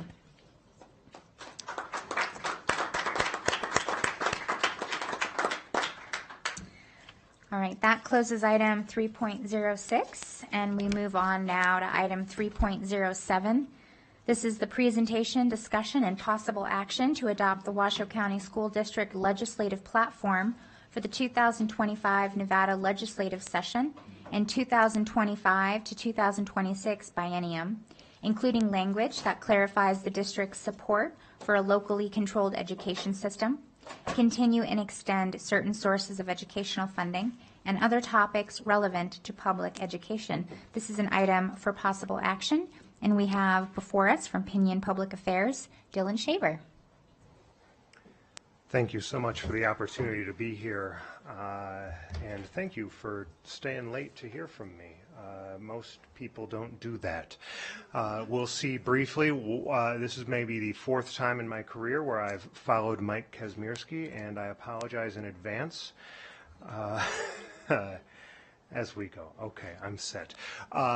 First and foremost, on behalf of my neighbors and the community where my family lives, I wanted to thank everybody here for the part you played in responding to the Davis fire. You kept a lot of kids safe, kept a lot of folks off the roads so that people could do their jobs. We were near the affected area. And I would be remiss not to point out that the first time I met Trustee Mayberry was during a similarly challenging time for our community that was the coronavirus. And his work as a PIO was important there, and I got to see him in action then, and we got to see him in action again. So thank you, Trustee Mayberry. Anyway, that's my presentation. Any? Okay. So I'm here today to discuss with you the potentially the last step in your charter approval process. Previously, I gave you a lot of background. You just had that 2 weeks ago, so I prepared something just a little more streamlined. This document has taken many forms over the last 6 or so years. This latest version is tightened up a lot. It is contains the values that are important to you, and it helps us tell the Washoe County School District story. Like any document like this one, we want to make sure that we are not just telling that story, but telling it in a way that aligns with WCSD's values and the priorities that you bring to the table every meeting you have, every interaction you have in doing the good work this organization does. So when looking at that story, we asked the question, what are we doing? What is WCSD doing at the legislature in 2025? Why are we there? And the answer to that question is actually in the 4 planks of your platform. You are there to support our local community and empower our personnel while we create space for students to thrive, which by necessity we advocate for smart and strategic funding.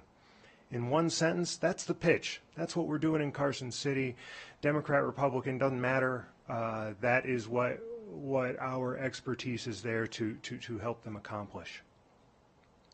We presented the document to you just 2 weeks ago, and we did get some very solid feedback around a number of topics, one of which was the addition of local control of trustee compensation. That has been incorporated in the way, just as we discussed at that meeting, and it now asks the legislature to trust local communities to elect their own school trustees, determine their compensation, and hold them accountable for the decisions they make. That is the core premise of why we elect each and every one of you. We wanted to put it in there to reflect the feedback you gave us just a couple of weeks ago. There was an open question of school police and their jurisdiction. Speaking with Chief Moore and some other members of the team, what we did is we added language just to reinforce what we're there to do is make sure school police, like anybody else on the WCSD team, have the tools in their tool belt to do the jobs they're there to do. So we updated the platform accordingly. There were some thoughts brought up around the topic of compensation as it appeared in the platform, and a trustee made a really excellent point that, you know, compensation is just part of the gig, and there's a broader scope of things that make coming to work here a really excellent opportunity for somebody. So we adjusted that language to reflect we're talking about wage and non-wage compensation, as well as the other factors in the community and in the workplace that make those jobs desirable. Those were the easy ones.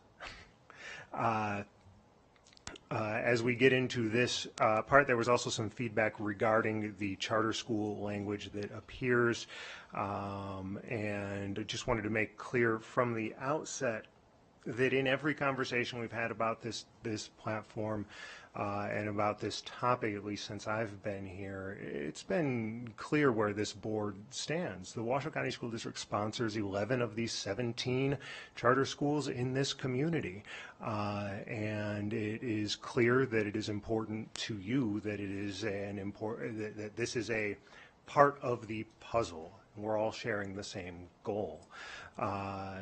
Nevertheless, it was also clear that the trustees had some concerns about the protection of the taxpayer resources that goes into those, because we know that they don't all have Mark Mathers brilliantly, you know, managing every account and every book in the state. And we saw that just this year, where we have, you know, charter schools that have not been paying their PERS, for example, for their personnel as they are required to do. So we did get a lot of feedback on that, and so we came up with this language that is really rooted in protecting those resources that you manage on behalf of the taxpayers in this community in a similar manner. It also includes in it a call to sort of return to the 1997 vision of the charter schools in the first place. And I'll remind everybody that when this state authorized charter schools, it was contained right there in the preamble to the law, that one of the reasons the state would do this is we would relax the rules in certain areas to create space for innovation, whereby the traditional public schools could then take the best practices and learn. Over the years, that language has been eliminated from NRS, and now, you know, charter schools operate sort of in their own regulatory space and structure, to the point where they almost would seek to discourage public schools from sort of looking at that and taking away some lessons to be learned. So the piece of the sort of end piece here, opportunities that may arise from charter schools be available to all students, that's what we're trying to get at there. That if there is something that is working on the sort of other side of this team, that we be able to look at it and say, you know what, we should be able to do this as well. And if those things aren't working, well, then that's a different conversation, right? Because, you know, the question becomes what opportunities are being created for students if these things truly are not actually yielding the results we're looking for. So there was nevertheless some concern expressed by Trustee Church, and I wanted to get into a little bit of what we do with the feedback we get from the dais, no matter who is giving it to us. We do go back, we look at our language, we try and see if there's a way for us to sort of address the concerns without toppling the product as a whole. And realistically, based on what we've heard from staff, what we've heard from you, there wasn't really a way to kind of change this beyond where it's at right now, frankly, because you're not asking for that much. At its core, what you're looking for is a consistent set of rules, standards, and oversight. There is also a sentence in here that I don't want to gloss over that does call for the discontinuation of for-profit educational management operators. That language is, bound to ruffle some feathers. However, just as Mr. Woodley in his other career would likely not support a private business licensing force that went out into the community to do his job for him, it comes down to the use of those taxpayer resources to accomplish the educational mission at hand. And it's very clear from this board in the way you administer this district with one of the leanest administrative overheads, not just in the state, but in the country, is my understanding. That it is clear that what you want is to make sure that every dollar that possibly can be in the classroom be there. So with that in mind, I'm very sorry, President Smith, that we could not find a way to kind of address this language, but primarily it really comes down to a point where you're not asking for something extravagant here, and it was difficult for us to pare back from there.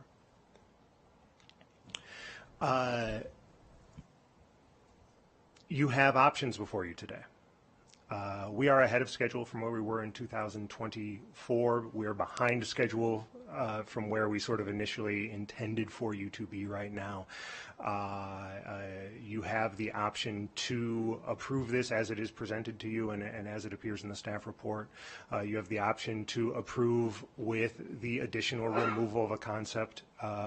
You may send us back for additional instructions. I would not recommend the last option, but far be it for me to tell you how to approach this work. We will put in all of the time required to get it right for you. We have elections coming up. We'd like to begin to introduce these new candidates to the district, using this really as the cornerstone for those introductions. So we are sort of waiting on you for that, but there again, it is your platform. We come about it collaboratively, and if it requires more time in the well, we will take that time.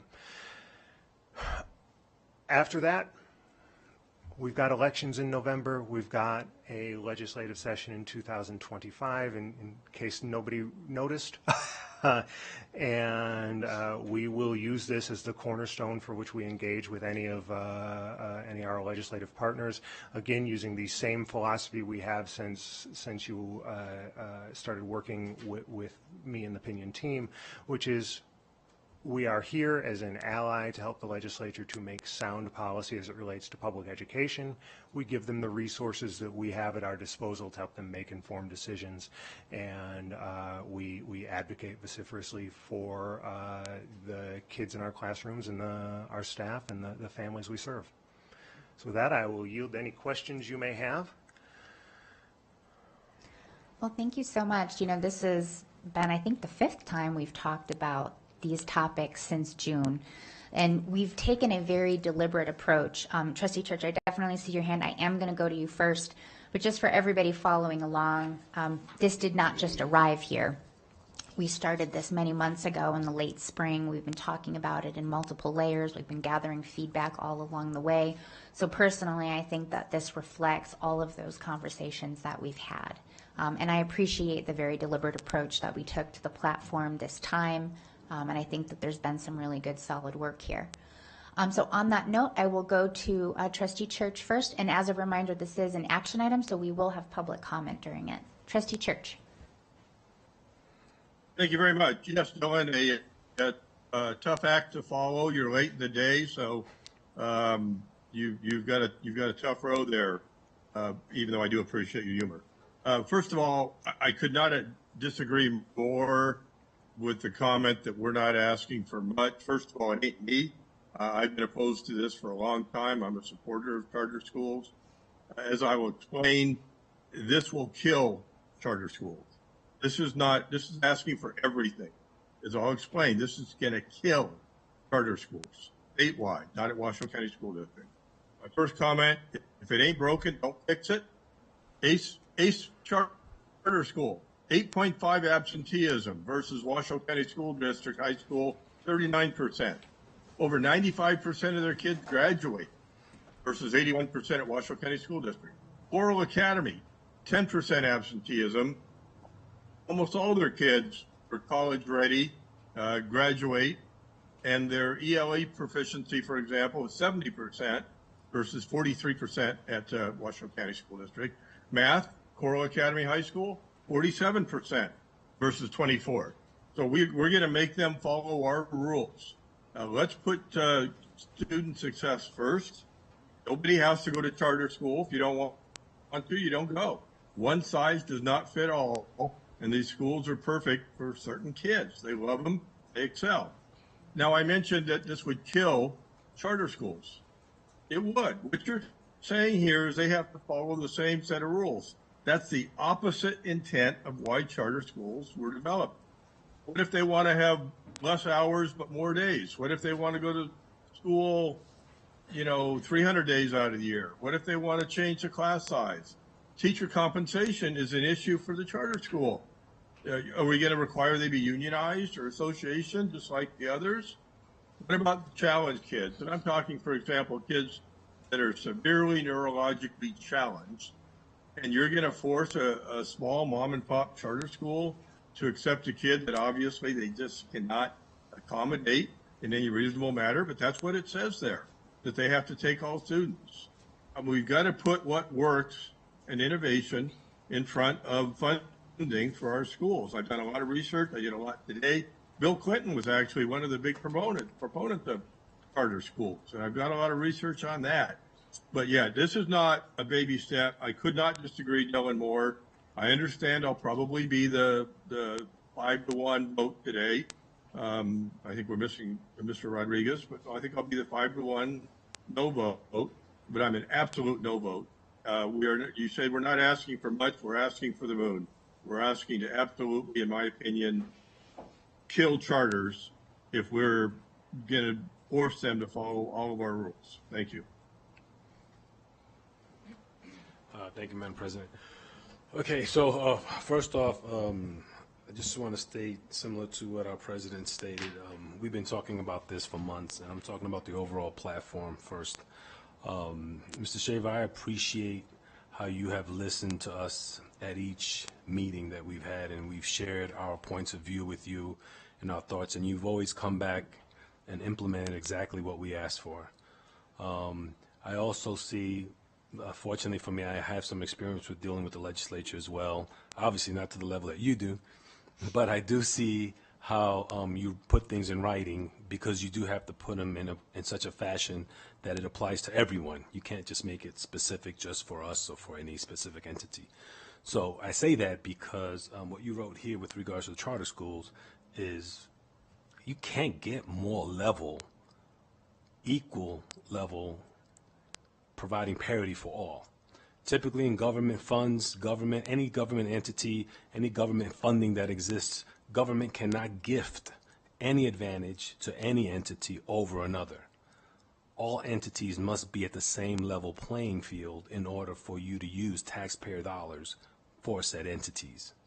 So what you have in here is consistent with what's the practice in every government, in every state, in every county.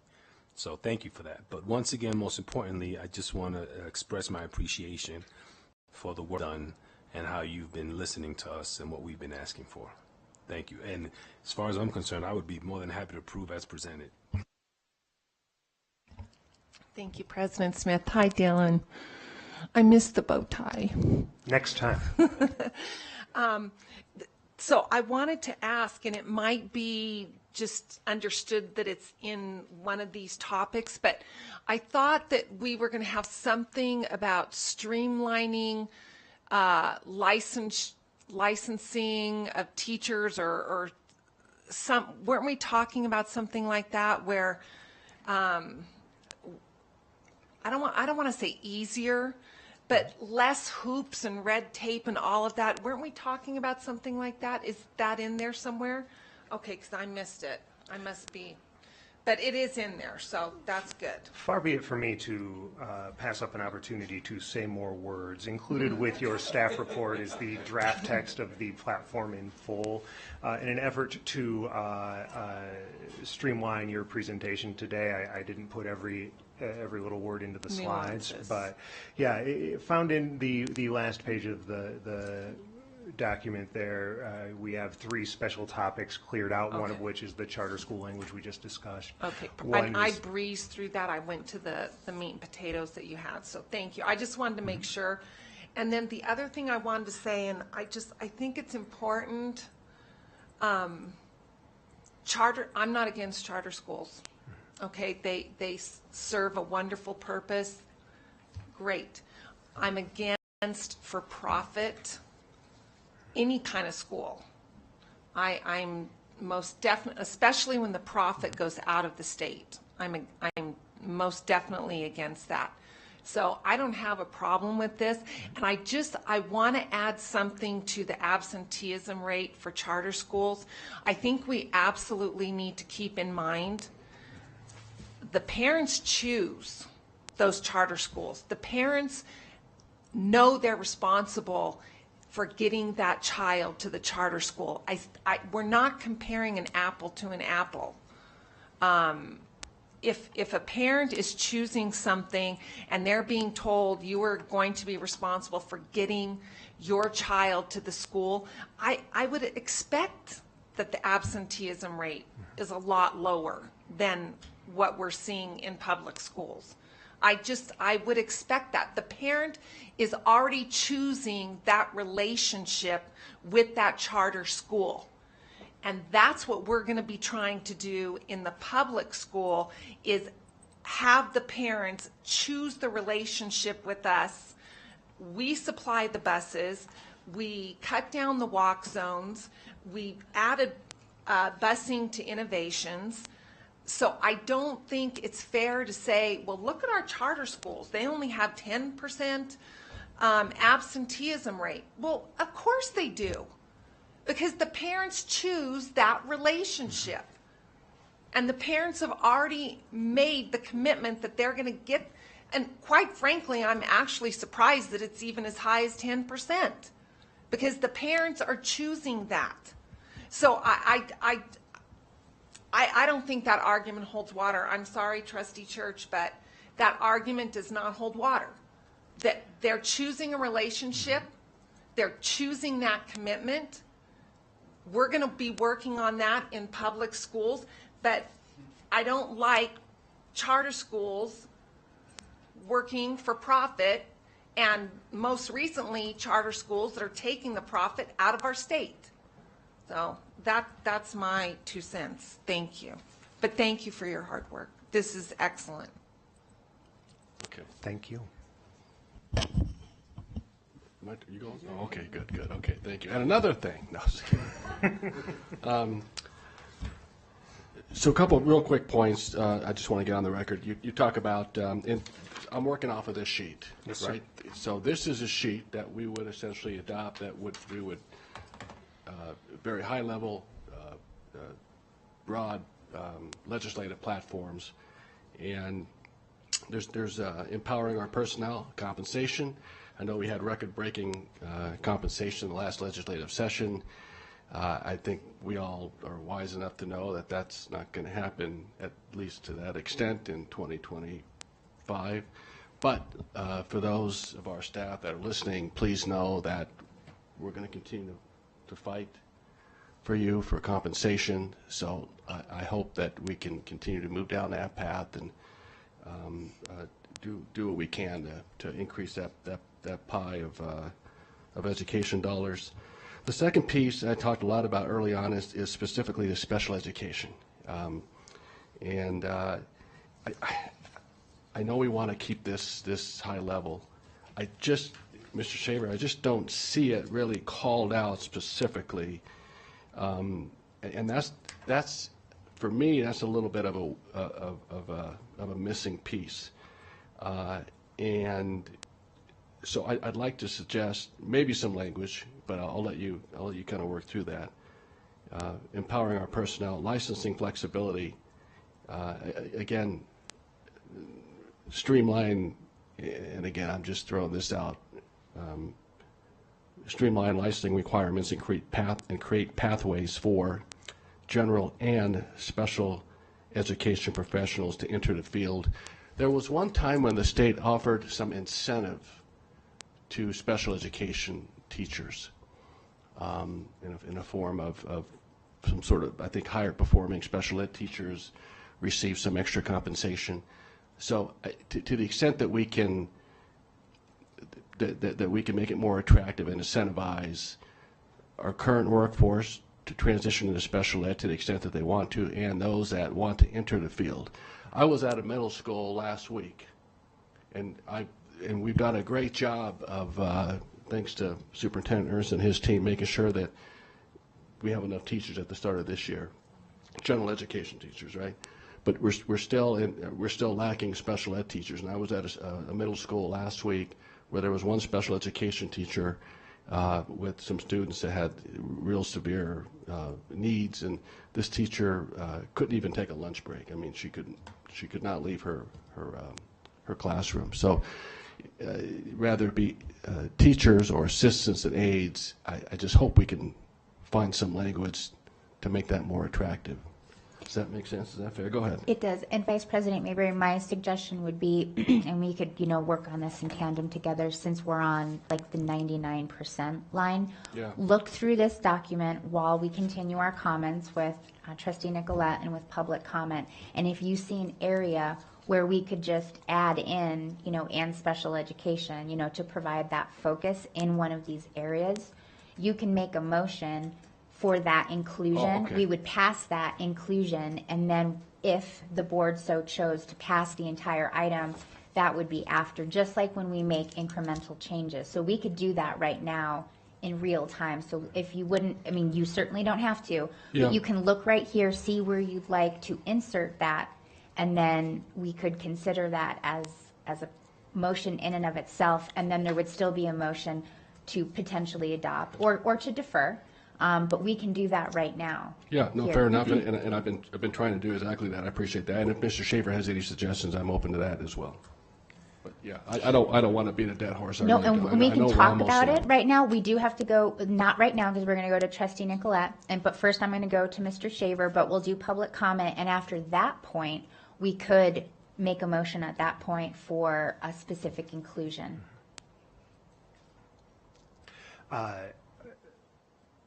Madam President, I owe Vice President Mayberry an apology because this has been so important for him, and we made the critical mistake on our end of sort of including the concept without including the words. So you can see sort of woven through the importance when we talk about funding strategically. But you're right, I did a search of the whole document for the phrase special education, and we just didn't include it. To that end, at a minimum, under the title of creating space for students to thrive, the bullet point labeled equity and access, I'd recommend just again from my seat right here, address opportunity gaps and then change the end of that sentence to and expand access to pre-K and special education programs. We think that there's an access, that access is there is pretty critical. As it relates to special topic number 3 as well, I'm not going to recommend any language changes, though you certainly may. Your bill draft request as approved and submitted to the LCB does include the transition that you just brought up, making it easier for people who want to weave sort of between special education and the traditional classroom, sort of limiting barriers that would allow them to do that. So that's already in your bill draft, and I think between that change and that bill draft, we might accomplish what you're looking for. And again, I hope you accept my apology for not putting it in more clearly. No, you're fine. I apologize. I was a little distracted. You were talking about the current bill draft. Can you say that again, please? Yes, sir, of course. So the bill draft, as we have submitted it, does include the concept that you just brought up, making it easier for teachers to move into special education if that's what they want, and for those other professionals, if they want to become more traditional teachers, give them that opportunity as well. And just to make sure that I captured this correctly, potentially, after Trustee Nicolette and after public comment, on the second page, where we have the section create space for students to thrive,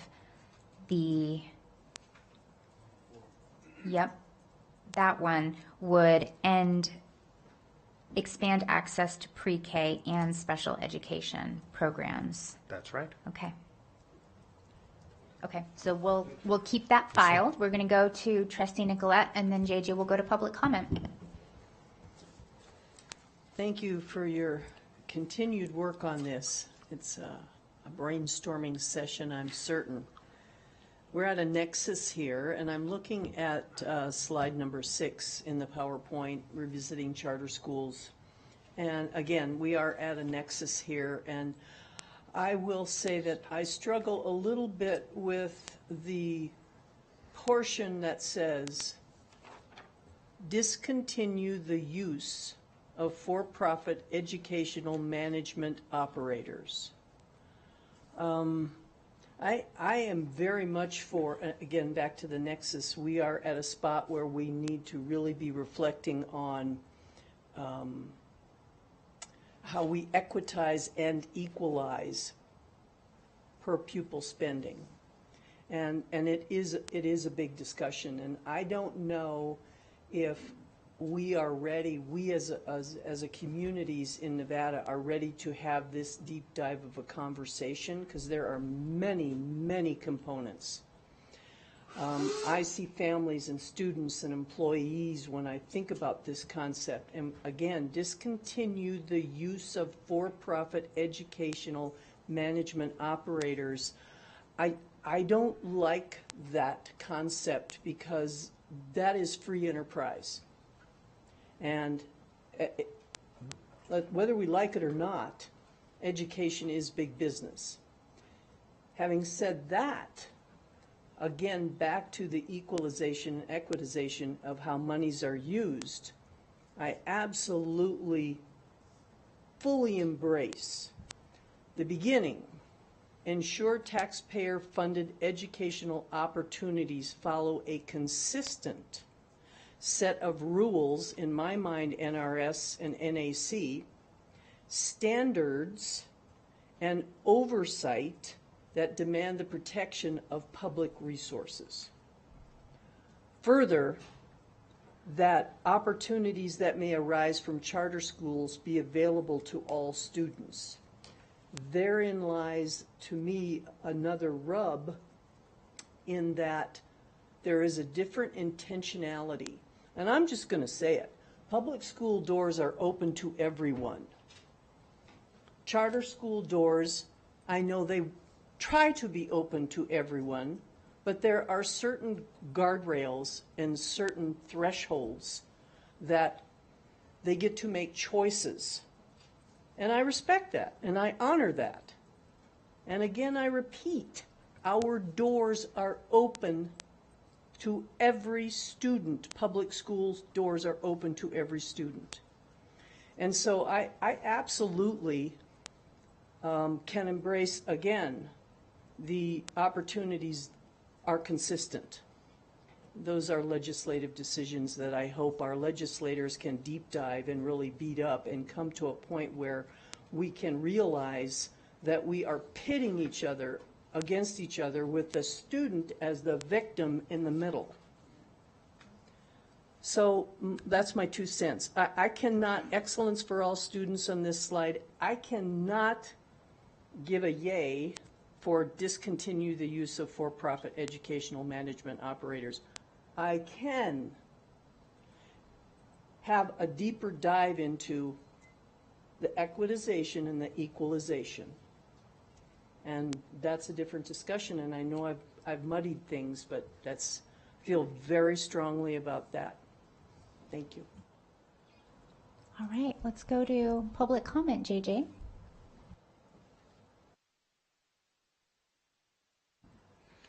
Eddie Abelson. Welcome, Mr. Abel, sir. All right.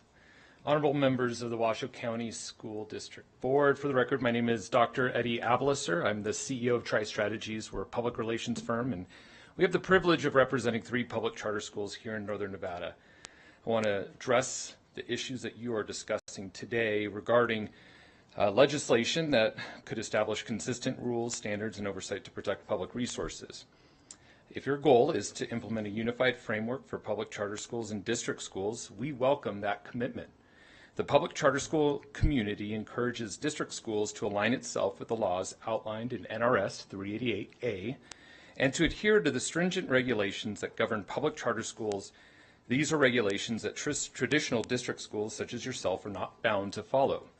Public charter schools are held to the same laws as traditional district schools, but we also face additional reporting requirements to the State Public Charter School Authority. This ensures that we meet high standards for student achievement. For instance, under regulation, if a charter school receives a 1- or 2-star rating for 3 consecutive years, it faces closure. This traditional district schools do not face that same level of accountability.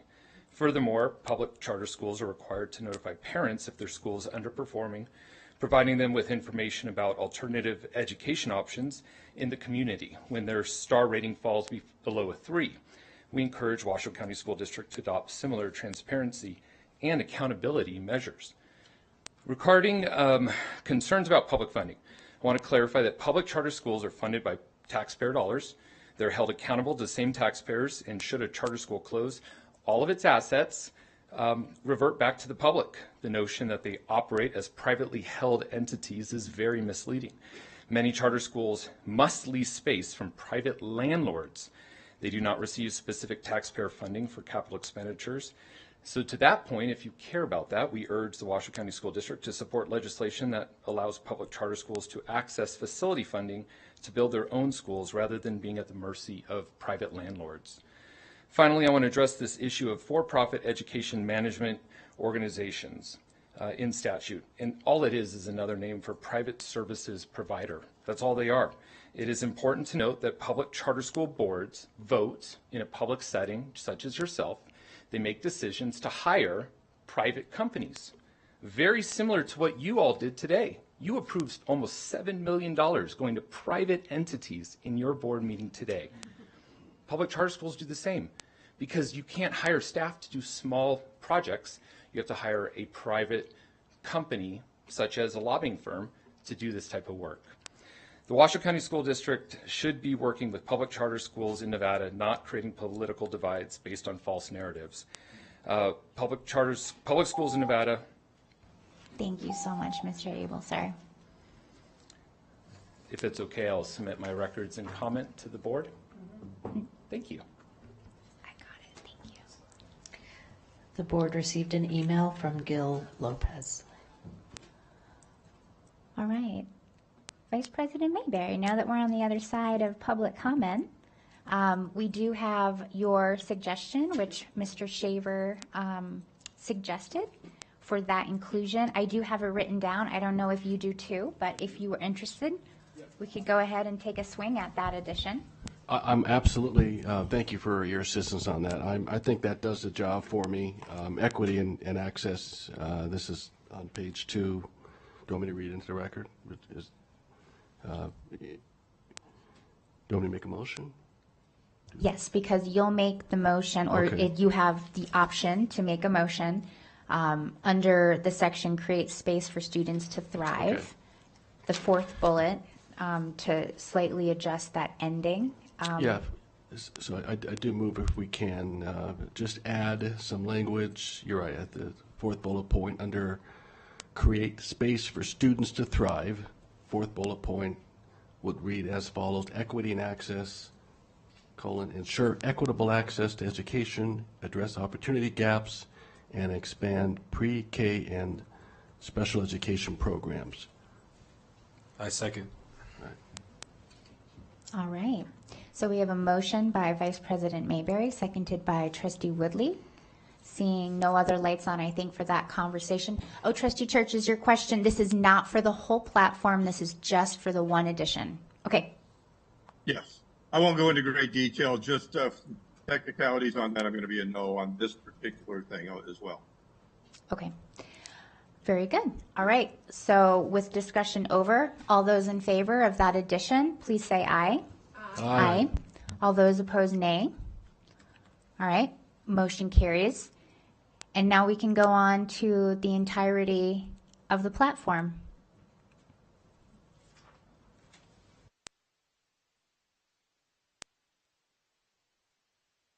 Now that we've done the single item, we can go to the entirety of the platform. Thank you, Madam President. I move that the Board of Trustees, approves the draft 2025-2026 Washoe County School District Legislative Platform as revised. Thank you. Yeah, I'll second that. Okay, very good. So we have a motion by Trustee Woodley, a second by Vice President Mayberry. We will have discussion in the motion. Go ahead, Trustee Dr. Diane Nicolette. I thank you. Just to be very clear, it is that one-page, two-sided draft that does not include revisiting charter schools.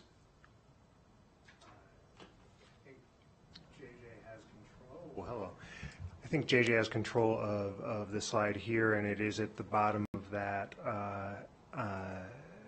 draft there, special under the special topics. You have 3 there, and one is the charter school language as discussed earlier. One is the item on testing and reporting we brought up at the last meeting, and then the third is just a synopsis of the bill draft you're submitting to LCB. Thank you. So to be clear, the portion that I cannot stand behind is included in what will move forward as our platform. Unless you change it here tonight, yes. Okay, thank you. All right. So we have a motion by Trustee Woodley. We have a second by Vice President Mayberry. All those in favor, please say aye. Aye. All those opposed, nay. Nay. Nay. Motion carries 4-2. Thank you so much, Mr. Shaver. We appreciate your work, and thank you very much. Thank you for the opportunity. Have a wonderful evening, and thank you again for your service. Thank you. All right, team, that closes item 3.07 and brings us now to our last item of this section, item 3.08. This is the presentation and discussion on a summary of past, present, and future activities for Washoe County School District Energy and Sustainability Program. This is an item for presentation and discussion only. And in front of us, we have our Chief Operating Officer, Adam Searcy.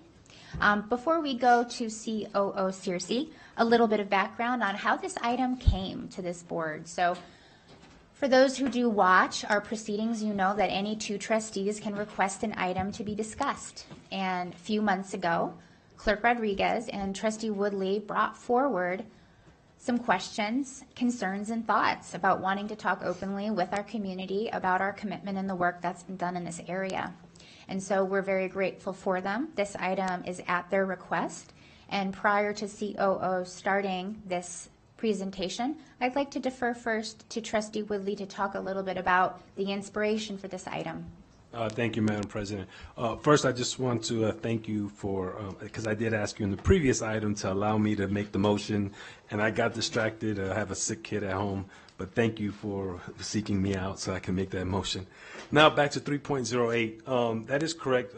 Trustee Rodriguez and I, we had discussion when we talked about sustainability and energy within the district. We talked about how we have such a huge footprint in the community. Being an organization with over 7,000 employees, over 100 buildings, some of our buildings, most of our buildings are 2, 3, even 4 square blocks of a city. So acknowledging that and knowing that, we've had discussion. We even spoke with Senator Rosen on one of her visits about that.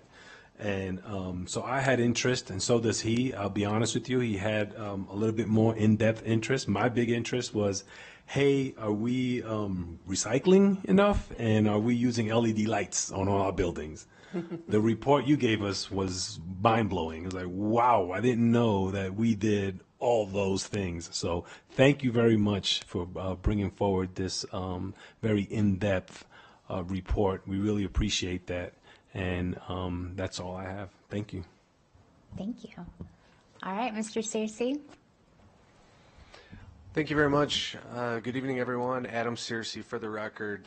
I appreciate the opportunity to talk about this topic and the emphasis on the scale that this organization has and the impact that we can have on the community. So I'm going to run through a lot of information quickly. We do a lot of things and then open it up for some discussion, but wanted to just frame this up for context a little bit. I thought this was revealing last fiscal year on these aspects of our school district. We spent $18.5 million total. These are general fund dollars. Okay, so really I think important to note that 55% of which are going to heating and cooling our buildings, primarily gas and electric, similar to your own homes, right? Think of it in that context. You've got waste disposal, sewer, internet, things like that, but on the scale that we operate, really significant, and also really great opportunities to impact through our partners. A little bit more background. I want to start with board policy. Board policy 7400 is relatively new and relatively broad as policies go. It really speaks to a large range of opportunities and initiatives that are important to this organization that our staff and our students can focus on, from air pollution to noise pollution to recycling, and also to integrate that into our curriculum, work with our students to try to perpetuate that. This program is really led by a singular position. Many of you knew Dr. Jason Geddes, who really was the author of that board policy and the sole prior occupant of that particular position, which unfortunately he couldn't be here tonight. Hopefully he's watching, but we recently signed a young man up to help fill those shoes, and it will be wonderful to have a fresh set of eyes on this important work. Ultimately, I think a theme that I want to emphasize throughout tonight is that Board Policy 7400 describes that this is very much a shared responsibility that all of us hold all the way through our students and our community members.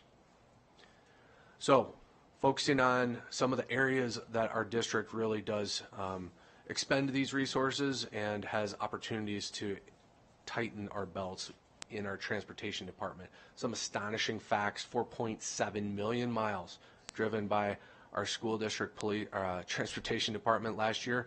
Roughly, that's 20,000 miles a day.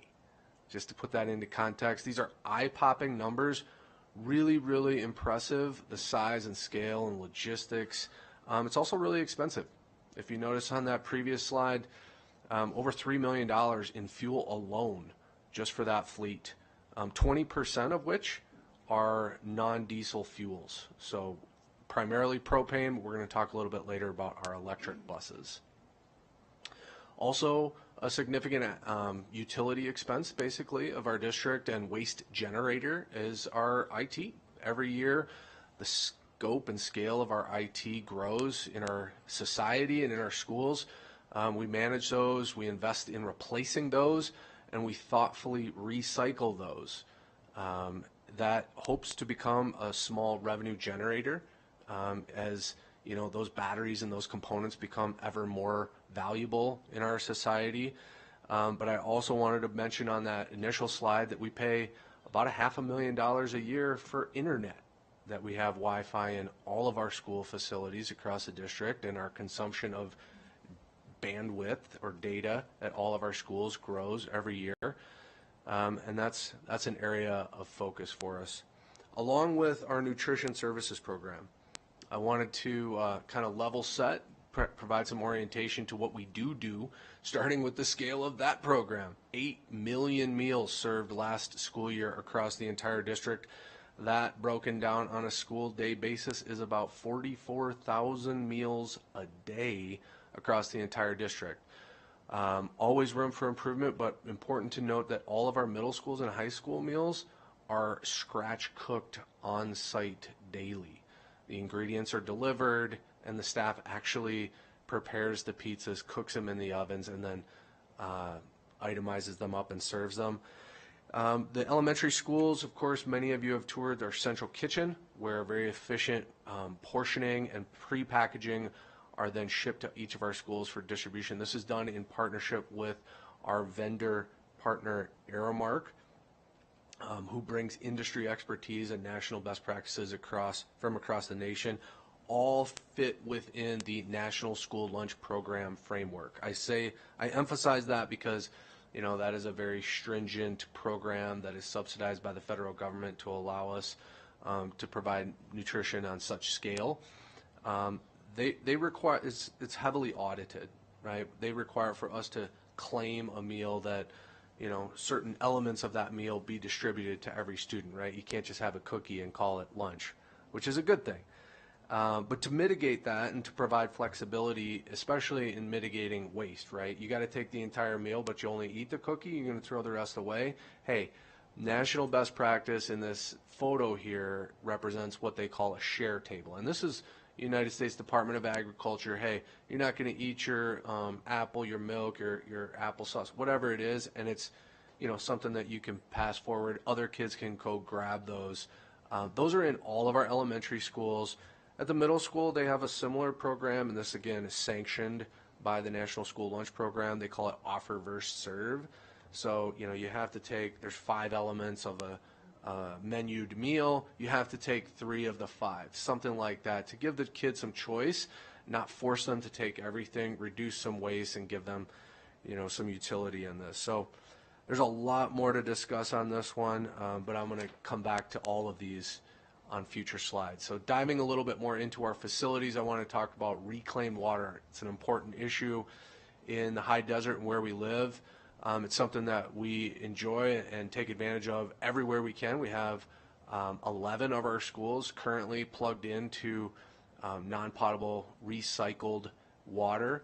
That saves the district, it's about half the price of the irrigation rate that we pay at our other schools. I wanted to highlight too, I noted we got a number of written public comments this evening from students, particularly at Galena High School. Galena is a good one on this point. Access to and the use of reclaimed water is limited to public infrastructure. We have tried multiple times to get together with Washoe County. The system, the non-potable irrigation network, is like right across the road, right across Mount Rose Highway. So it costs a couple $1 million to drag that utility up to Galena High School campus. So putting together the right group of partners or customers on our side of Mount Rose Highway has been the challenge, but someday I would expect we'll get there. On that note, so it was wonderful to get those emails from our students, and the genesis of that was they had reached out to me a few weeks ago. So they are members of a group. There's quite a few Galena students, although there are also students from across district high schools. They are the WCSD electrification team and sustainability, and they wanted to talk about these very topics. And I was so proud because when I did meet with them last week, they shared their concerns, they shared their passions, the things they wanted to advocate for. And team, I know you're watching this either tonight or you're going to watch the recording. So Riley and team, I know you're watching this. And they were just blown away that we did so much of this. Now, I didn't have this presentation quite yet, but I told them it was coming out on the Thursday, and then I encouraged them to look it over, to watch this presentation, and they're actually going to be reforming their areas of advocacy because they were so impressed that we were doing so many of these things. And I want you to know, on behalf of me and our facilities team and the entire district, that it felt great to have a conversation with this passionate group of students that were actually very impressed and pleased with the work that's been done, and enough so that they're going to reform what they want to advocate around still in this space, because we have accomplished so much already. So kudos to you and the team, and to the electrification team that's watching right now. We can't wait to see what you advocate for next. I appreciate that context and would really look forward to an opportunity in engaging with them.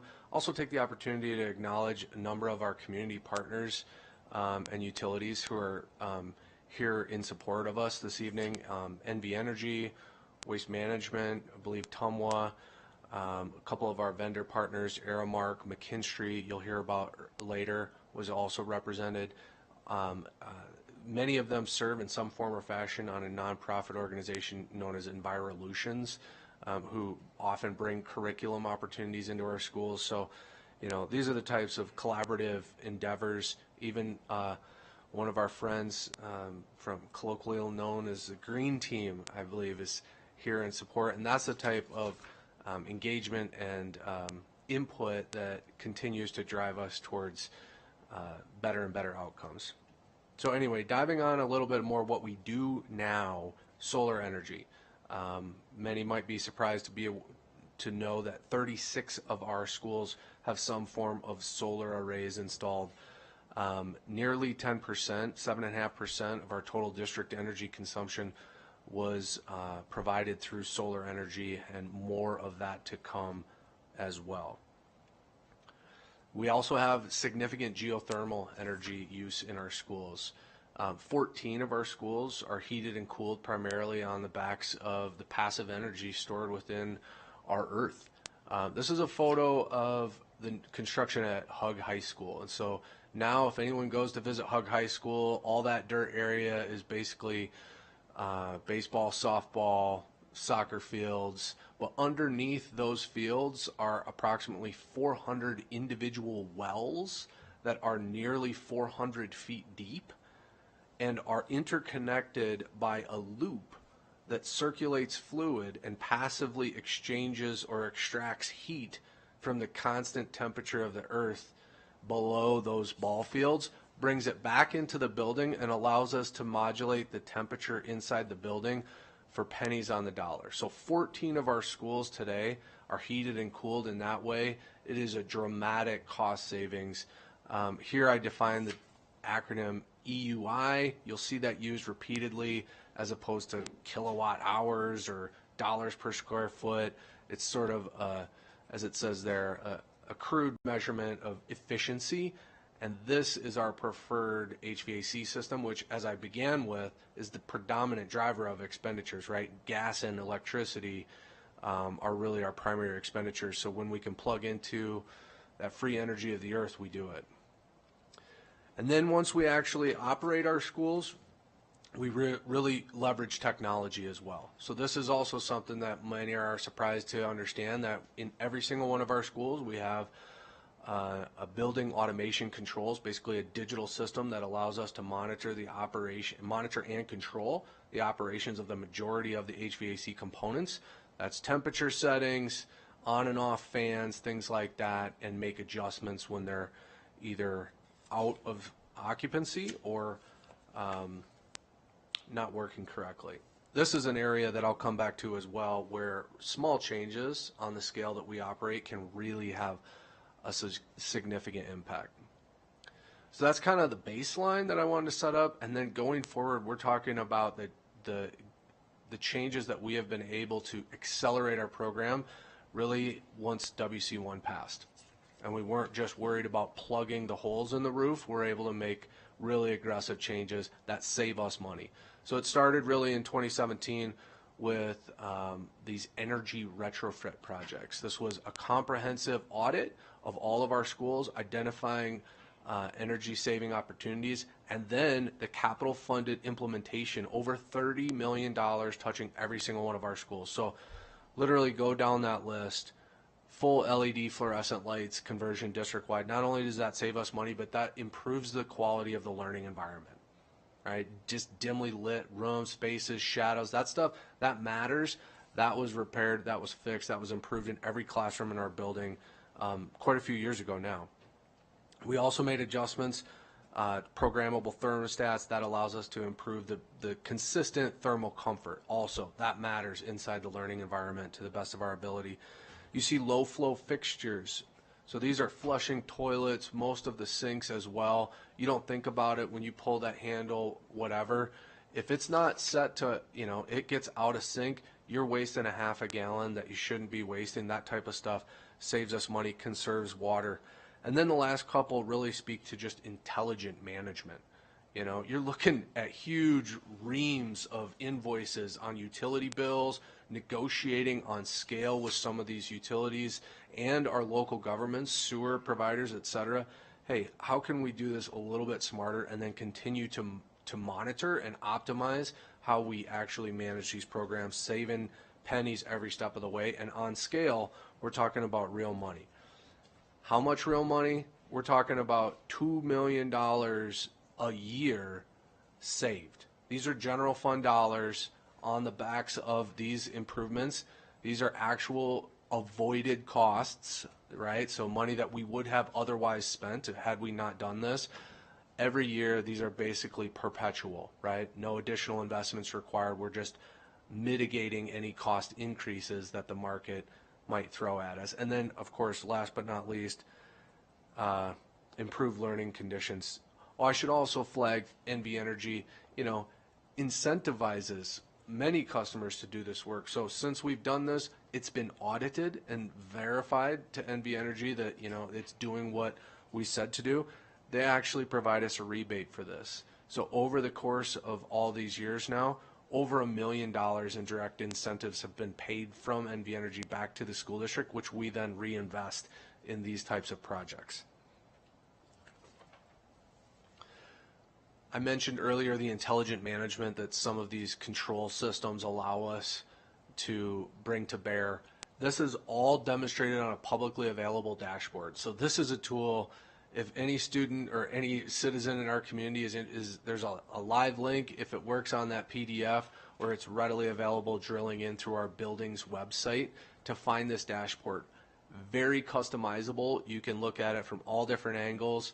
It's smarter than I can handle, but if you're a real whiz, you can look at kilowatt hours of solar, gas, electricity, et cetera, for every individual school, see large trend lines. And that's the public-facing dashboard that we basically look at behind the scenes to monitor the expenditures, the consumption that's taken on at all of our buildings. This is also a tool that's used often by our partner Environlution. When they go into those classrooms, you can zoom in on an individual school and create a lesson out of real-time data that, you know, we're tracking and using to actually manage these facilities. So pretty neat there. Also something that so that was really 3 slides just on those energy retrofit projects that are ongoing. The capital renewal program that we come to the board and talk about often has a couple different components that are relevant here. First of all, we're replacing pieces and parts. We've got a 20-year-old boiler, a 25-year-old air conditioning system. We need to replace it. The building's fine, whatever. We need to replace the component. We need to replace the windows. All of that stuff improves the energy efficiency of the building. So that is always moving our building system in the right direction. We also are continuously monitoring and upgrading our control system. So these little irregularities, when we catch them when they're small, we can make small adjustments and really save the district dollars and improve learning conditions in the classroom. That's ongoing. Obviously, we're also building and replacing new schools. So every one of our new schools since 2017 built with all of these high performance standards. The building envelope, the roofing, the HVAC system, the windows, all of it, modern standards. We're not just replacing one element.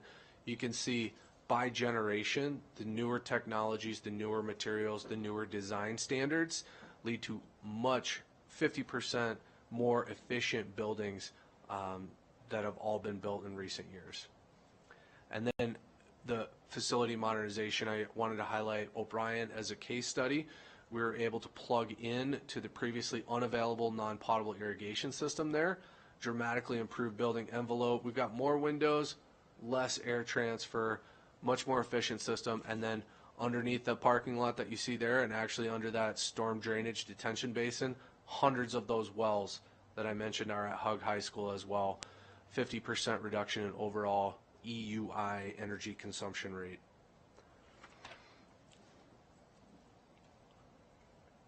As we continue with this, I also wanted to highlight, well, pardon me, moving on to the transportation, I mentioned this earlier, the scale of this fleet is just tremendous.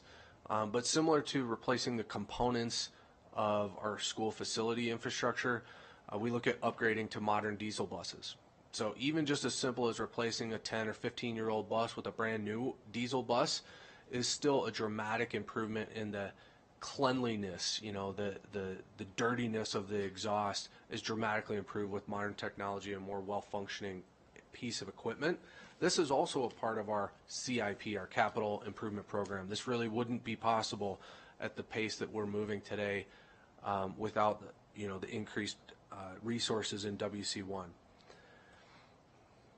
We've also, this is a photo of our newest electric school bus. We had acquired 2 electric school buses about a little over a year ago, put them into service, and honestly, it was a pilot program for a reason. There are a lot of growing pains throughout the energy industry, but has not deterred us.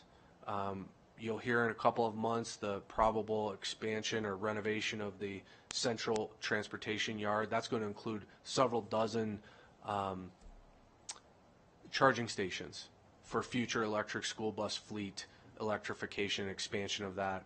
I mentioned 20% approximately, something like 70 of our buses are fueled by propane, and we leverage other grant funds stemming from like diesel emission settlements with Volkswagen, things like that, to replace older, dirtier buses with newer buses, things like that. Always an area that we're trying to improve. The last thing I'll mention about our transportation department also pertains to technology, leveraging ever smarter routing systems to maximize the efficiency that we are using our tools. It's one thing to have efficient tools, it's another thing to use them as smartly as possible, and we're making strides there as well. Again, circling back to nutrition services, tremendous scale. It's very, very important that we serve as many students as possible, as efficiently as possible, and with the highest quality as possible. It's really, a challenging balance, but one that we always seek to improve every place that we can get. I want to emphasize that wherever possible, paper trays are used in our some entrees won't tolerate a paper tray when it's reheated at a school, but paper trays are used whenever possible. The plastic wrapping that we ship our elementary school meals in is made from post-consumer recycled material that is certified BPA free. And trash compactors, actually, you saw on the opening slide, a significant bill every month is sent to waste management. Across all of our sites we have trash compactors, because they pick up, basically on volume, right? The number of times they got to touch that dumpster, whether it's full or empty, is a thing. So we work hard to optimize there, but we also look to reduce our waste to the extent possible. So on that end, we've been working with a number of schools and a number of partners really over the last school year to try a couple different ideas out. And one of the ideas that worked well and that I want to kind of unveil and announce tonight that we're going to be implementing on scale is the complete elimination throughout the rest of this school year of these styrofoam trays. So these are used in all of our schools, and last year we tried out using a paper boat, they call it. And this just contains the food as they pick it up through the line and take it back to their seat, and they often have individual containers as well. There's not an appreciable difference in functionality in these. There's not an appreciable difference in cost in these. It worked well at an individual school, and beginning after fall break, we're going to be burning through our existing inventory and eliminating the use of styrofoam throughout the district, effective immediately. The other element that we have in all of our school cafeterias are these spork kits. So these are neatly pre-packaged, goodie bags of a napkin, a disposable plastic spork, and a tiny little straw. Not everybody needs all of these things, and they certainly don't need this. So also effective immediately, once we burn through our existing inventory, we're going to be transitioning to really a self-service where we have a disposable plastic spork, which is a very, very cost-effective, valuable tool in this type of an ecosystem. an individually selected napkins as well as individually selected straws, which are frequently not used or needed. So little things that don't need to be introduced into the system unless on demand. These are the types of small, intelligent adjustments that we are able to make while still balancing that cost model to serve as many students as possible, in no small part because of the input from our community partners and the hard work of our Aramark team and our nutrition services team to be open to that type of input. The other thing I don't want to gloss over, I don't have the nifty visual aid for, but we are going on a smaller scale. These are going to be district-wide changes that we're going to be implementing. On a much smaller scale, we're going to be trying out some reusable cutlery. This is dishwashing. This is actual silverware that the kids are going to turn back in. They're not going to throw it in the garbage can by accident. And then we're going to rinse them off and wash them. And this is a labor issue. This is a health department issue. This is a lot harder than people may realize that it is. But we're going to try it out. We're going to try it out on a small scale, and we're going to see how we do. But we're going to try it for real this semester. I'm pretty excited about that too. So just a couple more slides. This is a big one, though.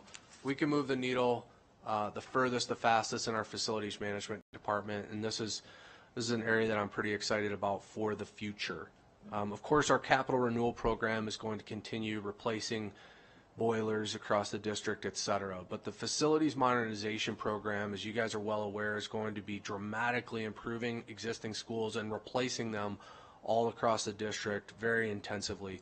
One of the aspects that is now a standard mandatory aspect in these projects is student STEM engagement.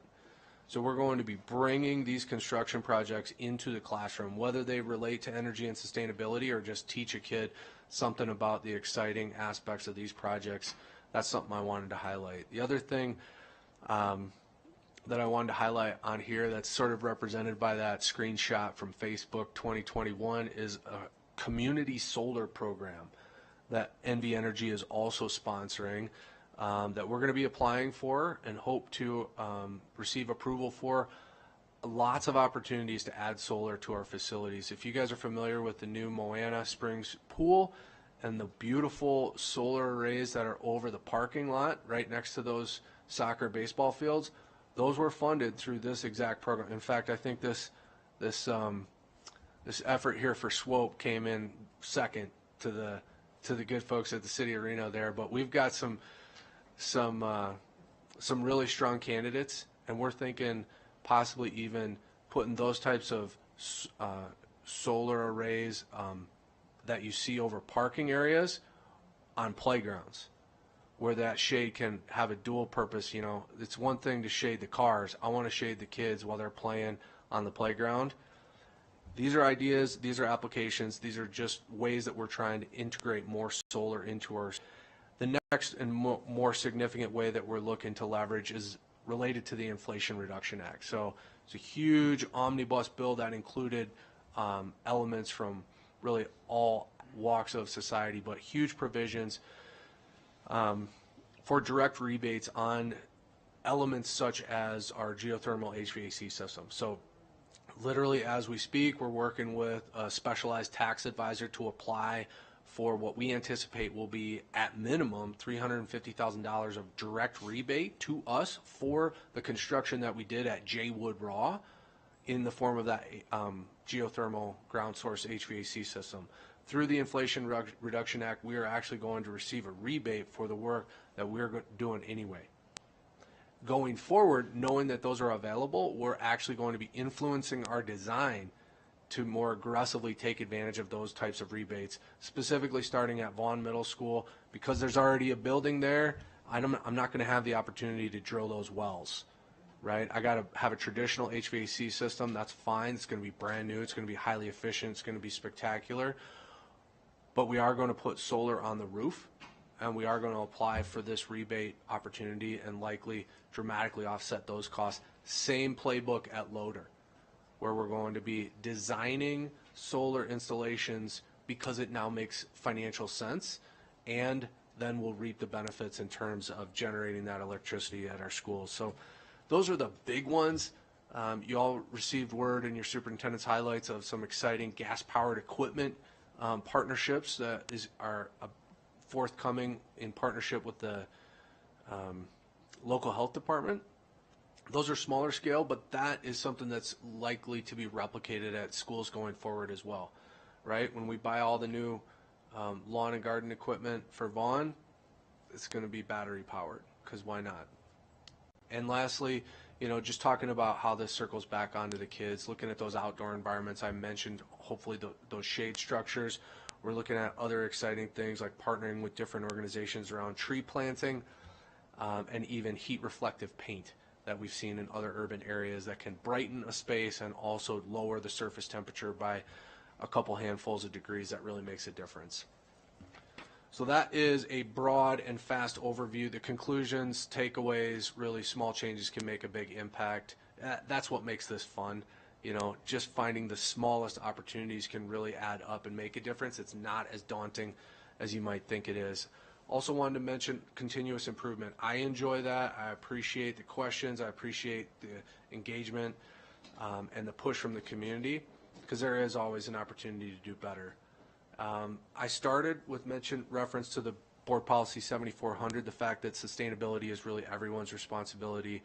I'm the only one up here speaking right this minute, but we have a huge amount of partnership in our district, in our community, and of course in our schools, in our classrooms, and last but not least, our students are our best partners. These are the future leaders of our community. We instill these values in them. We open up their minds with some of these questions and inspire them to continuous improvement and solving problems that we've never even thought of. So that's a quick overview. I hope that was helpful. It was good for me as well to brush up on all this stuff. Mr. Sears. Thank you so much. Thank you, Madam President. Like I've said previously, I honestly thought we were going to get like 2 slides.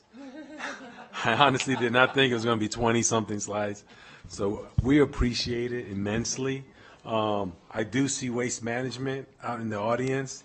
I know that they are partners with many agencies, and it feels good to see them here behind you. Didn't know if there was anything you wanted to say in particular, anything specific to working with Waste Management, or any I want to make sure they get a shout out and not just sit there all day. I mean, I'll leave that to the discretion of the board. I invited a number of our community partners here, and they responded. I think That's awesome. Their presence alone is representative of the relationship that we have. Exactly. We get VIP access and service with all these folks, and we pay a considerable amount. Ultimately, they enjoy what they do a lot, and so I think the opportunity to engage and educate our students as well is something they're interested in. That's great. We appreciate that. Thank you. That's great news today about the trays. I like that, and the sporks. That's awesome, man. Thank you very much. Really appreciate it. I had no idea. I really just thought recycling, papers over here, plastic over there, and some LED lights. But you educated us on a lot. Thank you very much. Yeah, it is amazing. Yeah, thank you, Trustee Woodley. We could have been out of here 30 minutes ago. I kid.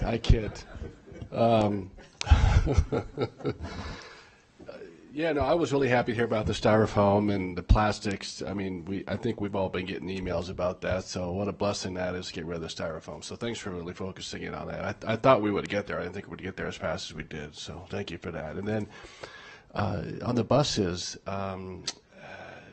propane is cleaner than diesel, right?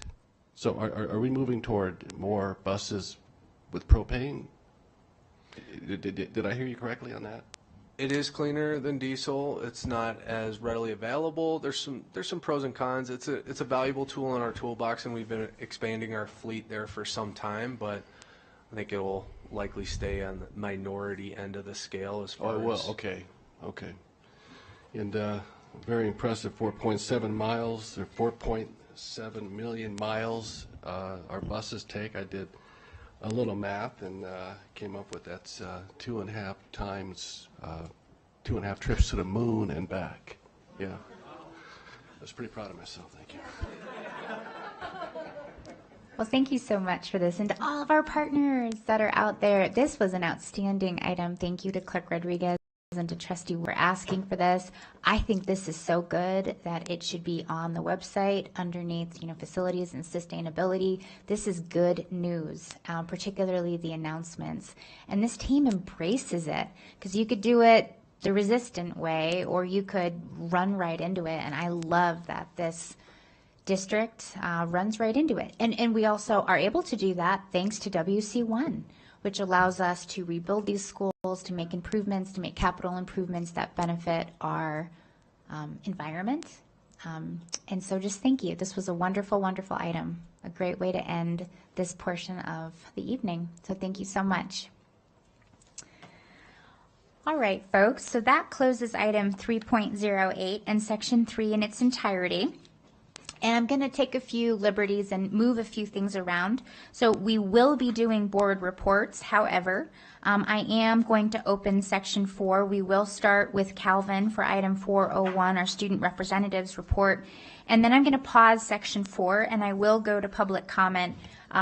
Just as a note to the community and anyone following along, if you noticed last meeting due to the Davis fire, we focused more so on essential or time-dependent items. And so we moved all of the balance of those items to tonight. So just so everyone knows, we will be doing item 401, our student representatives report, and then I will go to public comment. So we will still do board reports, but want to make sure that we hear from our community since we are getting a little bit long, but a necessity because of 2 weeks ago.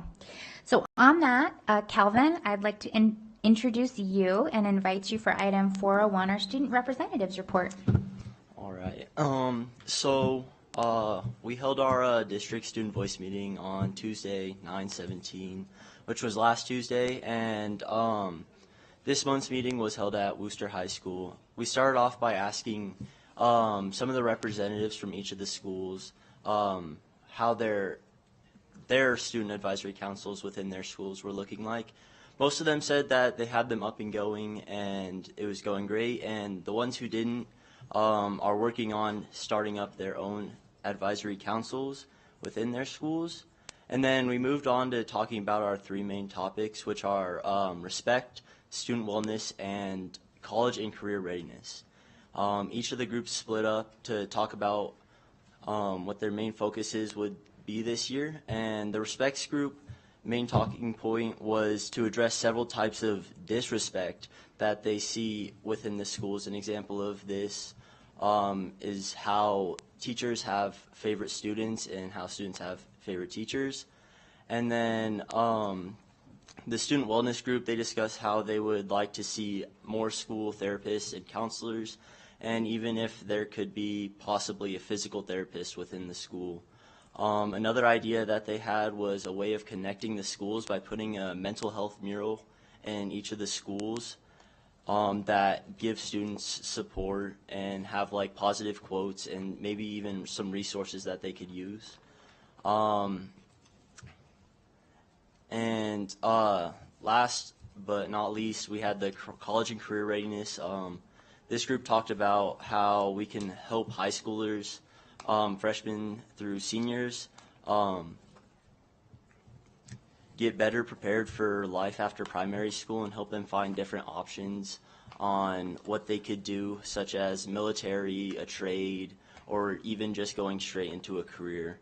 One of the main ideas from this group was to start a social media group, probably an Instagram account, just to post like different options and more info on those options. And along with that, they would post resources such as Niche and College Vine, which would help students find scholarships and colleges that would fit them the best. And after the groups talked, we came back together to discuss these topics, and that's where we wrap things up. Well, thank you so much, Calvin. We really appreciate having you here. You are more than welcome to stay through the balance of the meeting, but if you also want to go, we understand that too. All right, thank you. But it was wonderful having you here with us. Thank you for having me. All right, so I'm going to pause the remainder of section 4 and open section 5, our closing items, and go to item 501, our public comment, JJ.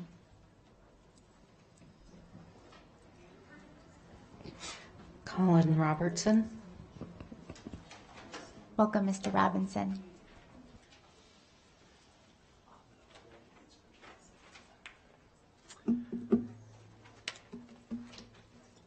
President Smith and Superintendent Ernst and trustees, thank you so much for the opportunity to be here. My name is Colin Robertson. I am the Senior Vice President of Education and Research at the Nevada Museum of Art, and also a longtime and former president of the board of the Education Alliance of Washoe County, where I got to know Trustee Woodley very well. I come with a gift for each of you, and one for Clerk Rodriguez in his absence as well.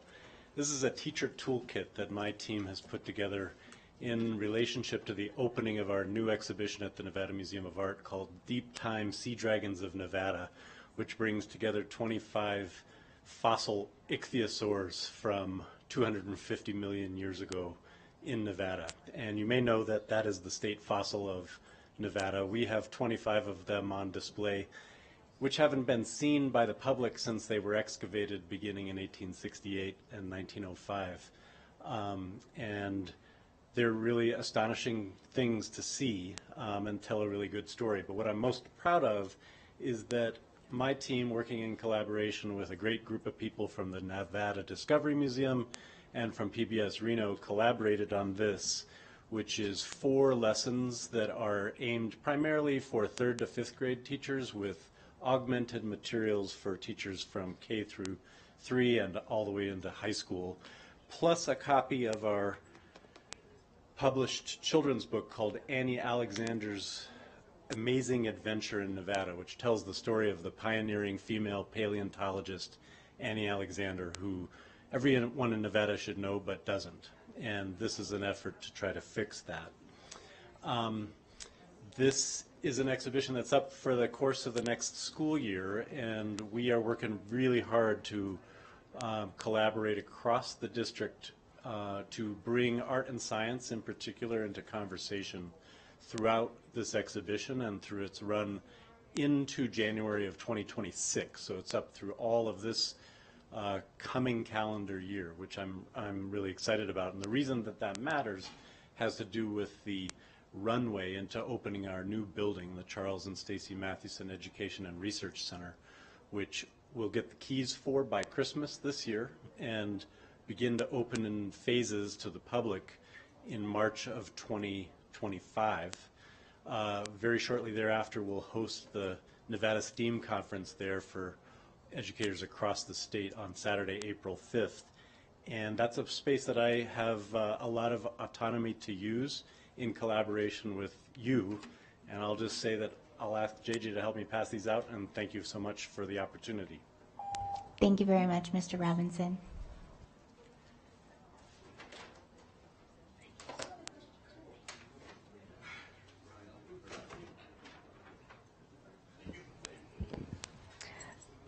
Joni Hammond. Welcome, Ms. Hammond.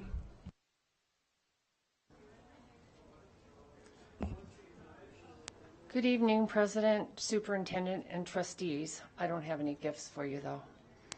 Thank you for recognizing our police, the Hispanic Heritage, and Constitution Day, all very deserving proclamations. I also love the new Foundation for Aviation Technology program at the Academy of Arts, Career, and Technology. What a boost for Washoe County schools and the students that will get to attend that program. I also thank you for the step you took in recognizing the importance of attendance at school. I sincerely hope that this path will work. I also agree with Trustee Church that we need actionable, measurable steps. What I did not hear was the importance of parents, grandparents, in other words, the child's family, and how they can help. The relationship between attendance and academics was highlighted in the presentation. Also important to focus on basic academics, reading, writing, and math, things that make us successful in life. Whatever job you end up in, you need to be able to read, write, and do math. Please spend more time on academics. Thank you very much, Ms. Hammond. Sandy Tibbet. Welcome, Ms. Tibbet.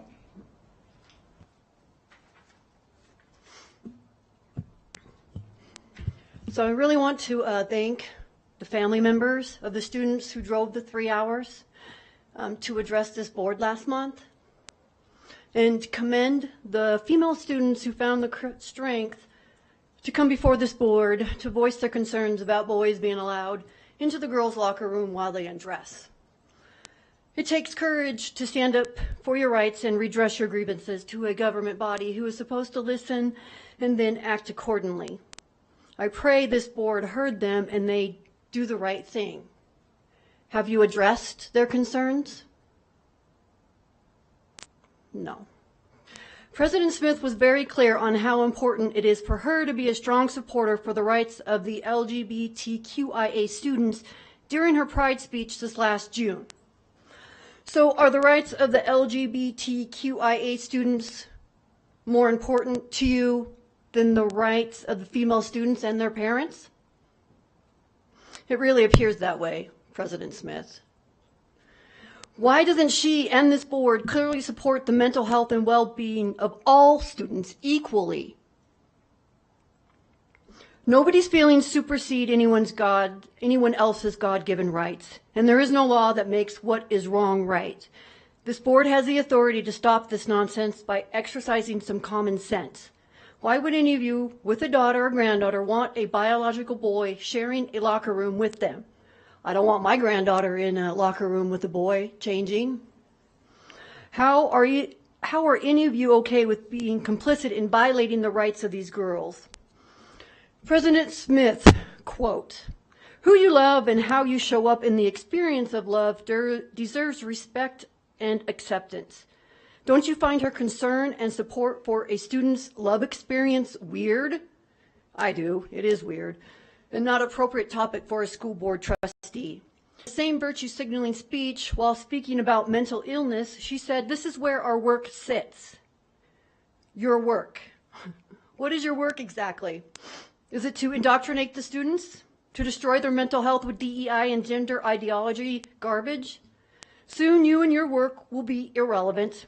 Trump will be reelected to office, and he will follow through with his promise to defund the districts who push DEI and gender dysphoria. What side of history does this board want to be on? How do you want your community to remember you?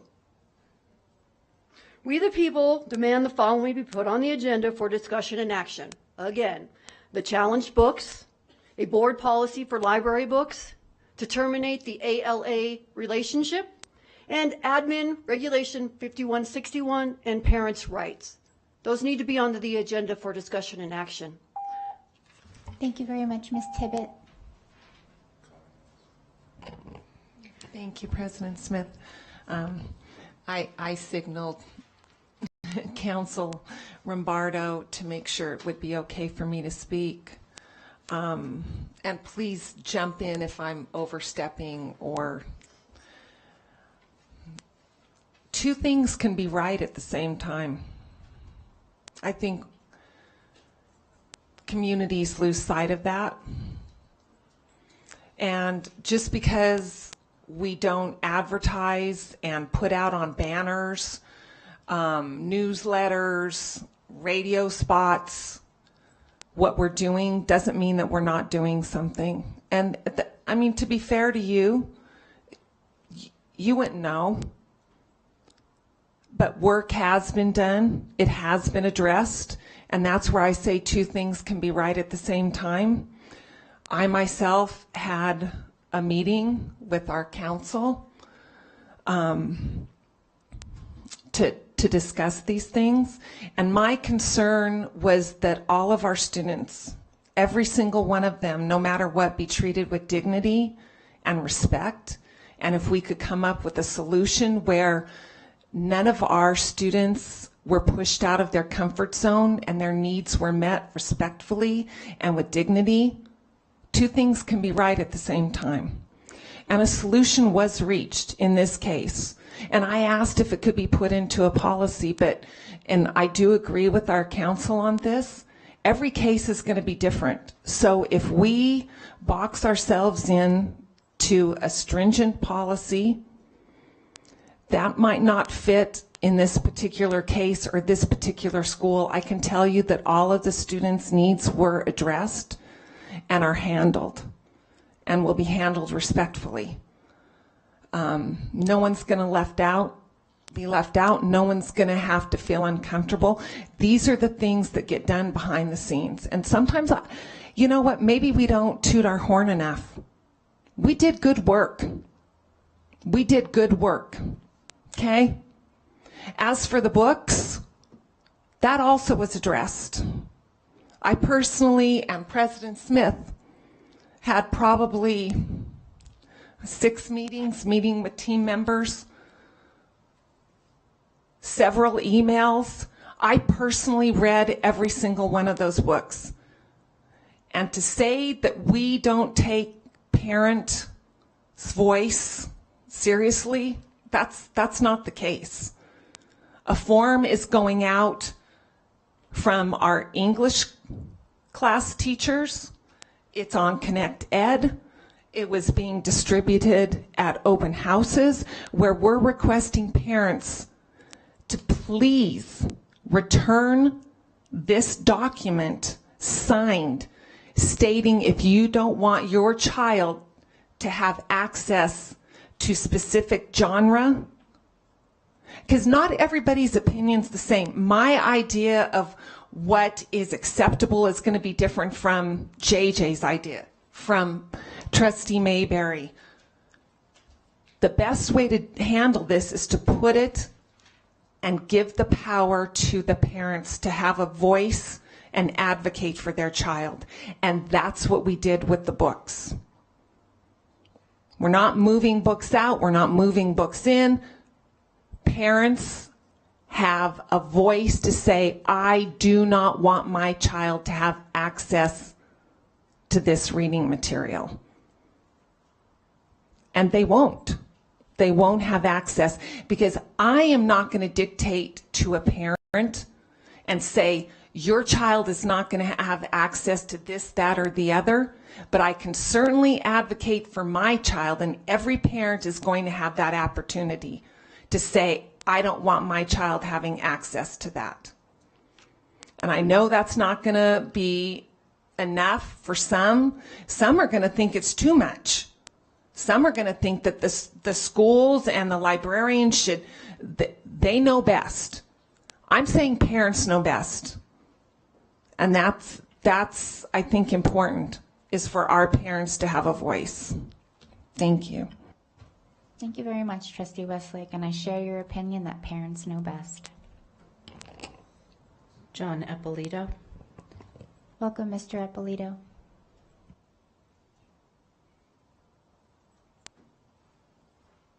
Hi, John Eppolito, Protect Nevada Children. I think what Colleen just said is in direct opposition to one of your board policies, the one that says if a staff or member finds out that the student is gay, they're not allowed to tell the parents. I think that's what you just said is in direct opposition, unless I'm misreading that board policy. That's not what I wanted to talk about, though. What I wanted to talk about was the chronic absenteeism, and getting back to the same thing that I mentioned earlier, and it's the child, and that was a Pine Middle School that committed suicide last school year, that everybody kept quiet, that was getting tormented via social media and tried to come to the parents tried to come to the school, evidently the superintendent and the principal, and nothing was done. And I was thinking, I heard the conversation, even though I wasn't here, about the chronic absenteeism. And I know I've had 3 people tell me that the reason their kid doesn't come to school is because they're getting bullied on social media. That didn't come up at all. And I think that's something you guys need to consider, because that's what's happening with these kids. And I know you don't want to hear it, you don't want to really know everything that's going on, but that's part of it. I don't know how big of a part. One of the 3 parents, it was more of a physical thing, but 2 of them that talked to me, one was a grandparent. 2 of them that talked to me, it was because of social media. That's why their kid doesn't come back to school, because they get bullied. And I know it's not directly in your purview, But you guys have the platform. You have the, what's it called, parent university or whatever it's called. You guys should be training parents. Instead of making the problem worse by spending another $1 million on iPads, you should be telling parents the problems with these devices. And you just bury your heads in the sand. Maybe you're doing stuff behind the scenes. You should be asking us about it. You never do that. But it's very frustrating, and kids are getting hurt. And yeah, you guys sit up there, and it just pisses me off. I'm sorry. I was going to say something else, but I get too excited. It's not on there. Well, it's probably not going to come into my head until I sit back down. But you guys really should be paying attention. Oh, I know what it was. The anxious generation. How the great rewiring of childhood is causing an epidemic of mental illness. I'm at the end of the 5th chapter. Jonathan Haidt, I guess, he goes, quote, "The great rewiring of childhood in which phone-based childhood replaced the play-based childhood is the major cause of the international epidemic of adolescent mental illness," end quote. This is what you guys should be talking about in Parent University, instead of making things worse by just giving kids devices. Thank you. Thank you, Mr. Ippolito.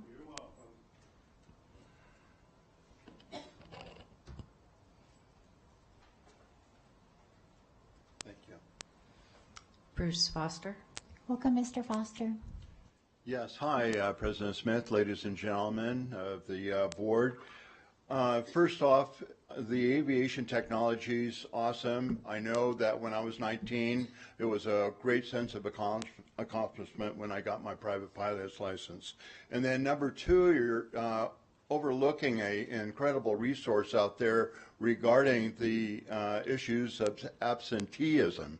And that is dads and granddads that could volunteer their time in middle school, high school, and be able to be a mentor and also watch what's going on, keep them from breaking toilets and taking drags off of their technologies that they bring in. And then also another point is that the difference between a charter school and a regular school is that they collect these, from what I understand, and then two, they don't allow pornography.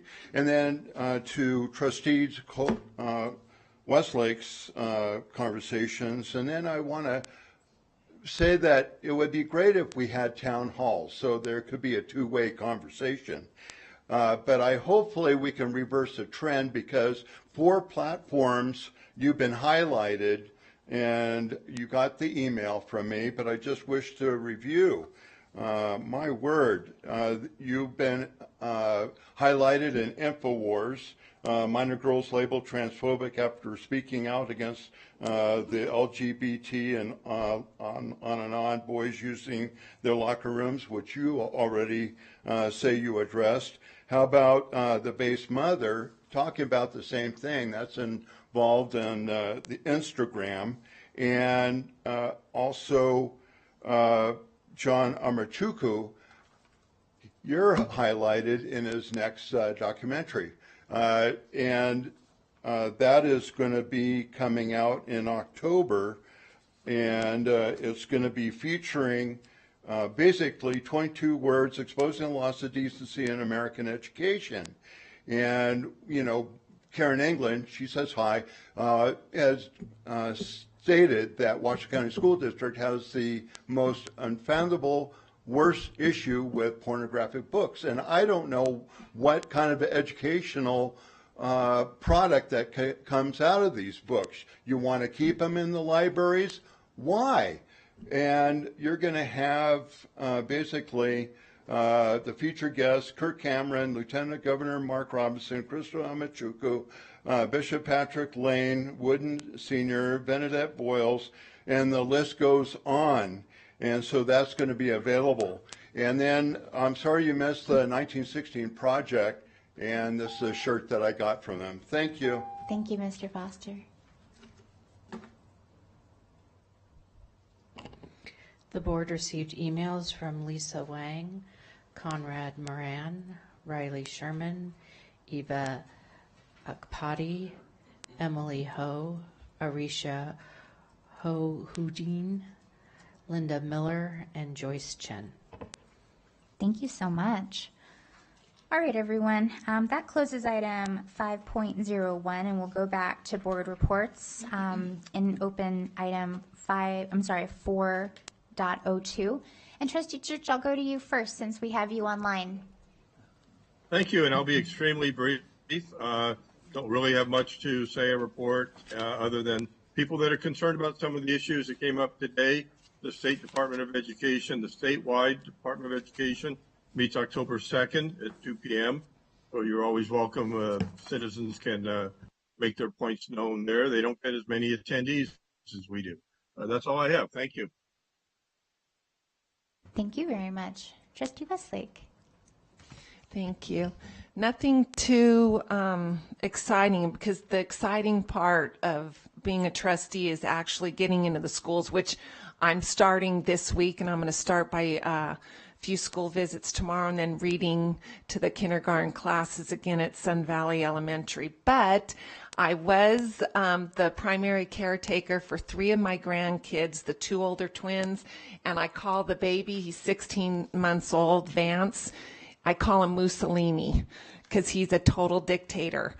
And so for a week I was doing that, and then my husband and I went to Mexico for our 35th wedding anniversary. So that was fun. There's a picture of the resort we were at, and I needed that vacation after watching Mussolini for a week. So thank you. I think I might have some pictures here. All right. Oh, thank you. So I attended not the last game, but the previous game, football game, which we lost, unfortunately, at home. But I did have the opportunity to hang out with some of our high school bands, and I specifically looked for the Lancers and took a photo with them. Oh, no, that's fine. So that was McQueen band. I also had the opportunity to attend and support and volunteer for raising funds at a golf tournament for Nevada Military Support Alliance. And we raised a couple thousands of dollars to help our veterans and individuals in public safety and mental health. I also attended a game for Reed High School against Reno, and this is Kiyomi Winters. She's a freshman playing freshman volleyball. I will say that freshmen and varsity are 2 different sports, but it was fun, and I got to see her spike the ball a couple times, and that was really nice. That was entertaining. I think that's the last of the photos. Okay, great. Then also I had an opportunity to visit Warren Elementary. Jeff Miller, he was awesome. And I really got to appreciate and see the actual implementation of the changes that we've made, and with our superintendent with regards to allocations. This was a perfect opportunity for me to see that they originally had 251 allotted allocations, but the actuals were 372. So that was awesome for them to know and to feel that they had some help coming in. That was amazing. I also attended Peavine Middle School, elementary as well, and Glenn Duncan with Principal Ryan Smith, and he's always amazing. I appreciate him. Amy Howe at Peavine, we stay in contact because unfortunately sometimes she has to call me for other stuff that's happening in the neighborhood as it relates to code enforcement, so I'm happy to always go there and assist her. I also attended last week Children's Cabinet's Youth Mental Health Summit. I want to give a shout out to Annie Zucker. She did a great job as always, and I got to see our superintendent, and he gave a great speech. We appreciate that, representing very, very well. And then lastly, today I attended a funeral for a champion of education, Mr. Tom Dolan.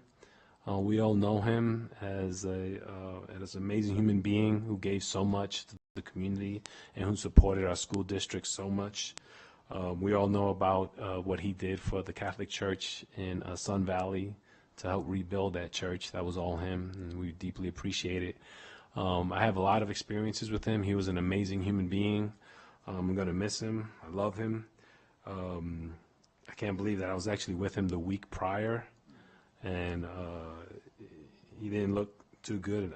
I thought he was putting on an act so he can get his approval at city council, because he was visiting the city council to get approval. But he was a beautiful human being, and I'm just appreciative, and I'm very glad that his family continues the same perspectives that he has for community, and that they're dedicated to community as well.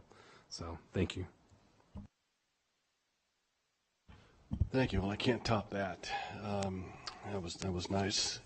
I'll just briefly, I did have a chance to visit a couple of our middle schools, DePauli Middle School with Principal Smith, and was escorted by a group of students, and it was a wonderful visit. They were really proud of their school and highlighted a lot of the classes and what they're doing. And last week I got a chance to tour Pine Middle School with Principal Red and her two assistant principals, and I appreciate all the challenges and positive things that are happening at those particular middle schools.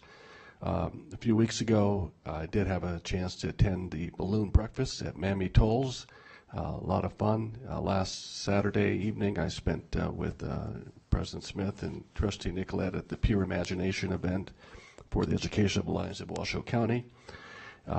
In between some of this, I've had a chance to go to some Friday Night Light events, football games. And last Friday was Spanish Springs versus Minogue, and Spanish Springs lost. But it was a good time. It was a good time. And finally, I do appreciate having a little time with the Youth Opioid Summit today. I showed up just as the celebrity Jeremy Renner was leaving stage, story of my life. But the short time I was there, along with my colleagues, President Smith, Trustee Nicolette, Trustee Westlake, clearly a very enlightening experience that I continues to remind me of the dangers of synthetic opioids and how easy it is to get in the hands of our youth. And I know this is not the time for this discussion, but at some point I'd love to see our district get these messages out to our families somehow and really raise this awareness. So that may be something that we can talk about in the future. Thank you. Well, I've had a chance to visit 7 schools, and I'm going to concentrate on something else. And one of them is the parent-teacher home visitation that I attended, and there is that beautiful family. Bruno, the young gentleman in the back there on the right as I see it, attends Clayton Middle School, and he's the oldest in his family. His little sister's in front of him, and Dad's holding the little baby. And who we have there in the picture are social worker Christina Rodriguez, and we had the advisory teacher who's also math and science teacher, Gabby Larios. And it was such a lovely conversation, and I was able to use some of my previous experience as a home visitor in St. Louis, Missouri. I did that for 4 years, and the bonding that this family and these teachers have to support Bruno, and not only Bruno, but the family structure is absolutely a beautiful thing. It is relationship building at its finest, and those smiles are all real. I also attended the, let me see here, Washoe County Youth Mental Health Summit. There were 3 teen panels. My goodness sakes, I learned so much from these students. There was a youth adolescent development panel. There was a social media panel, and there was athletics, the joys and the stresses of athletics. And these students were absolutely insightful. They were honest, they were kind, and they shared their information beautifully. And then, as Trustee Mayberry said, there were 650 middle and high schoolers at the DEA Opioid Drug Summit this morning, and I learned 2 terms. I could talk about many things, but 2 terms that stick in my mind for fentanyl. Number 1, DEA is referring to it as drug poisoning and not overdose, a drug poisoning. And then this is a term that I think we should continue to spread and use. 1 pill can kill, and it's an absolute fact. I attended the PBS Spotlight Awards, where one of our own, Tim Woods, band teacher, band director at Swope Middle School, won the Extraordinary Educator Award, and an evening of pure magic, and this is what this is. There you go. There it is. There it is. I looked fabulous in my colored wig and all sorts of makeup, and somebody at one point said, "Wow, you look really young. You look like you could be 40." And he said, it must be the makeup. And I thought, I don't know if that's an insult or a compliment, but I'm not wearing that makeup, period, the end. Thank you. All right, I will hold for 1 minute while JJ gets the first clip up before my time starts. The little video will play until I talk. Hold on. So I also attended the Education Alliance Evening of Pure Imagination with Vice President Mayberry and Trustee Nicolette, and this is our little video shot. It was absolutely outstanding. Sarah Gobshill and her team put on a fantastic event. I want to thank everybody who attended. I did not approve the use of that video. Also want to say congratulations to our PBS Reno extraordinary educator Tim Wood and extraordinary student Sophie Mark from Reno High School. And want to bring attention and congratulate that Washoe County School District has 5 of the top 10 elementary schools in the entire state of Nevada. Yes, we do. Yes, we do. I spoke to Mr. Clark's government class as part of an electeds panel. I also attended the Youth Mental Health Summit, the Moana Springs Aquatic Center ribbon cutting, which I'm very excited about. I met with a group of students, you heard me talk about that before, who opened a sustainability club at Galena High School. I joined the Youth Opioid Summit, that was earlier today. And then my last picture is the amazing experience with author Eric Odie. And I want to say thank you to the Reno Rotary and the Sparks Rotary for donating thousands of books to 9 Title I schools. Every single student in those schools got a book. And Mr. Odie also did events at those 9 schools as well. And it was just really incredible. And so Dr. Nicola and I attended the event at Rita Cannon Elementary School. And so my last item. No, it's good. It's good. And I don't know that I'll announce this every year, but your first year is particularly important. So it is September. It is Hodgkin Lymphoma Awareness Month. I'm wearing my pin, and I'm so pleased to share that I have made the 1-year cancer-free mark, which is in oncology and in cancer recovery is incredibly important. And so I just want to say thank you to everyone.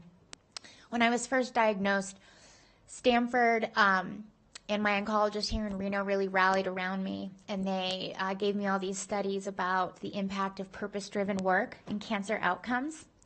And they told me that my public service would be part of saving my life. And it has been, and it continues to be. And it is an honor to do this work. It fills my soul. It fills me with light. I will not let anyone take my light. And I just want to say thank you so much for all the love that I've received. So thank you so much. Thank you. Thank you. And so that closes item 4.02. Now I'm going to turn it over to the superintendent. President Smith, that's great news. Thank you for sharing that with us this evening, and we're all really happy that that's the case, and we appreciate all your leadership, so thank you very much.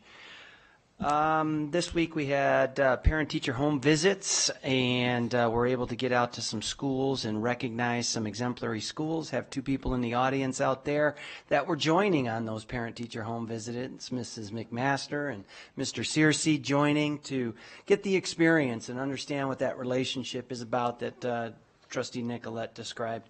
Had our first cup of Joe with Joe, and that was a really nice event. Want to say thank you to the communications team and Jay Wood Raw staff. Really a very nice visit. School visits have been exceptional.